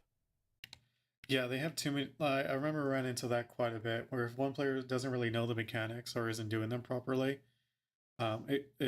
everyone's dead. And this is what the issue is. It's just frustrating. The raids are designed in a way that it's harder to carry people. Because people are trying to like buy carries and shit like that for them. Well, guess what? Whenever you make it to where if one person makes a mistake, everybody dies, then yeah, guess what? Everybody's going to be super selective with who they want to play with. Yep. Because they don't want to have the one guy that makes a mistake and causes everybody to wipe. How is it? It's fucking common sense. How do you, like, this is the same thing that happened with WoW.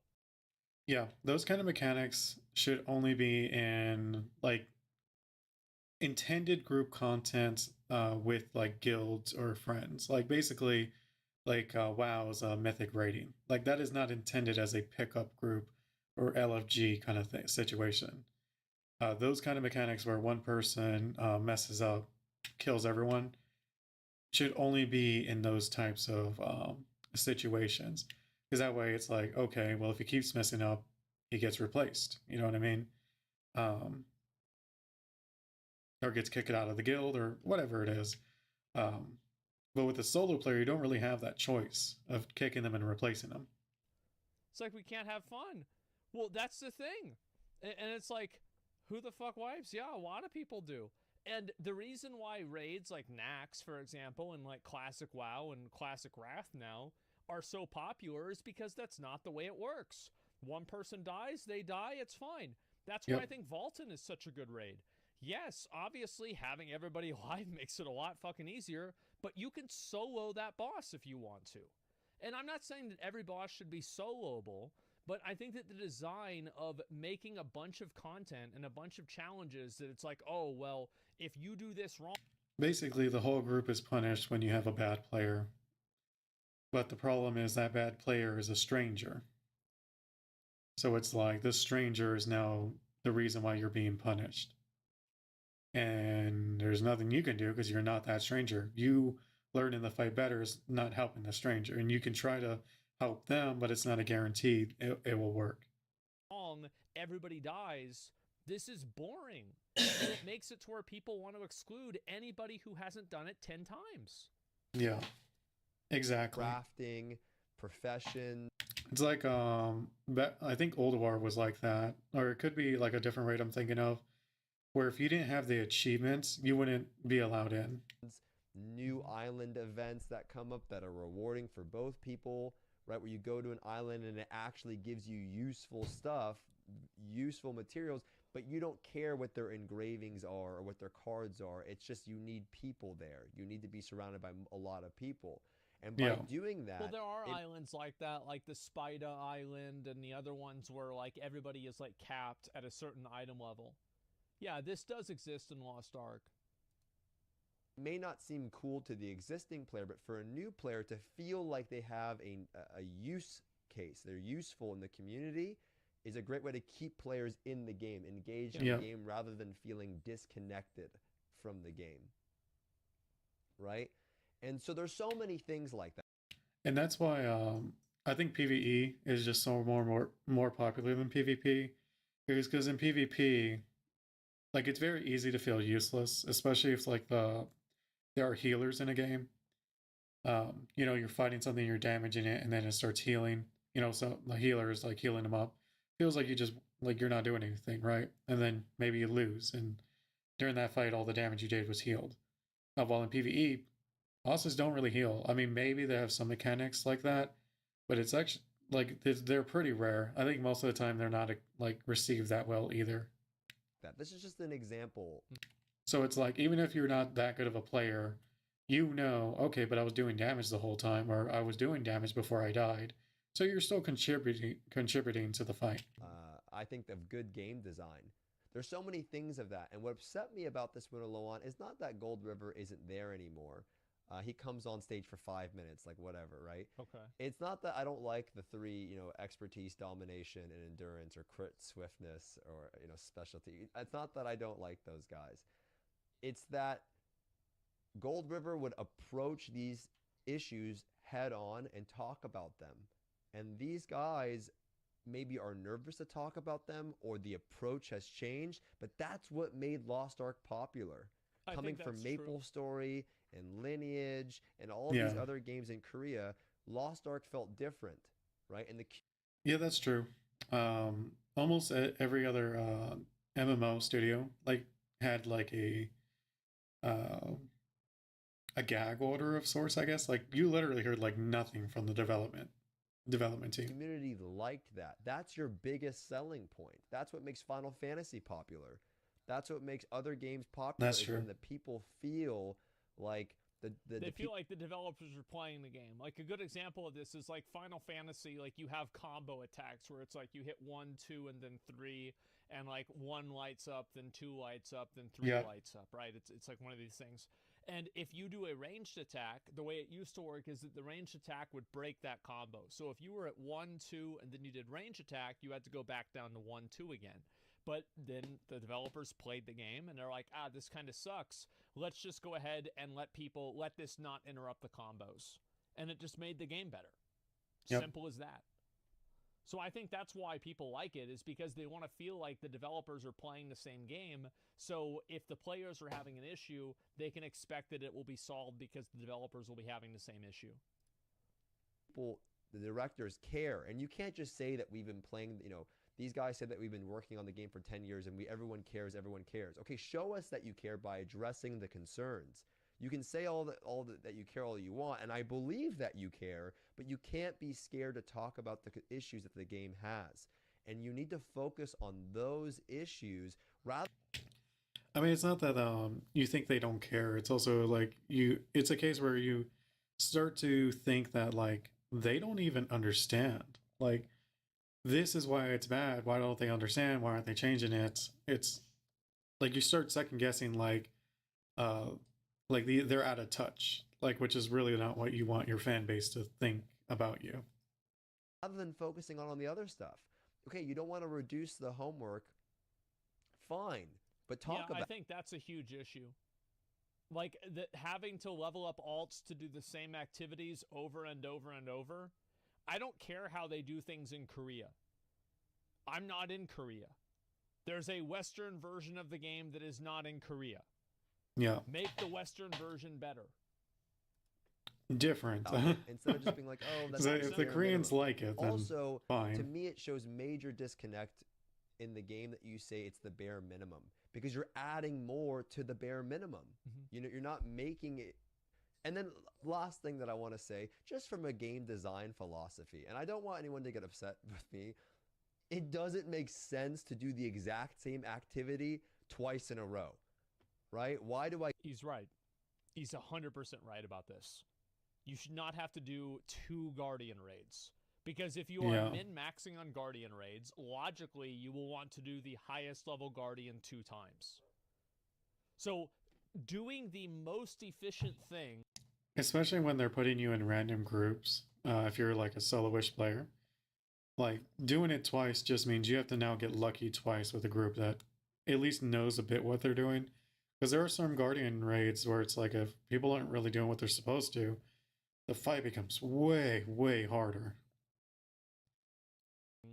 Is boring, that means it's the game developer's fault. Yep. Yeah, doing 2 Torghast, also boring. Go into a chaos dungeon, leave, go back again. I'm already in there. I'm already in the chaos dungeon. Why do I have to exit and then go back? Why do I have to fight, Hanu 2 times, or Carl Elagos 2 times, or what is that stupid tree's name? I can't remember his. Sunnivel 2 times. Just make Sunnivel 50% stronger, and I do it once. I don't know about that. Bigger. Or you could just make it once and double the reward. I don't see the big deal in that. Why do you have to make the content harder? Isn't that the point? Is that it feels like you're wasting time. So like, okay, you make them twice as hard. Like basically you keep the amount of time it would take, but reduce the actual instances of you entering it. It's still gonna feel bad. Like I don't know. That feels like he's just like, okay, let's meet halfway kind of thing. But it's like there's no reason to meet halfway on like a dumb system. More mobs, and you do it one time. Yeah. Right. It's. I mean better. the more mobs one I don't mind because that part is actually kind of fun where you're just deleting groups of mobs. I think a lot of people when it ends is like a bit like, oh, I was just really getting into it. Design. Why do I leave and then go back, right? So these are the things that I want developers thinking about on the game that I'm playing, right? Thinking about, not, you don't have to agree, but I want you to think about it and talk about your thoughts regarding that. Because if I'm thinking about it, there's no way that the people that get paid, which they're probably not getting paid a lot, I understand that, but the people that are getting paid don't think about it. So talk about it, right? Address these issues. Address the new player concerns. You want Lost Ark. And the last thing that I will say, as a Western player, we play the game a lot. Some of us play the game more than people in the KR version. We put in a lot of hours, and some of us now have been playing the game so much that we're almost caught up in hours. How many hours we've been playing the game? A lot of us are very hardcore enthusiast players. Yeah, it's the same everywhere. Okay.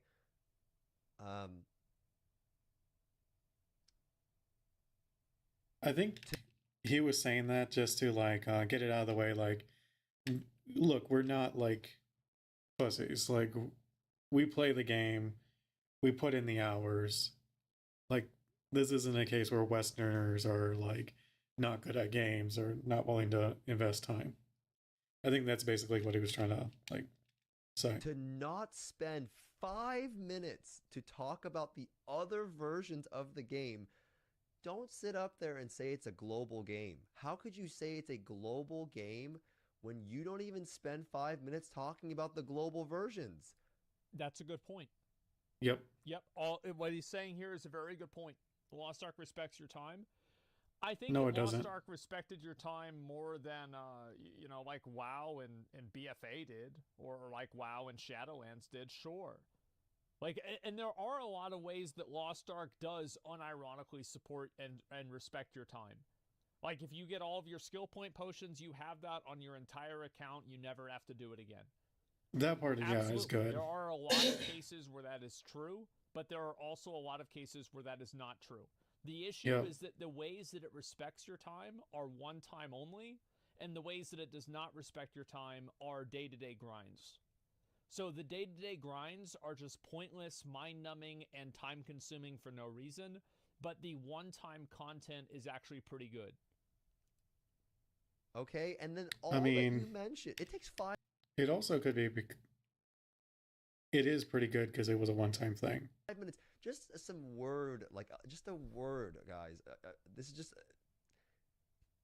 It's free marketing. It's free to just say, hey, we really appreciate you guys playing our game in the West. We're excited for the next year. Anything. You don't. I know it's a KR event, but you have subtitles for us to understand. And the one thing that you did translate correctly was these rewards are only for KR players. You don't have to give us anything, but not acknowledging us is insane. It's bad marketing. It's not good. It's not a good look. It's going to make people upset. You don't even have to say anything. Like, don't say that. Don't put the text on the screen that it's only for KR players. Just don't. I don't really give a fuck about this. I just want them to fix the boring shit in the game and make it to where people don't have to play the game 6 hours a day to compete with somebody who spends $6 a day. Exactly. I think most players would be on Asmon's side, but I do think Stoops, anyone who's going to be like part of the community with Lost Ark, I think it would agree more on Stoops' end. I think they're both right. That's the problem. I don't give a fuck about like, oh, if they respect us. I don't care about that shit. Who cares if they live on the other side of the world? I don't care about them. Like, just make the game good.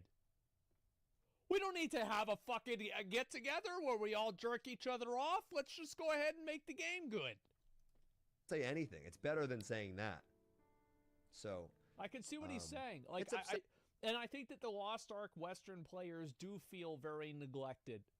And this has been a problem, I think, not only with Smilegate, but also Amazon.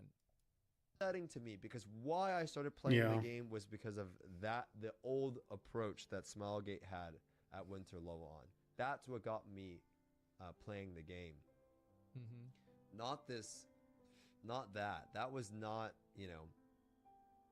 great event. The music was amazing. I love Stormcaster. It was great seeing Gold River.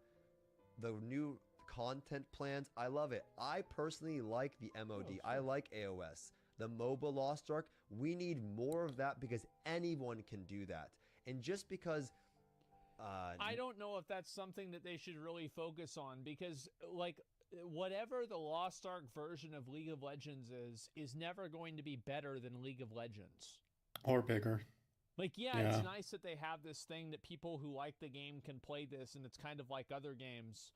But really, you should start doing something that, like, what is Lost Ark good at?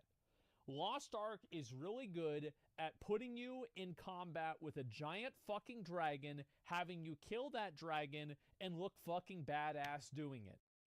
That or have you surrounded by enemies, and then you make them all literally, like, explode. Like, the visual effects and the combat in Lost Ark are just top-notch. That's what it's really... And the more chances it gives you of being able to do that, I think just would be better. Good at. So just do that. More dragons, more titties. That's actually about it. Like that. 90% of people. Like what they talked about in the beginning of the trailer, that Asmund saw. Like, I think most people saw it too. Where you're fighting that dragon with a bunch of people. Like, yeah, just make stuff like that, man. Like, I think that's what really messed with, like, with Lost Ark. I think they really kind of missed on was, like, being able to do things with a bunch of people. Like, the world bosses and stuff, those are really fun. Like, you don't feel like, even if you're low geared, that you're still not at least contributing a bit, because you're doing damage. You may not be doing anywhere near, like, a whale's damage, but you're still putting in something into the fight. People won't do it because they don't want to and they don't care, doesn't mean it shouldn't be in the game for the 10% of people that are new to the game that have an opportunity to do something fun where they're not going to get gate-kept, where they're not going to get pushed away because they're a Makoko. Am I crazy for thinking what I think about, like, the raids? How, like, if you have a raid where there's, like, 1 point of failure across 8 people that have to make split-second decisions for 3 minutes straight that will result in the wipe of the entire group, will cause people to gatekeep way harder, because if one person makes a mistake, it's more serious than in other games. I think that there was way less gatekeeping on Vaulton, because if somebody was garbage, who gives a fuck? We'll just bring somebody else and they'll just get carried through it. On Vicus, it's way fucking harder. You can't do that. And on the Clown Raid, it's the same thing. You have one person die, you gotta restart the fucking fight. Or it's a case where, like, one person dies, you don't have the DPS to break the bubble that will wipe the group. Like, yeah, you can have somebody die in, like, that fucking epilogue phase or whatever, where, like, you're doing the bingo thing. But other than that, you can't fucking do any of that stuff. So I think that's absolutely... Fights would be way too easy? No, they wouldn't. What do you mean they would be way too easy? Vaulton... The difficulty of a fight is not related to its quality. I think Vaulton's the best fight in Lost Ark. It's also the easiest one. But I think it's the best fight. I think it's the most thematic. It's the most interesting. It's cool. And that's all there is to it. Now, I think the Clown Raid is a close second.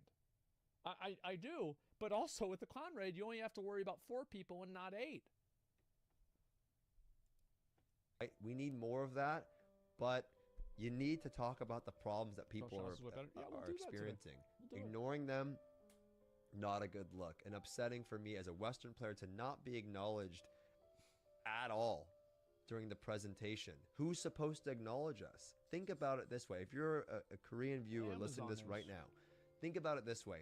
We experience the same problems that you do.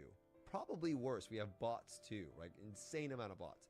But we experience the same homework, the same grind, the same farming, every.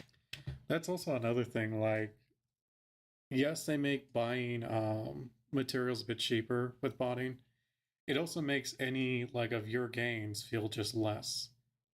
Like, man, I could have just bought this. It took me like an hour to do this, but it was only like literally like 50 cents if I just paid money. Everything is the same, but then we can't tell anybody to help us because Amazon publishes. It does suck, right? And I wish I could just, yes, if Gold River or somebody at Smilegate just had a Twitter and I could tweet at them, hey, idiot, how fun is it to just kill the same fucking dog 2 times a day? Oh, wow, 2 Guardian raids? Oh, let's kill the same guy twice. Oh, we got to kill the gorilla 2 times. Oh, how fun. Great. Oh, it's the turtle. We got to kill turtle now. Okay. Yeah. Oh, fuck. Yeah, I wish we could communicate with them better. That would be great. Is the game. That, or if Amazon had the freedom to like have Lost Guard or Smilegate make active changes to the global release. Like, hey, we're getting a lot of feedback here. Our players are asking if we can just have it to just 1 Guardian raid and Chaos Abyss dungeon kind of thing. Just double the rewards or something like that. So it feels like you're progressing the same, but you're not having to do double the same thing over and over. They do marketing. They don't do design. They don't design the game. So how do we get our feedback heard? How do we know you're listening? Yeah. How do we know that we're being heard? I think you can argue that they're probably not listening at all because they don't speak English. I mean, that's true. It's the same as Tower of Fantasy. Like, they don't speak English. Like, yeah, that's why I'm not really hopeful for games that are released overseas, where they're the ones making all the major decisions on how the game is going to go forward. Because I'm just like, okay, well, unless like your player base is like on the more Western end where we're just not really into the grind as much, I'm going to expect you to play exactly like any other game from that region. Lost Ark, like I didn't expect anything it's not even great out of Lost Ark. When I got it, I thought I'd get, some fun out of it because it was like, Diablo-like ARPG, so I figured I'd definitely give it a try. And it was really fun. But like as a long term, like this is gonna be my main game, no way. Not unless Amazon was able to show that they could actually make get Smilegate to make changes that would reflect their player base, American player base, or Western, or whatever, global. It's not even their fault. It's just the way it is. The topic, and how do we know that you even care if you don't acknowledge us? It's upsetting. It's upsetting. It's annoying. I've been here before with other games, and I'm upset that Maple Story they probably did that there. Or Great Lineage. show, production-wise, cool event, bad questions, and bad approach to addressing player concerns. Wasn't good. So just some feedback there. And again, I love the game. I love the community. You can do better than that. Be more confident in talking about stuff, even if people don't agree. You should be confident in doing that. It's your game at the end of the day. And that's what made you guys successful, I think, in the first place. So I don't know if it made them successful, but it definitely made them popular. Or all right, it added to their success, I should say. Let's go back over. I'll talk about this a little bit, and we'll get into this specifically and talk about it. I think this is a great video. I think that Stoops is really talking about how it makes him feel. It's also a case like Stoops is like I said, like really into the game. So if he's having this kind of concerns, it should concern even the casual player. Much more so than the actual design of the game. I think that that's really what the focus is. It's like this is how playing the game makes you feel, etc. Give him a like, give him a sub. This is, I guess, his Clips channel, which is a secondary one. I'll go ahead and do the same myself. So I don't have to do horizontal content, but I also do have to do horizontal content so I'm playing raids, feel comfortable, like wealth runes for Reaper, etc. Well, yeah, but that's one-time only stuff. And I think that the one-time only stuff is really not that big of a fucking deal. Like, if you get, like, for example, getting level 60 and getting all of your skill points, I think that that grind is probably good. I don't mind that grind. As an MMO player, I enjoy that. I think that's good. And also points. I didn't catch that. What grind? And I think that the one-time only stuff is really not that big of a fucking deal. Like, Yeah. if you get, like, for example, getting level 60 and getting all of your skill points, I think that that grind is probably good. I don't mind that grind. As an MMO player, Yeah, because it's a enjoy that. one-time I think thing. that's Yeah. good. And also, like, let's talk about some other things. Gatekeeping. Gatekeeping in Lost Ark happens for two reasons. Reason number one is because raids are so ball-busting, dick-twisting, fucking nipple-biting punishing that are nipple-biting all the way off, okay? In case you wanted to think you were into that, you're not into this. Like, it is Yeah. bad. Absolutely fucking awful. Whenever you go in there, you've got 4 fucking people, 8 people, one person does something wrong 6 minutes into the fight, and everybody's dead. Yep. Well, of course you're going to be. Or even worse, you got 2 people out of the 4 not doing it right. It's just like, oh my god, I'm just leaving. Like, it just... Gatekeepy. Well, you don't want somebody to do that wrong. Like, you don't want to have to sit there and watch them learn this over and over and over until they get it right. Yeah, that's what the issue is. So that's one thing. And then the other thing is that people are trying to maximize for time. So it's the same thing with Guardian raids. People don't want to wait for a wipe in a Guardian raid. They just leave the group and find another group. Yep. That's just because they're trying to do it 18 times in one day, and they don't want to waste their fucking time. What's the solution? You want to hear what the fucking solution is? I'll tell you. So the solution to this problem is actually incredibly simple. Make it easier. Make it where mechanics aren't, like, literally killing... Like, a single player's mistake should not make the fight impossible. You just stop making mechanics that if one person does it wrong, it kills the raid. Yep. Stop designing a game to counteract busing. This is not that big of a problem.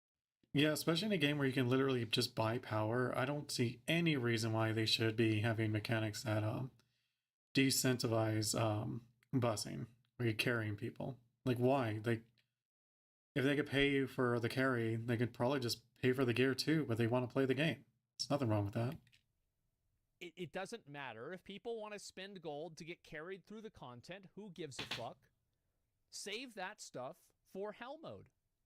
That, and it makes those who can carry like more incentivized just to join random groups, because it's like, okay, yeah, they can go in speedrun groups, but at the same time, if they know they can solo it, they're just like, forget it, I'm just gonna join a random. If they suck, I know I can still do it. Yeah, but just stop doing that. That's too easy for people to communicate, no challenge.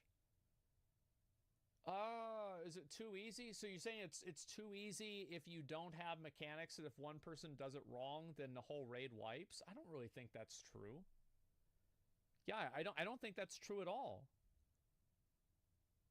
Yeah, I like the mechanics. I think that's silly. You don't want to challenge from homework. Yeah, that's another thing, right? Is that if people are trying to do this content over... Yeah, I was about to say that. Like, there's nothing wrong with having, like, wanting that kind of level of challenge. Fine, that's up to you. But the problem is, like, you're forcing that on the entire player base instead of keeping it where it needs to be, which is like a niche thing. Like, have like the WoW Mythic rating, like stuff like that, where it's like super hard content, you know, meant to really challenge players, but is absolutely not necessary to gear up. Like, maybe obviously getting like the best of the best, but like even getting like third best, like you can't really do that with Lost Ark. Like, even like getting to, like, I don't even know, like, say there's 10 tiers, like tier 10 is being the best, tier 1 being like just hitting 70. Like, getting to tier like 2 or 3, like, you're doing mechanics that will wipe the group if you mess up. And over and over, they don't want to have to sit there and wipe while somebody learns to figure it out. They said they're stopping Exactly. one-shot mechanics. I don't think there's one in a con. They said so far for Thamine. Yeah, I mean, I think that's good, but that's why you have gatekeeping. Yeah, That's all I'm no, saying. that's exactly It's right. like, if you create content that one person does it wrong, everybody dies. Or if it makes it too, like, really, really hard as well, like too hard, basically, where it's like, okay, well, now one of the 4 people die, the 3 people have to play perfectly, otherwise everyone dies. It should really be a case where it's like 1 or 2 people can play perfectly, and then you can still get through the fight. I think just 1. Basically making it soloable, but make it where it's like pretty dang hard if you have to solo it. If you create that type of content, you will have gatekeeping. So you either do that content and have gatekeeping, or don't do it and you don't have gatekeeping. It's that simple. Yeah, because you're not going to change the player's behavior with that. The only way you're going to change it, and it's going to be insanely frustrating for players, is if you lock them for 24 hours. You can't do the content with anyone else but that group, which would be insane. Is FOMO, if you have to do 18 Legion raids a week, time is money? That's true. I think that the amount of times that players have to do raids and have to do like all these chores in the game is too much. Like, they should just make it to where you can do it on one character and get like 80% of the rewards that somebody would get for doing it on all their alts. I think that incentivizing people to play the same content 8 times a week is not good for the game. And I don't care if somebody works harder and they deserve it. I don't care. It's bad for the game. It creates a unhealthy relationship with the game, and it causes people to burn themselves out. So, yeah, and then they quit. Makes the game you just lost a player.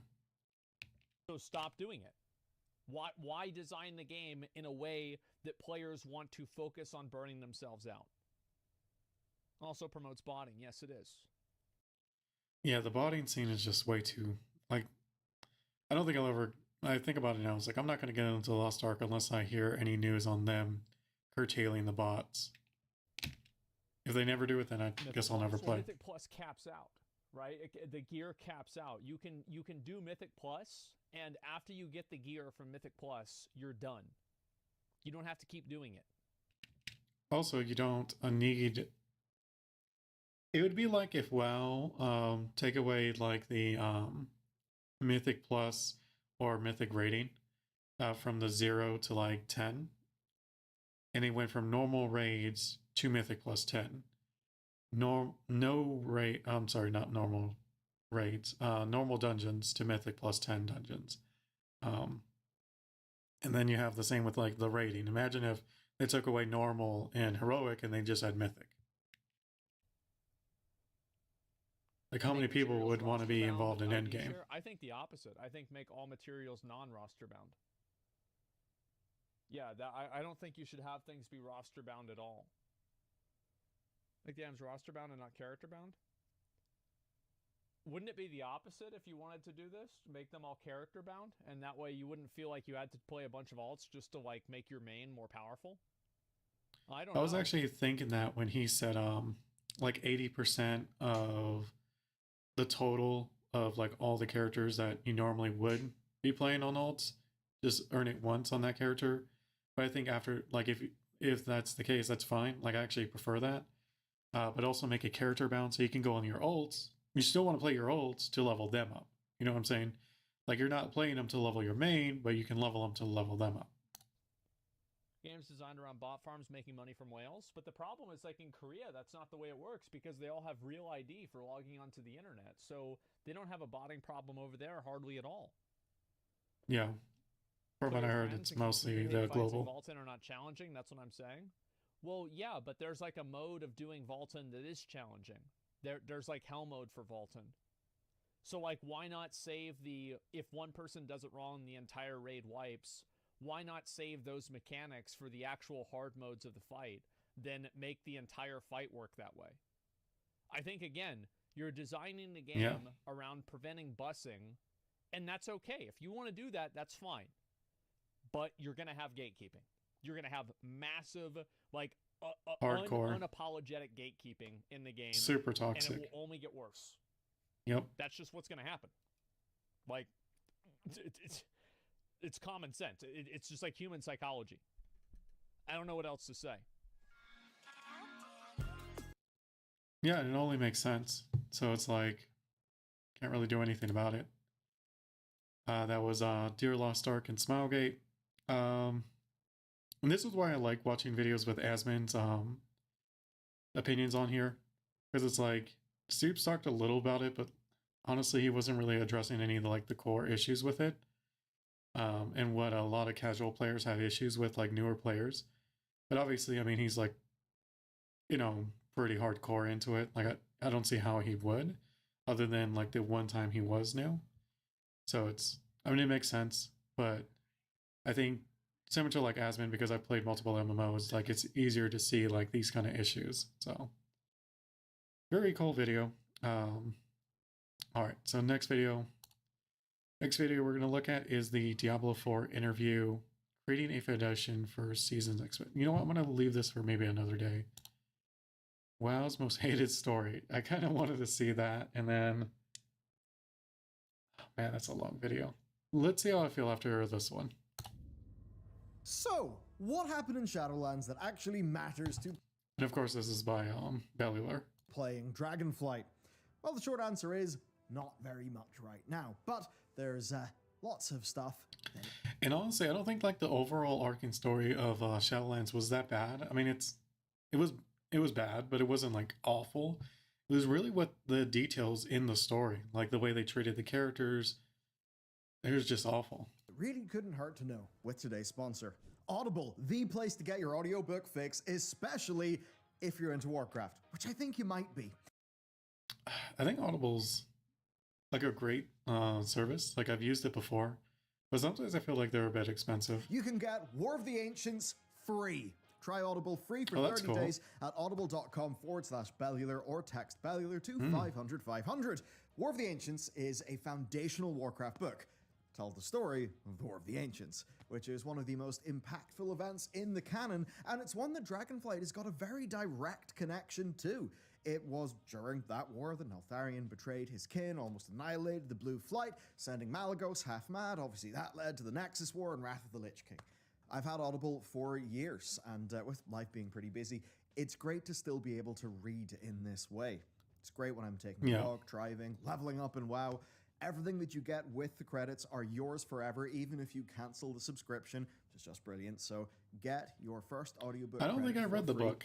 The 30-day trial. I'm thinking about it. Can't recall. /Bellular or text Bellular to 500 500.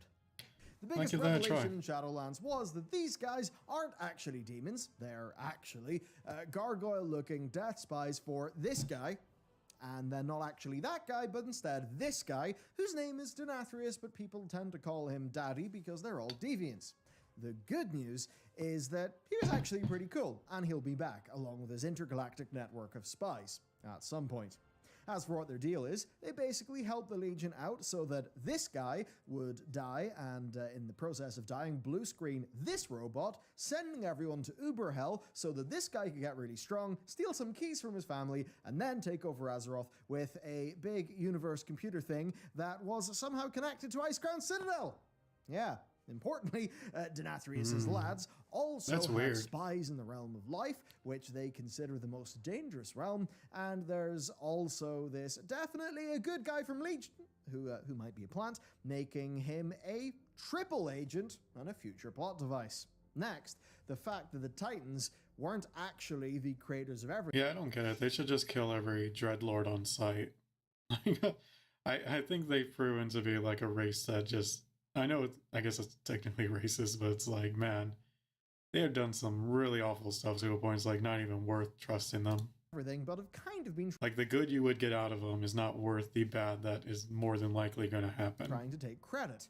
The universe seems to have been put together by a bunch of guys called the First Ones, who made everything with some weird song language and maybe ancient maths, like if Tolkien's god had a protractor. Now, the Titans are all about order, and that makes them not really good guys or bad guys. They're just one of the 6 or so factions that are vying to control the planet of Azeroth, who seems to not actually be a Titan, but maybe be more than a Titan. Maybe is the key to the whole universe. We're not sure why, and the whole thing kind of went over players' heads a bit, so Blizzard are going to tone all that back and focus more on the stuff that we actually care about at Like the home. sword? All the cosmic wizardry is just going to run in the background. I wonder if they're ever going to address that. Maybe, hopefully. Azeroth may not even be. I mean, they can always bring back Sagaris, right? I mean, why not? I don't think we killed him. We just kind of trapped him. So what? I don't know. Be a Titan. It I like could Sagaris, be so. that whatever she would be would just be co-opted into being a Titan, because Yeah, it seems like Azeroth is like the blank template of like possibly the most powerful thing in the universe. And so every power in the universe is interested in converting her. I think the only one that doesn't seem to show that much interest seems to be the light, like the Naru and stuff. I could be wrong, but it kind of feels like that. Amanthul, maybe, who knows? Now, a small thing worth knowing is that the Naru got mad as hell at Daddy for sending his spies around the place, so they started a big fight with him, which basically proves that Light is up for a scrap in the big cosmic war. To recap, future expansion hints, that is, life is dangerous for some reason, and Light loves a good old war. The ultimate takeaway from Shadowlands, as it matters to the world itself. I mean, think about it, light purifies, so it's like war burns down everything, light purifying, it's kind of the same thing. So I guess that does make sense a little, but I think it's also I don't know. Like, I think life, obviously, it has been done before in other stories where life is basically creation, and creation unchecked can lead to chaos.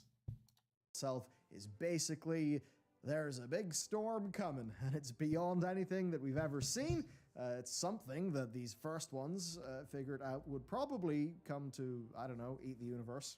This idiot tried to deal with it, but we stopped him because he wanted to use Azeroth's World Soul to sort the problem out, and we would rather he didn't because we quite like living on Azeroth. So with him being dead, we're going to have to deal with it instead, but for now, we're just back in Azeroth chilling. I guess the big change is now that a weird robot isn't in charge of sending people to Turbo Hell anymore, but this dude is, who's kind of just a big softy. Maybe Yeah, that he'll was do a weird. better job, or maybe he won't. That was Maybe kind of we'll never dumb. hear from him again. We'll see. That's it for the actual Hopefully lore that not, matters. exactly. But the interesting stuff going forward is with the cast of characters and what they went through. Taronda basically had to take a big chill pill. She learned ultimately that an eye for an eye does in fact leave the whole world blind, but more importantly, holding on to revenge and anger kind of sucks, and focusing your energy on forgiveness so that you can actually move on is more productive. She also managed, with our help, to save a bunch of the elves who died in the big fire and went to the Turbo Hell. Not to bring them back to life, more to bring them back to the Night Elf Hippie Forest Heaven, where they can turn into animals and tend trees forever. Some of them were even turned into tortured abominations that we had to kill, so that part kind of sucked. Now, she also got possessed by Elune, who stopped her from killing Sylvanas, and then spoke through her. So because of this, we found out that Elune is probably part of the gods of life, kind of like a Titan, but, you know, life instead of order. Elune basically said that she helped the souls of those who died at Teldrassil go to the Shadowlands, but then she didn't realize that actually they were all being funneled into Turbo Hell instead. Whoops. Night Elves really did get the profound middle finger from Blizzard. Which also, like, really says something about Elune. The fact that she didn't know what was going on is pretty telling, that where she is just, like, completely and utterly removed from, you know, that area. Even though she's like the sister of one of the leaders. Blizzard, as their goddess, is apparently a bit dumb, and Teldrassil, I guess, just sort of burned for no reason. We also got hints that Ysera isn't permadead. She's also got a redesign for the Dragonflight loading screens and this gorgeous wallpaper. So there you go. Yeah. Sylvanas then. I always thought they didn't really do enough with Ysera. Because I think she's actually a pretty interesting dragon of all of them. Like similar to like the Bronze Dragonflight. Like I think they just do more with it. Is a tough nut to crack. To say it really quickly, she thought she had a good reason for being an unbelievable asshole for a very long time, but actually it turned out that the jailer was a big old liar to her and showed her some cherry-picked parts of how it was really shit to be dead in the Warcraft universe. She was also not entirely herself because actually it turns out the jailer had a whole part of her soul, and that kind of messed her up. Now she's kind of remorseful and repentant about the whole sending everyone to Turbo Hell thing forever, so she's just going to spend the next while rescuing people who were put there by her for atonement. A decent start, but it's really not going to unburn all those elves or unkill Vol'jin. Anduin then went through a bit of an Arthas phase, though mostly because of the jailer's mind control and his fun philosophical chats with Sylvanas, instead of him actually making any form of hard choice. Either way, being a murderer did mess him up real hard, and now he's on a bit of a sabbatical. Maybe he secretly liked being a villain for a change, but whatever it is, he's just chilling in hell with Sylvanas doing some soul searching. Certainly, shippers of these characters are happy, but that's a bit weird. Yeah, that is a bit weird. So I guess your Rathian and Anduin ship stocks are down. Bolvar basically didn't do anything in the expansion, but he did apologize to his daughter for being an absent father because he was actually the Lich King for a bit, and now they're on good terms, but it's still a bit awkward. In the future, he'll be chilling out with the Knights of the Ebon Blade and his new horsemen, trying to work out all of the leftover scourge now that there's no Lich King and also no jailer, which shouldn't be a big deal since most of the mindless ones were canonically called back to Icecrown and destroyed. Bane and Thrall were real MVPs for sure. I thought that was the whole point of why Bolvar had to be there, was that there always had to be a Lich King. Otherwise, like, the undead would just basically completely overwhelm everyone. I guess they changed it.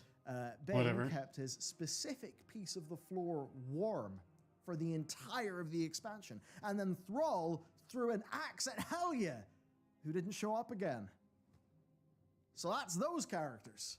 Let's move on. After Shadowlands, we've canonically had a bit of a... Oh my god. Like, I can't even imagine, like, being in the writer's room with WoW and, like, pitching these kind of ideas. And then actually seeing people nod and agree and, like, I don't know. Like, it's just crazy. Time skip. It's been a few years of lovely peace times between the Alliance and the Horde. Kind of boring, but actually good, because that room is sort of needed to breathe. And there have been a few neat developments. The Artisans Consortium has been set up so the professions can actually feel like real things in the world, and there's been a bit more of a focus on exploring Azeroth rather than conquering it. The only real big event that there's been is an elf marriage. Two very old people who never had time for love now get to tie their knot, and like all weddings, it does get a bit weird. Despite spending all of Mists of Pandaria in a pub, Rathian has actually found out that he can't really hold his drink, because clearly that's when all of his daddy issues come out and he gets in a bit of a fight with people. Still, I was pretty pleased to know that Rathian is also a big wino. Now, Rathian kind of was off the hook. Everyone said it was fine. You know, wino-driven fights are things that happen. But that's also especially because he fought a guy called Kurog Grim Totem, who was doing the Grim Totem special, being a shit-stirring bastard, because everyone with that surname has been a shit-stirring bastard. Yeah, it's similar to, like, the Dreadlords. Like, if you have Grim Totem, like, if you're part of them, yeah, you should probably shoot on sight. Like, just kill you. Be done with it, because you're 99%, so far 100%, so just bad news. Another small but key thing is that without Anduin, Turalyon is still in charge of the Alliance and will be for a long time. Absolutely nothing can go wrong with that whatsoever. But I will note, Blizzard had been setting up Turalyon. I mean, isn't Turalyon, like, super racist or something like that? He kind of reminds me of, like, Jaina's dad. For really just being a big warhawk, but it does seem that in some it's like the Garrosh. Kind of toned him down. So who knows? And they probably did it because they were just like, well, we can't just make a copy of Garrosh and put him in, like, Alliance skin. But I'm pretty sure that SI7 are still going to be, like, monitoring the dragons. So, I mean, yeah, he still does have the special sort of secret service doing something. Like, I think it'd be interesting with Turalyon if they make him, like, try to pit it where he's trying to take the noble side, and by that he has to make an enemy of like the player and like the common folk.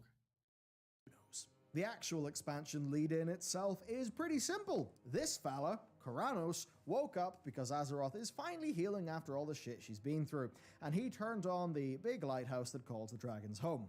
The dragons went home, and then they found out that weird stuff is going on. Like them finding out an entire race of dragon experiments that Deathwing made back when he was kind of reasonable existed but had been locked away and are there somehow. And then that Grim Totem asshole. I mean, the fact that Deathwing could do that is a bit weird because it's like, how come the other aspects can't do it? Unless he used like that soul gem thing that combined everyone's powers, but I don't feel like that was the story. From that wedding earlier on that Rathian got in a wine-driven brawl with, yeah, he actually freed Razageth, who's this very large dragon lady who really does not like the Titans whatsoever.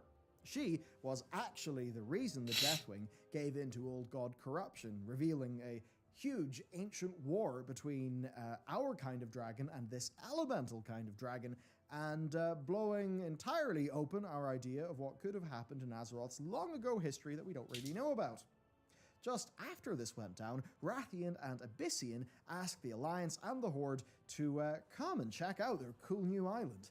And that means a fun expedition instead of a big military expedition, but once we land there, we will have to deal with all the weird shit that's been going down and the way that the island is waking back up, especially with Razageth and her dissident primalist crew threatening the world.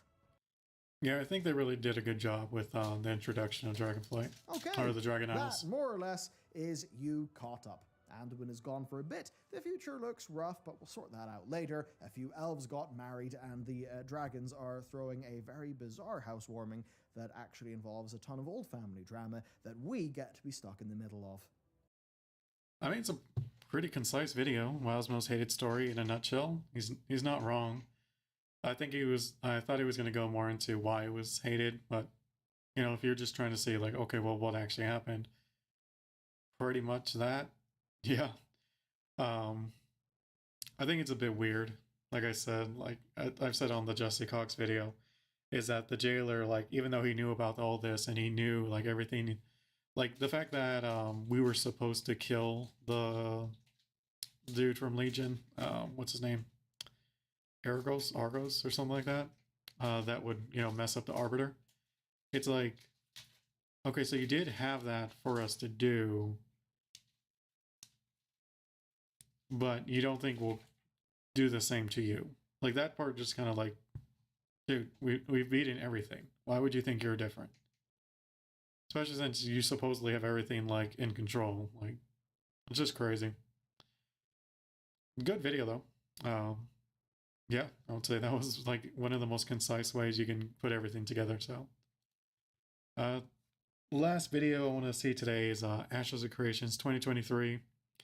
Teasers are worrying, but also exciting. Possible Narc video then?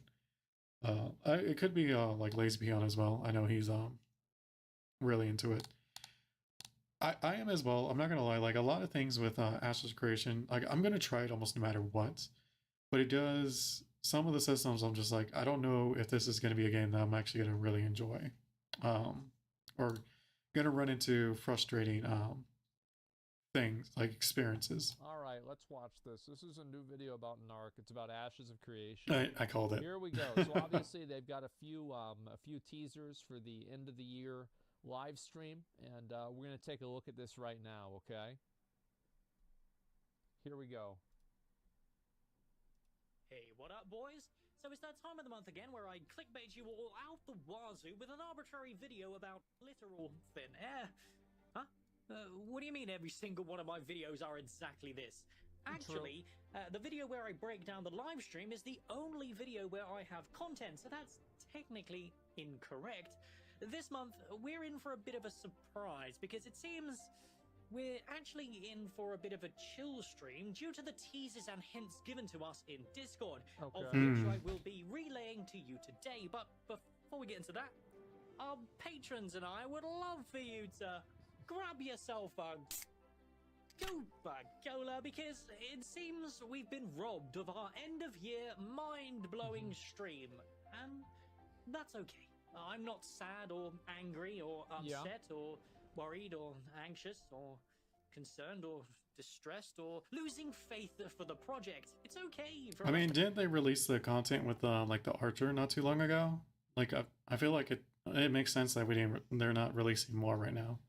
Full stream every so often, and I think that things that survive off a hype like this are always like, the reason why hype can be bad for games is because sometimes people's expectations become greater than what the game ever could be. Yeah, but at the same, like, it's, I mean, he said, what was it? Elden Ring.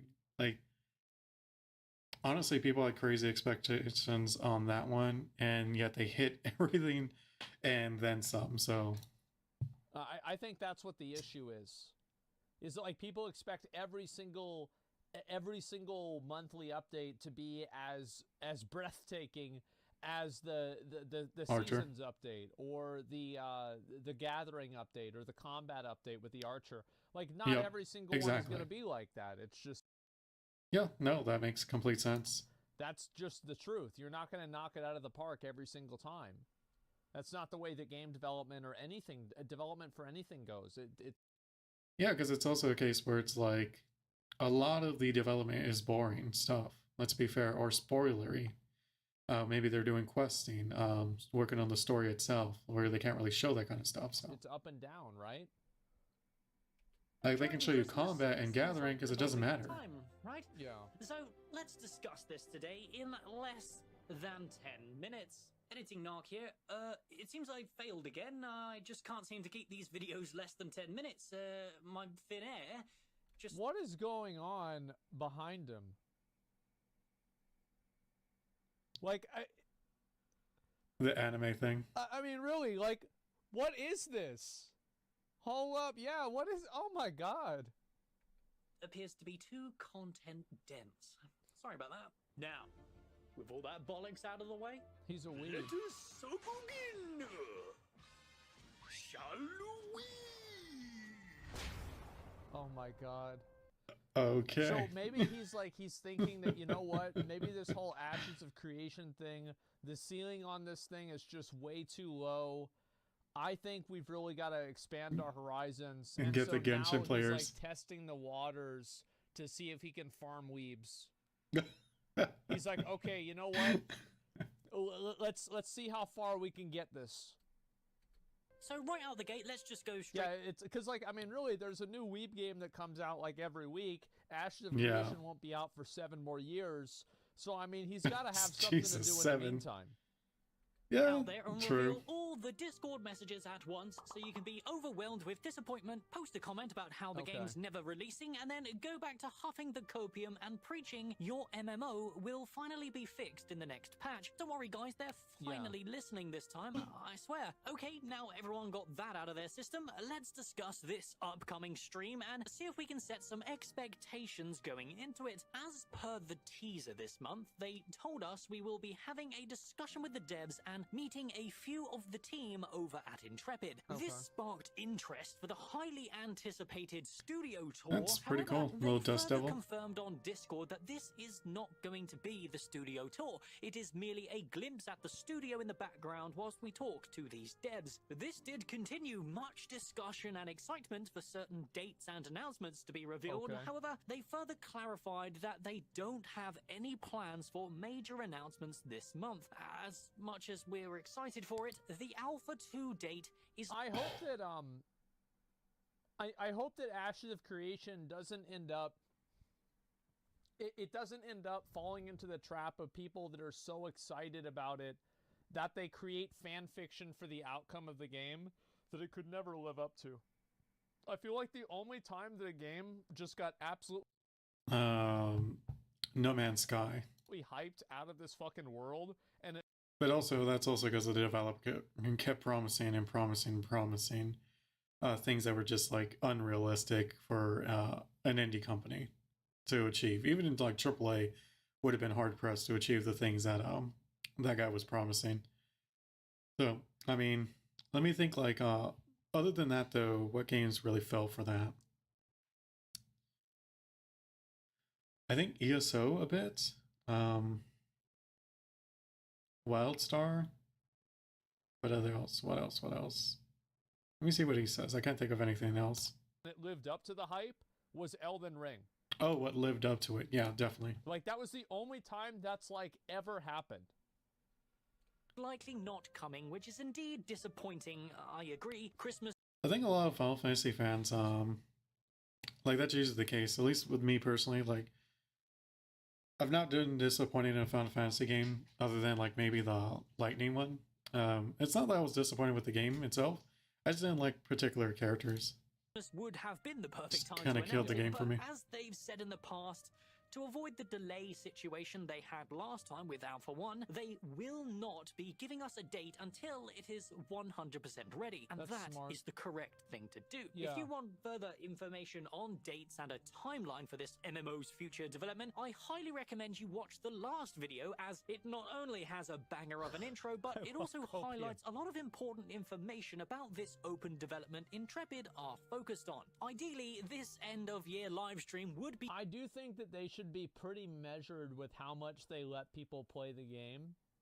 Because Exactly. it will kind of hurt the hype of the game if people are playing it out in the alpha and in the beta so much that the actual release of the game isn't very impactful at all, because people have been functionally playing it for like 8 or 10 months or a year at that time.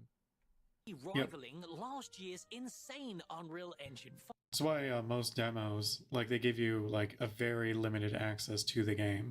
Reveal. Yeah, that that was was a such big a one. monumentous change for the game that completely shook up the genre. Sadly, I'm not sure anything can really rival it though. Well, except... It's like a good example is like Classic WoW did a really good job at this, because they only let you play the game until level 30 or like 40 for a while. And then after that, they took it down and they're like, okay, you can't play the beta anymore. You've got to wait for the real game. That was a good idea. Oh, yeah. Maybe some awesome dungeon gameplay with a world boss, or maybe the ocean content reveal, or maybe the nodes free video, even a freehold and housing reveal. Oh, the crafting showcase would have been pretty poggers, or maybe the much anticipated PvP caravan gameplay, or I don't know, literally Was that anything but a see-through? random talk with some devs and zero gameplay. So then, what on earth can we expect? Isn't this a massive disappointment for the supposed end-of-year banger that I've been going on about? Well, yes, I agree. It is indeed not quite what we expected, but as your copium dealer, it is my duty to give you some silver lining for what we can be excited for, because I think that, like, if you want to look at it in a positive way, you can say this. Basically, it's more important for them to develop the game in an organic way and not just try to overdevelop certain parts of the game so they can release it for the community showcases. for hype. Yeah. Like, that's kind of a good thing that they're focusing on actually developing the game in like And another thing is that they are still willing to talk to the community when they don't really have much to show. Shows that they actually care about the communication versus just showing off their game. a way that is foundational, that can grow, rather than trying to create some like weird demo that can get people excited for it. Yeah. Sneaky suspicion it's going to mimic the hype we received from another recent livestream that also had zero gameplay. So let's discuss that next. 2022 has been absolutely incredible for this game's development, and almost every single stream this year has revealed some major new system that's finally in a presentable state. I mean, what they could do is just have like the same combat, and just maybe have another player gathering next to them, just to kind of show off what they've already shown off, but like in different, maybe in a different environment or something. Or a major step in development involving mechanics. A different environment than what they originally showed. Or design. However, dotted throughout the year, Or maybe a were different enemy. 2 or 3 slightly less hype live streams that did shake the faith. That a looks little. really nice. January, we got mostly just some Not race so nice. reveals that weren't too. I don't think that you can realistically expect every single release to be super hype. It's just not realistic to do that.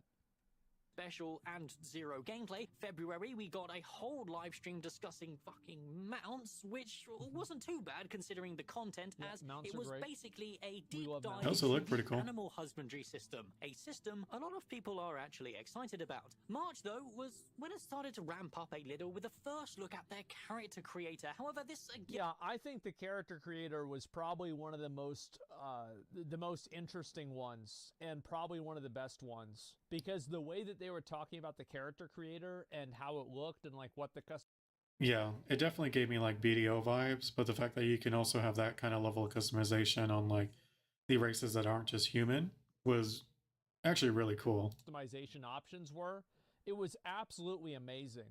Yep. Like the character creator, even at the like pre-alpha level, seems like it's going to have a better foundation than pretty much any other MMO. Like, I can't see this being worse than Lost Ark. The only game that it might be worse than is Black Desert Online. Yeah. Like, that's... But BDO is like the staple of like the absolute best. That's it. And even then, this game has a completely different style, so it's hard to compare like which one is better. Yeah. Again, isn't exactly gameplay, and it's April crazy. was probably the worst stream of the year, revealing their event system with zero gameplay again, which evidently ended up being some foreshadowing for Intrepid to pull out their big guns. From May all the way to last livestream, we received banger after banger with incredible gameplay showcases of various systems and mechanics that are going No, I don't to think I saw that dominate video the with that testing rogue. process in Alpha 2. Every single month was jam-packed with actual gameplay, showing off the game and progress, all except one. August was, in my opinion, by far one of the best, most information-packed live streams Ashes of Creation has ever done. And that's for more reasons than me just being able to monetize Yeah, that's the one where they announced they were making the map way bigger and everything like that. Yep. bunch of drama videos, I swear guys, it revealed a shed load of new information about the direction of the game, revealed some new information about how certain PvP zones will function with a node ruins area and the ocean. They went into details on how the node manager works and the way the caravans function on a systems level, all whilst revealing a brand new world map and tripling the original size of the world as a whole to Yeah, accommodate a lot these of new people were systems excited to hear into a that. practical scenario. It's not scope creep, god damn it. It's not. I was extremely Yeah, I remember pleased this. with what they revealed in August, and I don't think every reveal has to be gameplay. And I think the truth is, like, some of the gameplay, the problem is that the moment that you show gameplay, if the gameplay is not S tier, people's excitement for the game goes to zero. Even if it's not ready, even if... I don't think it has to be S tier, but if it's not at least A tier, B tier, then you immediately just like, man, that looks like trash. you say it's alpha, even if it says not prepared, even if Yep. it says this is not indicative of the final product, if people see gameplay and the gameplay Yeah, if it doesn't look good, don't show it.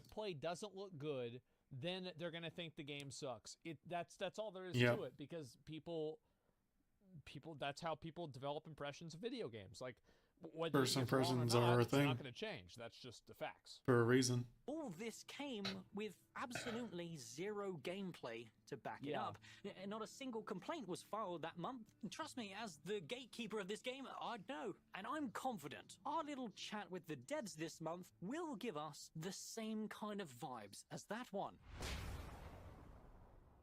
I think this month's live stream is going to be an absolute information overload about the game's systems, progress, and direction, discussing in depth about certain parts of the game with the very devs that are designing them.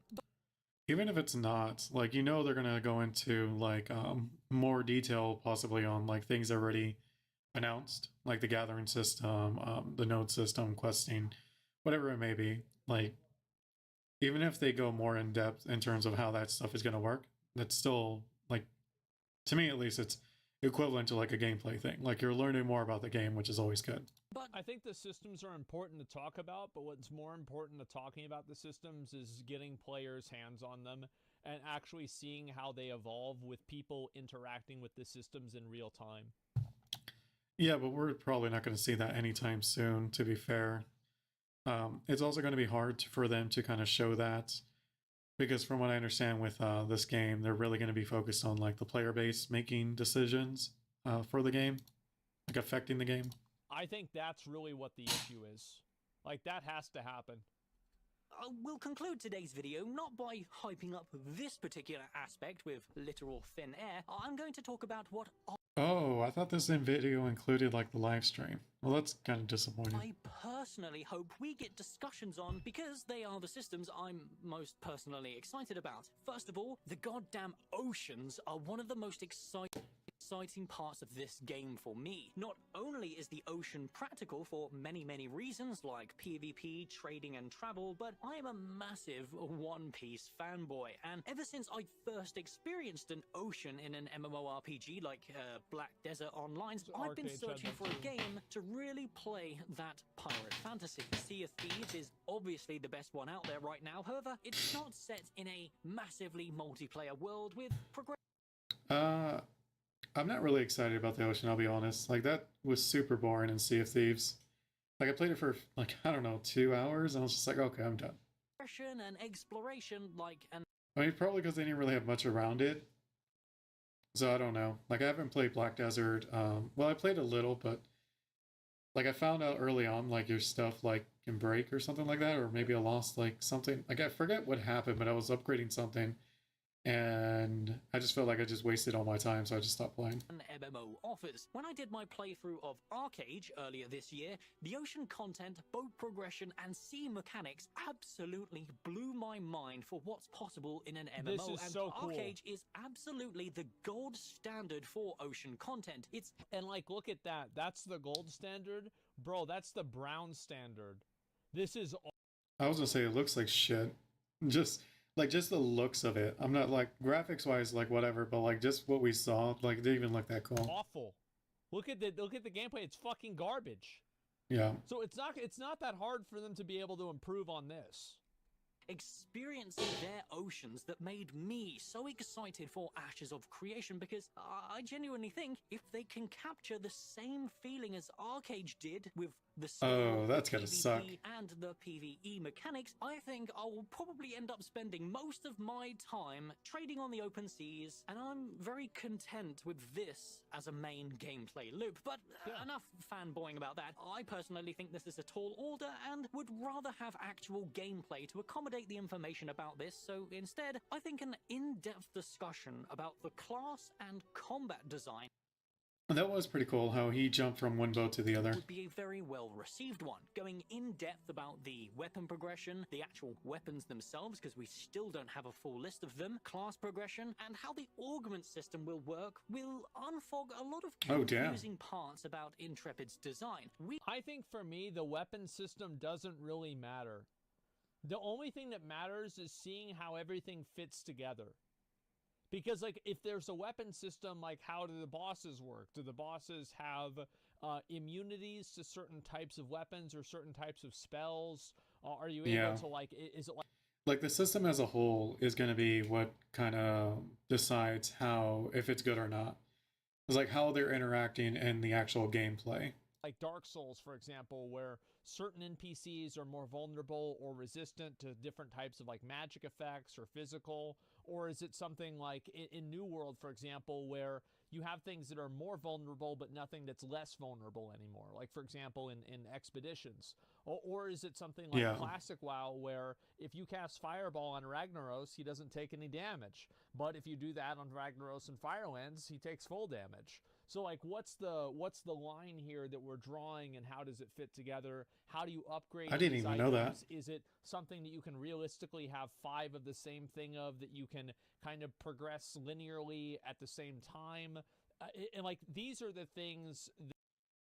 Yeah, it's also gonna, it might gatekeep some things where it's like if your class or weapon that of your choice isn't as effective on a boss, or people are not going to want you in their group. That are important. And it's not just the weapon system, it's knowing how all of the systems fit together. And I think that's what's so hard about making an MMO, and it's what's so hard about making something like WoW too. I mean, like, well, WoW is an MMO, but like, it's been a challenge with Blizzard, is like, how do you fit a game that has Mythic Plus, solo play, raids, arenas, battlegrounds, and just like casual play in general? How do you put all of those things together and have a cohesive game that fits all 6 of those play styles? It's like impossible. I don't think so. I think if you invest in more play testers who are focused, like, okay, you're going to be focused on this, you're going to be focused on that, you know, and then you get their feedback, like, okay, how did it feel? Like, as the casual player, how did it feel as the hardcore player? And you just get, you know, basically it's just more testers, just to kind of get the feeling of from the player's perspective. So that's what really matters, is just like getting these systems out there and seeing how players interact with them. We still don't know how their And supposed seeing where, like, the choke 64 points class dream will actually work, and I'm very skeptical about its conclusion. Well, with the 64 class thing, it can technically work, but the problem is it's going to be the illusion of 64 classes. Like, let me think here. Path of Exile probably has thousands of, like, technically, like, builds, which is like classes, basically. But there's really only, like, a couple of handfuls of actual, like, viable, good ones. So it's like that illusion of choice. Like, if you just try to do your own thing in Path of Exile, yes, you're going to create some unique build just for that's yours, but more than likely it's going to be trash that you're going to just get killed over and over.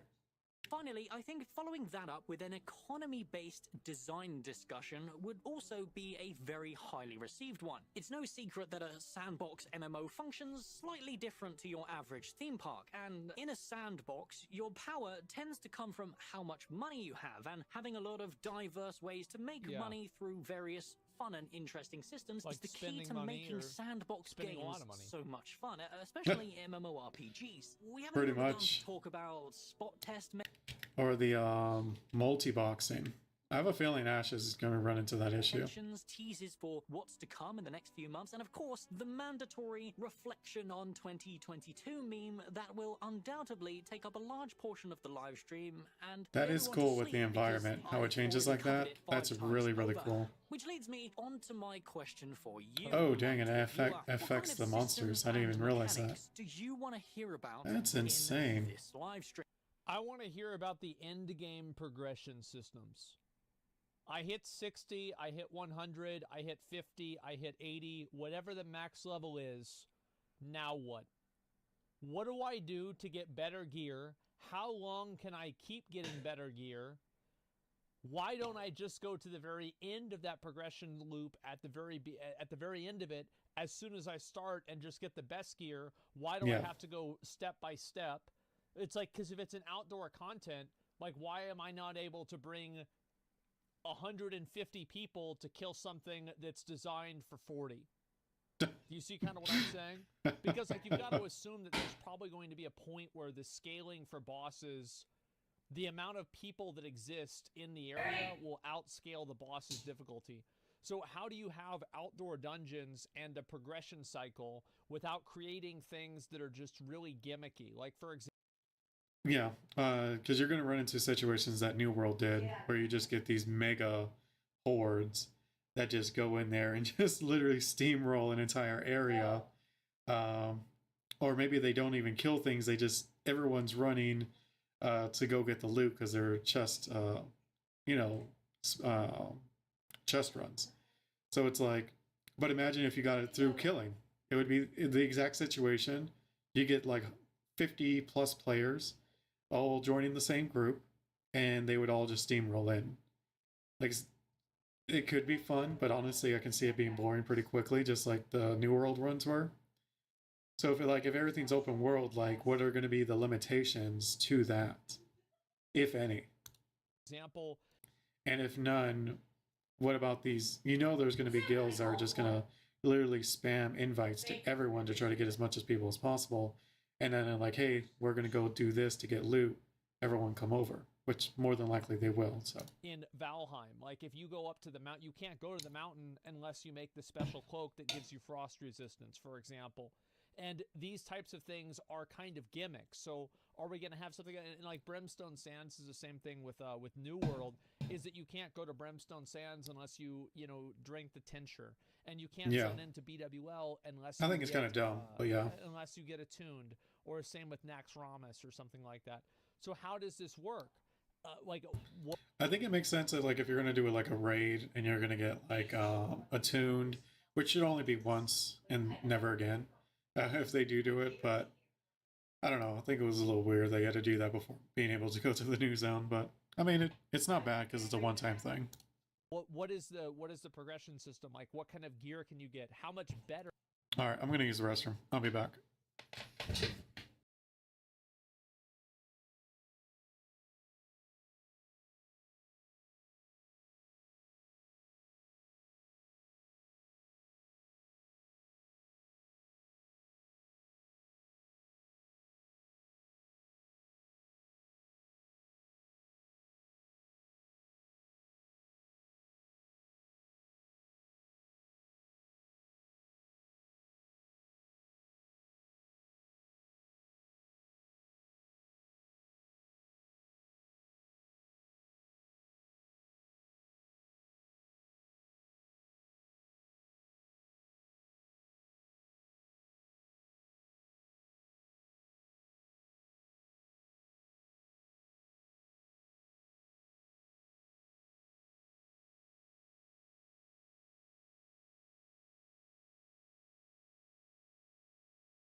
Okay, I'm back.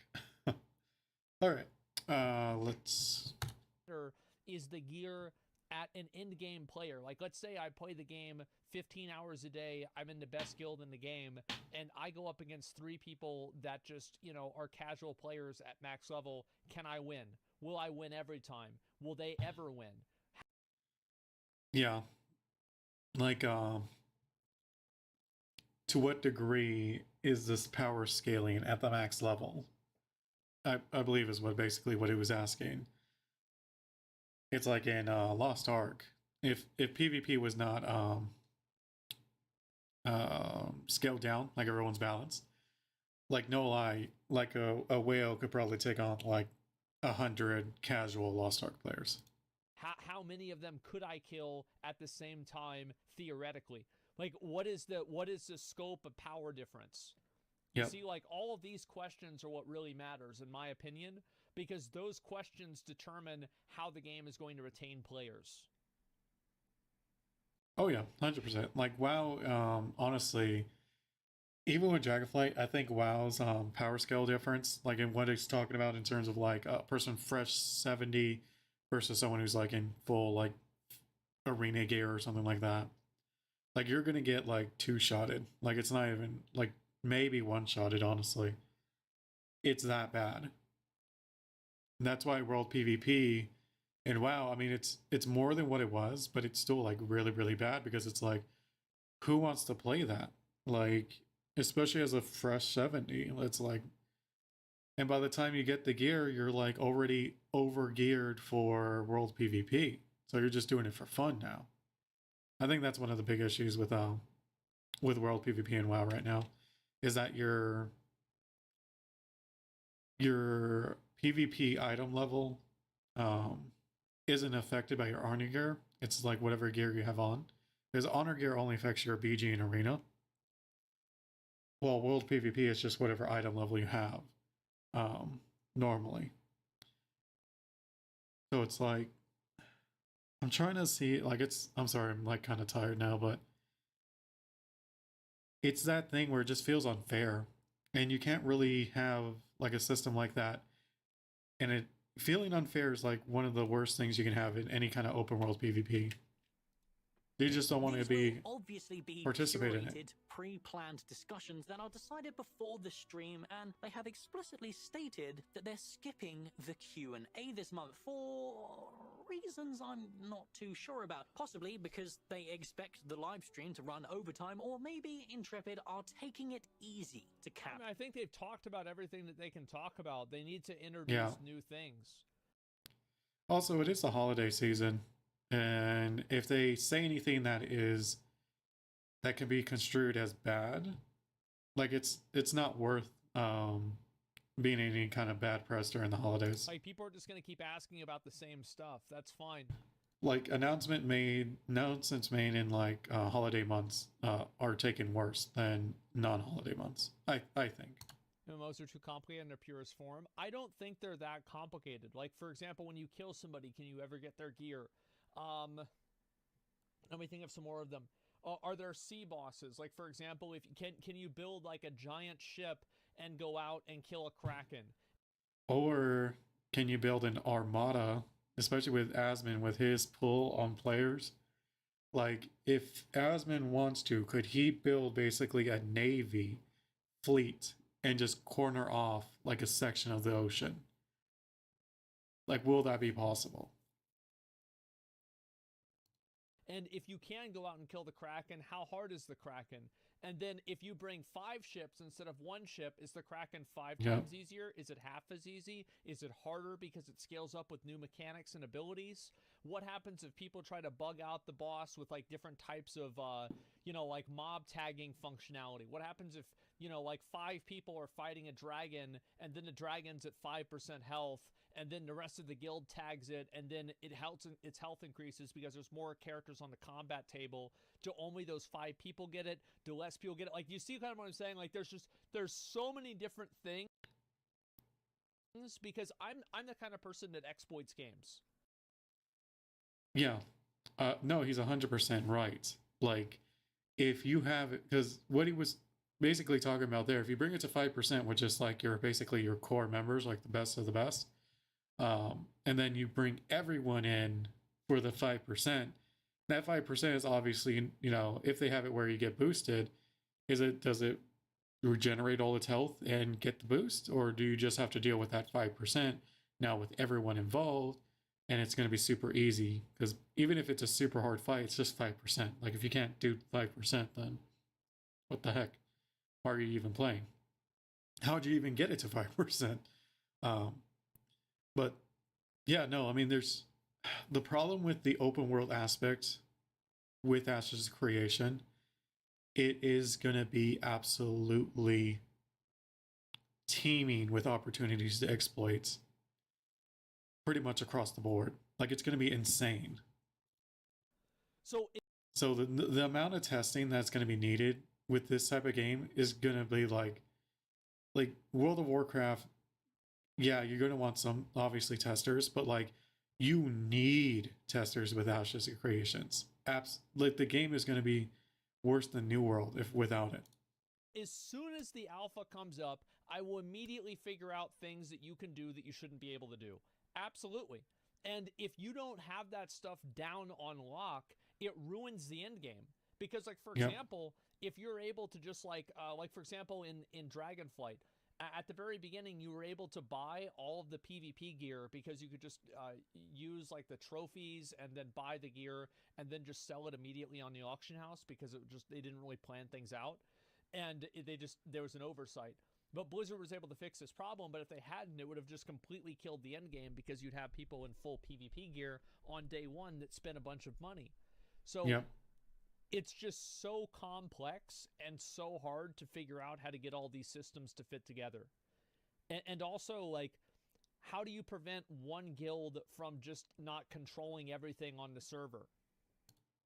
Yeah, that's what I was saying in terms of like Asmon doing it, but like, yeah, a guild could do it just as easily.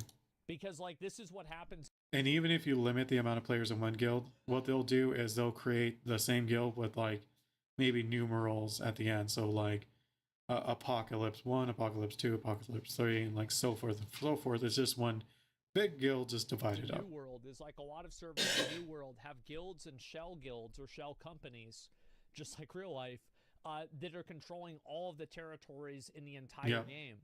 Because these characters, obviously, like these guys they're getting so much passive income through controlling the territories. They're able to buy best in slot gear, gear themselves out farther and higher beyond the other players, and then they just have a passive advantage inside of any combat. And so guess what? They play all the time, they have better gear, and they win. Big surprise. So how do you avoid that situation? And then ruin the experience of everyone else. Massive world.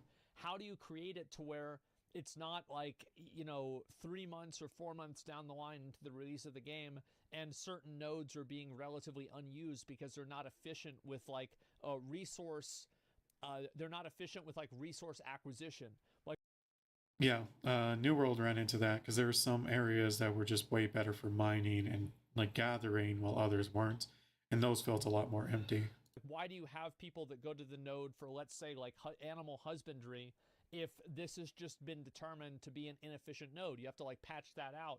And I'm telling you guys, oh my God, there's so much to this. Oh my God. I hope you guys, can you guys see what I'm saying? About how like... And he's just scratching the surface of it. That's the biggest issue, is that all that's like everything he's brought up, all completely valid, and still only scratching the surface. Infinitely complex this is. Yep. Yeah, there's so much content. Yeah, things have been tweaked in alpha and beta. Here's a whole video right there. And by the way, like this is like... Because you also got to understand the people who are going to play the alpha and beta, a lot of them who are actually good at what, like say Asmon's thing, where they're good at finding these kind of exploits, they're going to hold on to that. They're not going to say anything. They're using the alpha and beta to find these things so they can use it when the game actually is released. Like, so this is all the potential thing. Like, more than likely, they're going to get an entire guild involved in it so they can absolutely maximize the gains from whatever exploit they find. Things in the game, and I just talked about this much. Keep that in mind. I didn't even talk exactly about PvP, what I said. Open world PvP, crafting, the mare system. Yeah, and there's like no talk on like, will the earlier levels have any kind of barring against a high level going in there and killing everyone? And what happens when you kill someone? Do you get anything from it? So it's like, are new players going to get farmed by lazy high level players? Like it's crazy the amount of things that like they're going to have to test. Like it's kind of like, it's to the point that I'm just like, I don't know what's going to cost them more in the end, the development of the game or the testing of it. Different types of solo play, leveling up, getting different mounts, like this. Yeah, because we were just talking about exploitation. Like, we weren't even talking about the actual fun aspects of the game, like making the game fun, which is also obviously super important and not exactly easy. So otherwise, most games would have it down, but they don't. Store features, armor, transmog, like weapon abilities, combos, spell immunities. I did talk about that. Stagger. Yeah, it's just so much. CCs, kiting. But my question remains. I told you what I'm most excited to hear about, but as this is primarily a discussion... Like, some classes being better at soloing than others. The support system, like classes that, heal and stuff like that, how powerful are they? Channel, you guys have the floor this time, and I'm excited to hear what you have to say, which is a perfectly scripted transition for me to say, I am just one nerd desperate for a good MMO, and my opinion means nothing without yours in the comments below. That's my opinion. Hey, I just want to add on the end here that it's completely unrealistic to expect every single live stream to be a banger with incredible progress being made every single month. It's important to realize stuff we see in the live streams are probably things that have been ready and waiting for ages and just needed some polish for showcases. So if this live stream isn't blowing our mind, then fear not, because I'm pretty sure Honestly, them just talking about it would blow people's minds. Maybe like the Diablo 4 dev blogs. Like, that's all you need to do is just talk about the game. 2023 People are going to be happy. is going to be the year of Ashes of Creation. I mean, at least it's not in the state of Pantheon's pre-alpha, is it? Although, comparing it to literal shite probably isn't a compliment.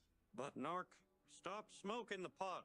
Alpha 2 isn't going to release in 2023. Just look at the shameful state of this game, it's ridiculous. Y'all should be happy if it releases by 2024, and even then, it'll be a pretty, barely playable farce. Get a grip and touch some grass, goddamn it. Pantheon is the future, not this cosmetic garbage. That almost sounds like he straight up pulled that from a comment. That's funny. Or maybe multiple comments. I can definitely see why some people would say that, but at the same time, it's like they've made pretty impressive progress just in this year. So I don't think it would surprise anyone if they had a, obviously, like, not a beta, but like a pre-alpha, or not, maybe pre-alpha, like an alpha in 2023. And to that I say, Maybe around kid, August. I know you're salty about the pitiful state of Pantheon, Rise of the Fallen, but come on, man. Stop projecting. You're embarrassing yourself, and if you were actually pleased with Ko's playthrough of Pantheon's recent showcase, then you gotta be kidding me, because you're high on copium. You gotta be kidding me. I have not paid attention to Pantheon at all. I am not interested. I mean, time could change it, but I doubt it. I don't know why it's so fucking funny. Oh my god, watch the Pantheon dungeon I showed 2 days ago. Yeah, maybe I'll have to look at it some other point. Here's the thing, right, is like, I watched, there is nothing that was promising to be about Pantheon at all. But exactly. The reality is that Ashes of Creation isn't really competing against Pantheon. Pantheon is competing against EverQuest and like these other old school MMOs. Yeah. Ashes is more competing if I had to put something out there like BDO,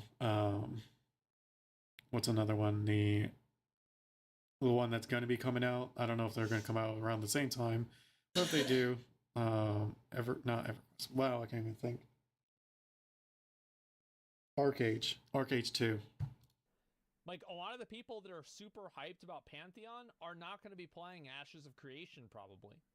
It's a completely different type of game. It's like saying, fuck, I'm trying to remember, like... It's like comparing WoW with Ashes. Tarkov is the same thing as Fortnite. Like, these are two completely different games with a completely different audience, even though they're both shooters. You see kind of what I mean? Isn't it? Yeah, I think they're very different games. Yeah, or Albion versus like WoW. OSRS versus WoW. Well, it's like, I don't know, like, I'm sure there's other MMOs that I could compare it to. Yeah, Boomer/Zoomer take. Exactly, yeah, Pantheon is a Boomer game. The people that play Pantheon are like 35. Like, there's nobody that goes and plays Pantheon that doesn't get yearly checkups on their prostate. Like, that's just how it is. It's a game for boomers. It's a game for old men. And it's not a problem. Like, it's fine, but that's what it is. The truth is, like, what Ashes of Creation really is competing with is something like New World. They're competing with World of Warcraft. It depends on how they flesh out their systems. I don't think they're competing with WoW too much. I mean, to a degree, obviously, because it's an MMO. But I don't think like its main player base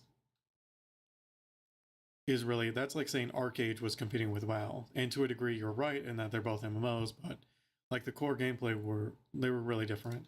Competing with Arcade 2 that's coming out. Yes. They're competing with Final Fantasy 14. I think actually less so Final Fantasy 14 because Final Fantasy has such a unique appeal. I think that really the competitors for Ashes of Creation are, like, I would say, like, Albion Online, probably the Riot MMO just because it'll be really big, World of Warcraft because, again, it's really, really big. Yeah, in a general sense, he's right. Yeah. Yeah, like the ones that they're actually directly competing with are going to be, like I said, Albion, like some of the old school ones that are very player-driven, like OSRS. Arcade 2, but not really Final Fantasy, not really WoW, other than the general MMO player competing. And what was the other one that I mentioned? New World. Yeah, I think those are the games that it's... And BDO. Yeah, that's another one. Those are the games it's really competing against. Yeah. Not Final Fantasy, not Pantheon, not Tower of Fantasy, not some other fucking bullshit game.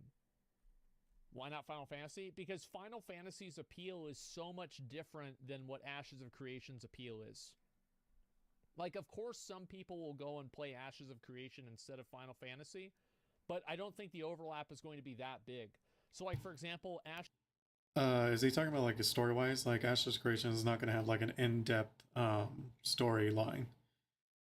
Ashes of Creation is not a narratively driven game that has a long storyline that's voice acted, that's been developed for 10 years.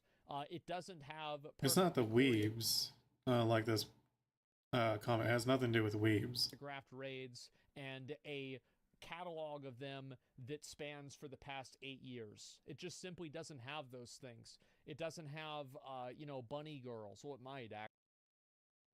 Because Final Fantasy, let's be fair, it's not really a weeb game. Like, that's Genshin and, like, Tower Fantasy and the upcoming Blue Protocol. Actually, I don't know if Ashes of Creation will have that or not. But, like, you can see how the appeal is way different. Let me link you guys the video again. And make sure to give it a sub, give it a like. We love the Narc videos. They're great. Ashes will be better than WoW, and give the... I wonder if he's going to react to the one I reacted to earlier, where I just did not agree with a lot of Narc's opinions. That'd be interesting. I really would. I think when he releases it, I'll rewatch the video and see his reaction. Faith in gaming again. Well, that is true. I think that the neckbeards, and this is what I've said before, is that the neckbeards are not gone. The people that devoted 14 hours a day to grinding in World of Warcraft, to farming in BDO, these people are not gone. Yep. They're just waiting. They're waiting for a game that is worthy to them to lose their life over, to waste their life over. They are hibernating. And it doesn't matter if it comes out today. It doesn't matter if it comes out next year, 5 years, 10 years. They can wait forever. Yep. Yeah, that's it. It doesn't matter what it's going to be. Should you wrong? No, because the thing is, it's being a neckbeard isn't an age. It's a state of mind. There's plenty of 14-year-olds that are going to be absolute fucking neckbeards whenever one of these games comes out. They're going to play it all the fucking time. Their identity is going to be this.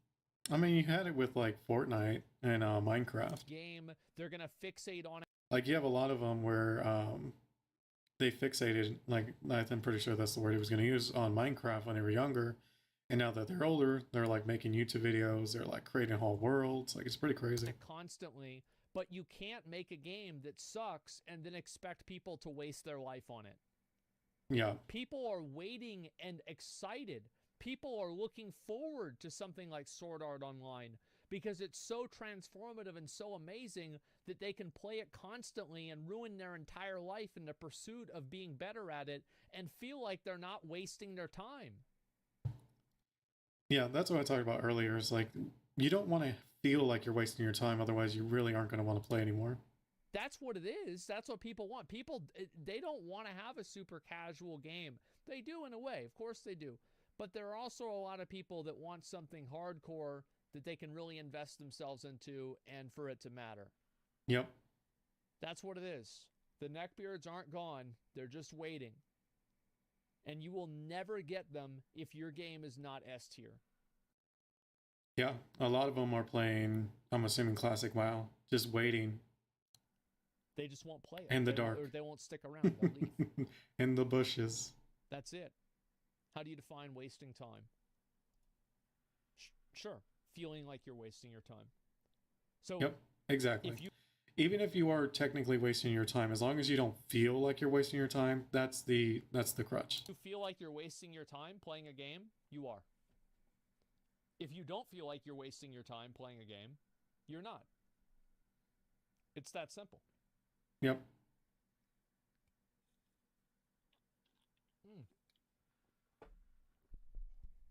Because if you're If you're not feeling it, then you're having Not fun. getting paid equals wasting time.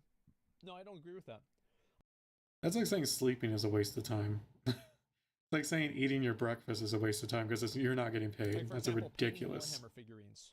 A lot of people love painting Warhammer figurines. And the worst part about that is they have to pay $80 for probably each one of them. I don't know how much they are, but it's probably that much now. But they get something out of that. Having a hobby that you don't make money from is not a bad thing. That's not an issue. Nothing wrong with that. Become a real good painter, yeah. Getting paid, fuck off, yeah. A lot of people actually don't want to get paid. They don't want to make money with their hobby because they think that pollutes it. That makes it. There are no some people longer a like that. hobby I think that's anymore. weird. Now this is a business endeavor that makes things more complex and complicated. Not everything. To a lot of older people and people that have stable jobs, that have good careers, their entire life is not all about money. They have the money situation for the most part taken care of. Yeah, it would be nice if they had a Lamborghini, but they don't need one. They're eating fine. Things are okay. And their values are in different places. Yeah, definitely agree. That's the way I see it. With Like, no one's going to say responsibilities, no to more money, but... So I don't think that you're wasting your time. Like, yeah, if you feel like you're wasting your time playing a video game, you are. It's that simple. I mean, even for that guy who said that, it's like, you're watching a stream, you're wasting your time. I never thought about it that way, but I think that, yeah, that's pretty much about it. Yeah, I mean, I've talked about that before. I mean, to me, like, the two feelings you really cannot have in your game, I talked about one of them, but like, I kind of touched upon what he said, like the feeling of just feel like you're just wasting your time as a casual player. Like, those kind of games just do not last because the casual player will not stay because they feel like they're wasting their time.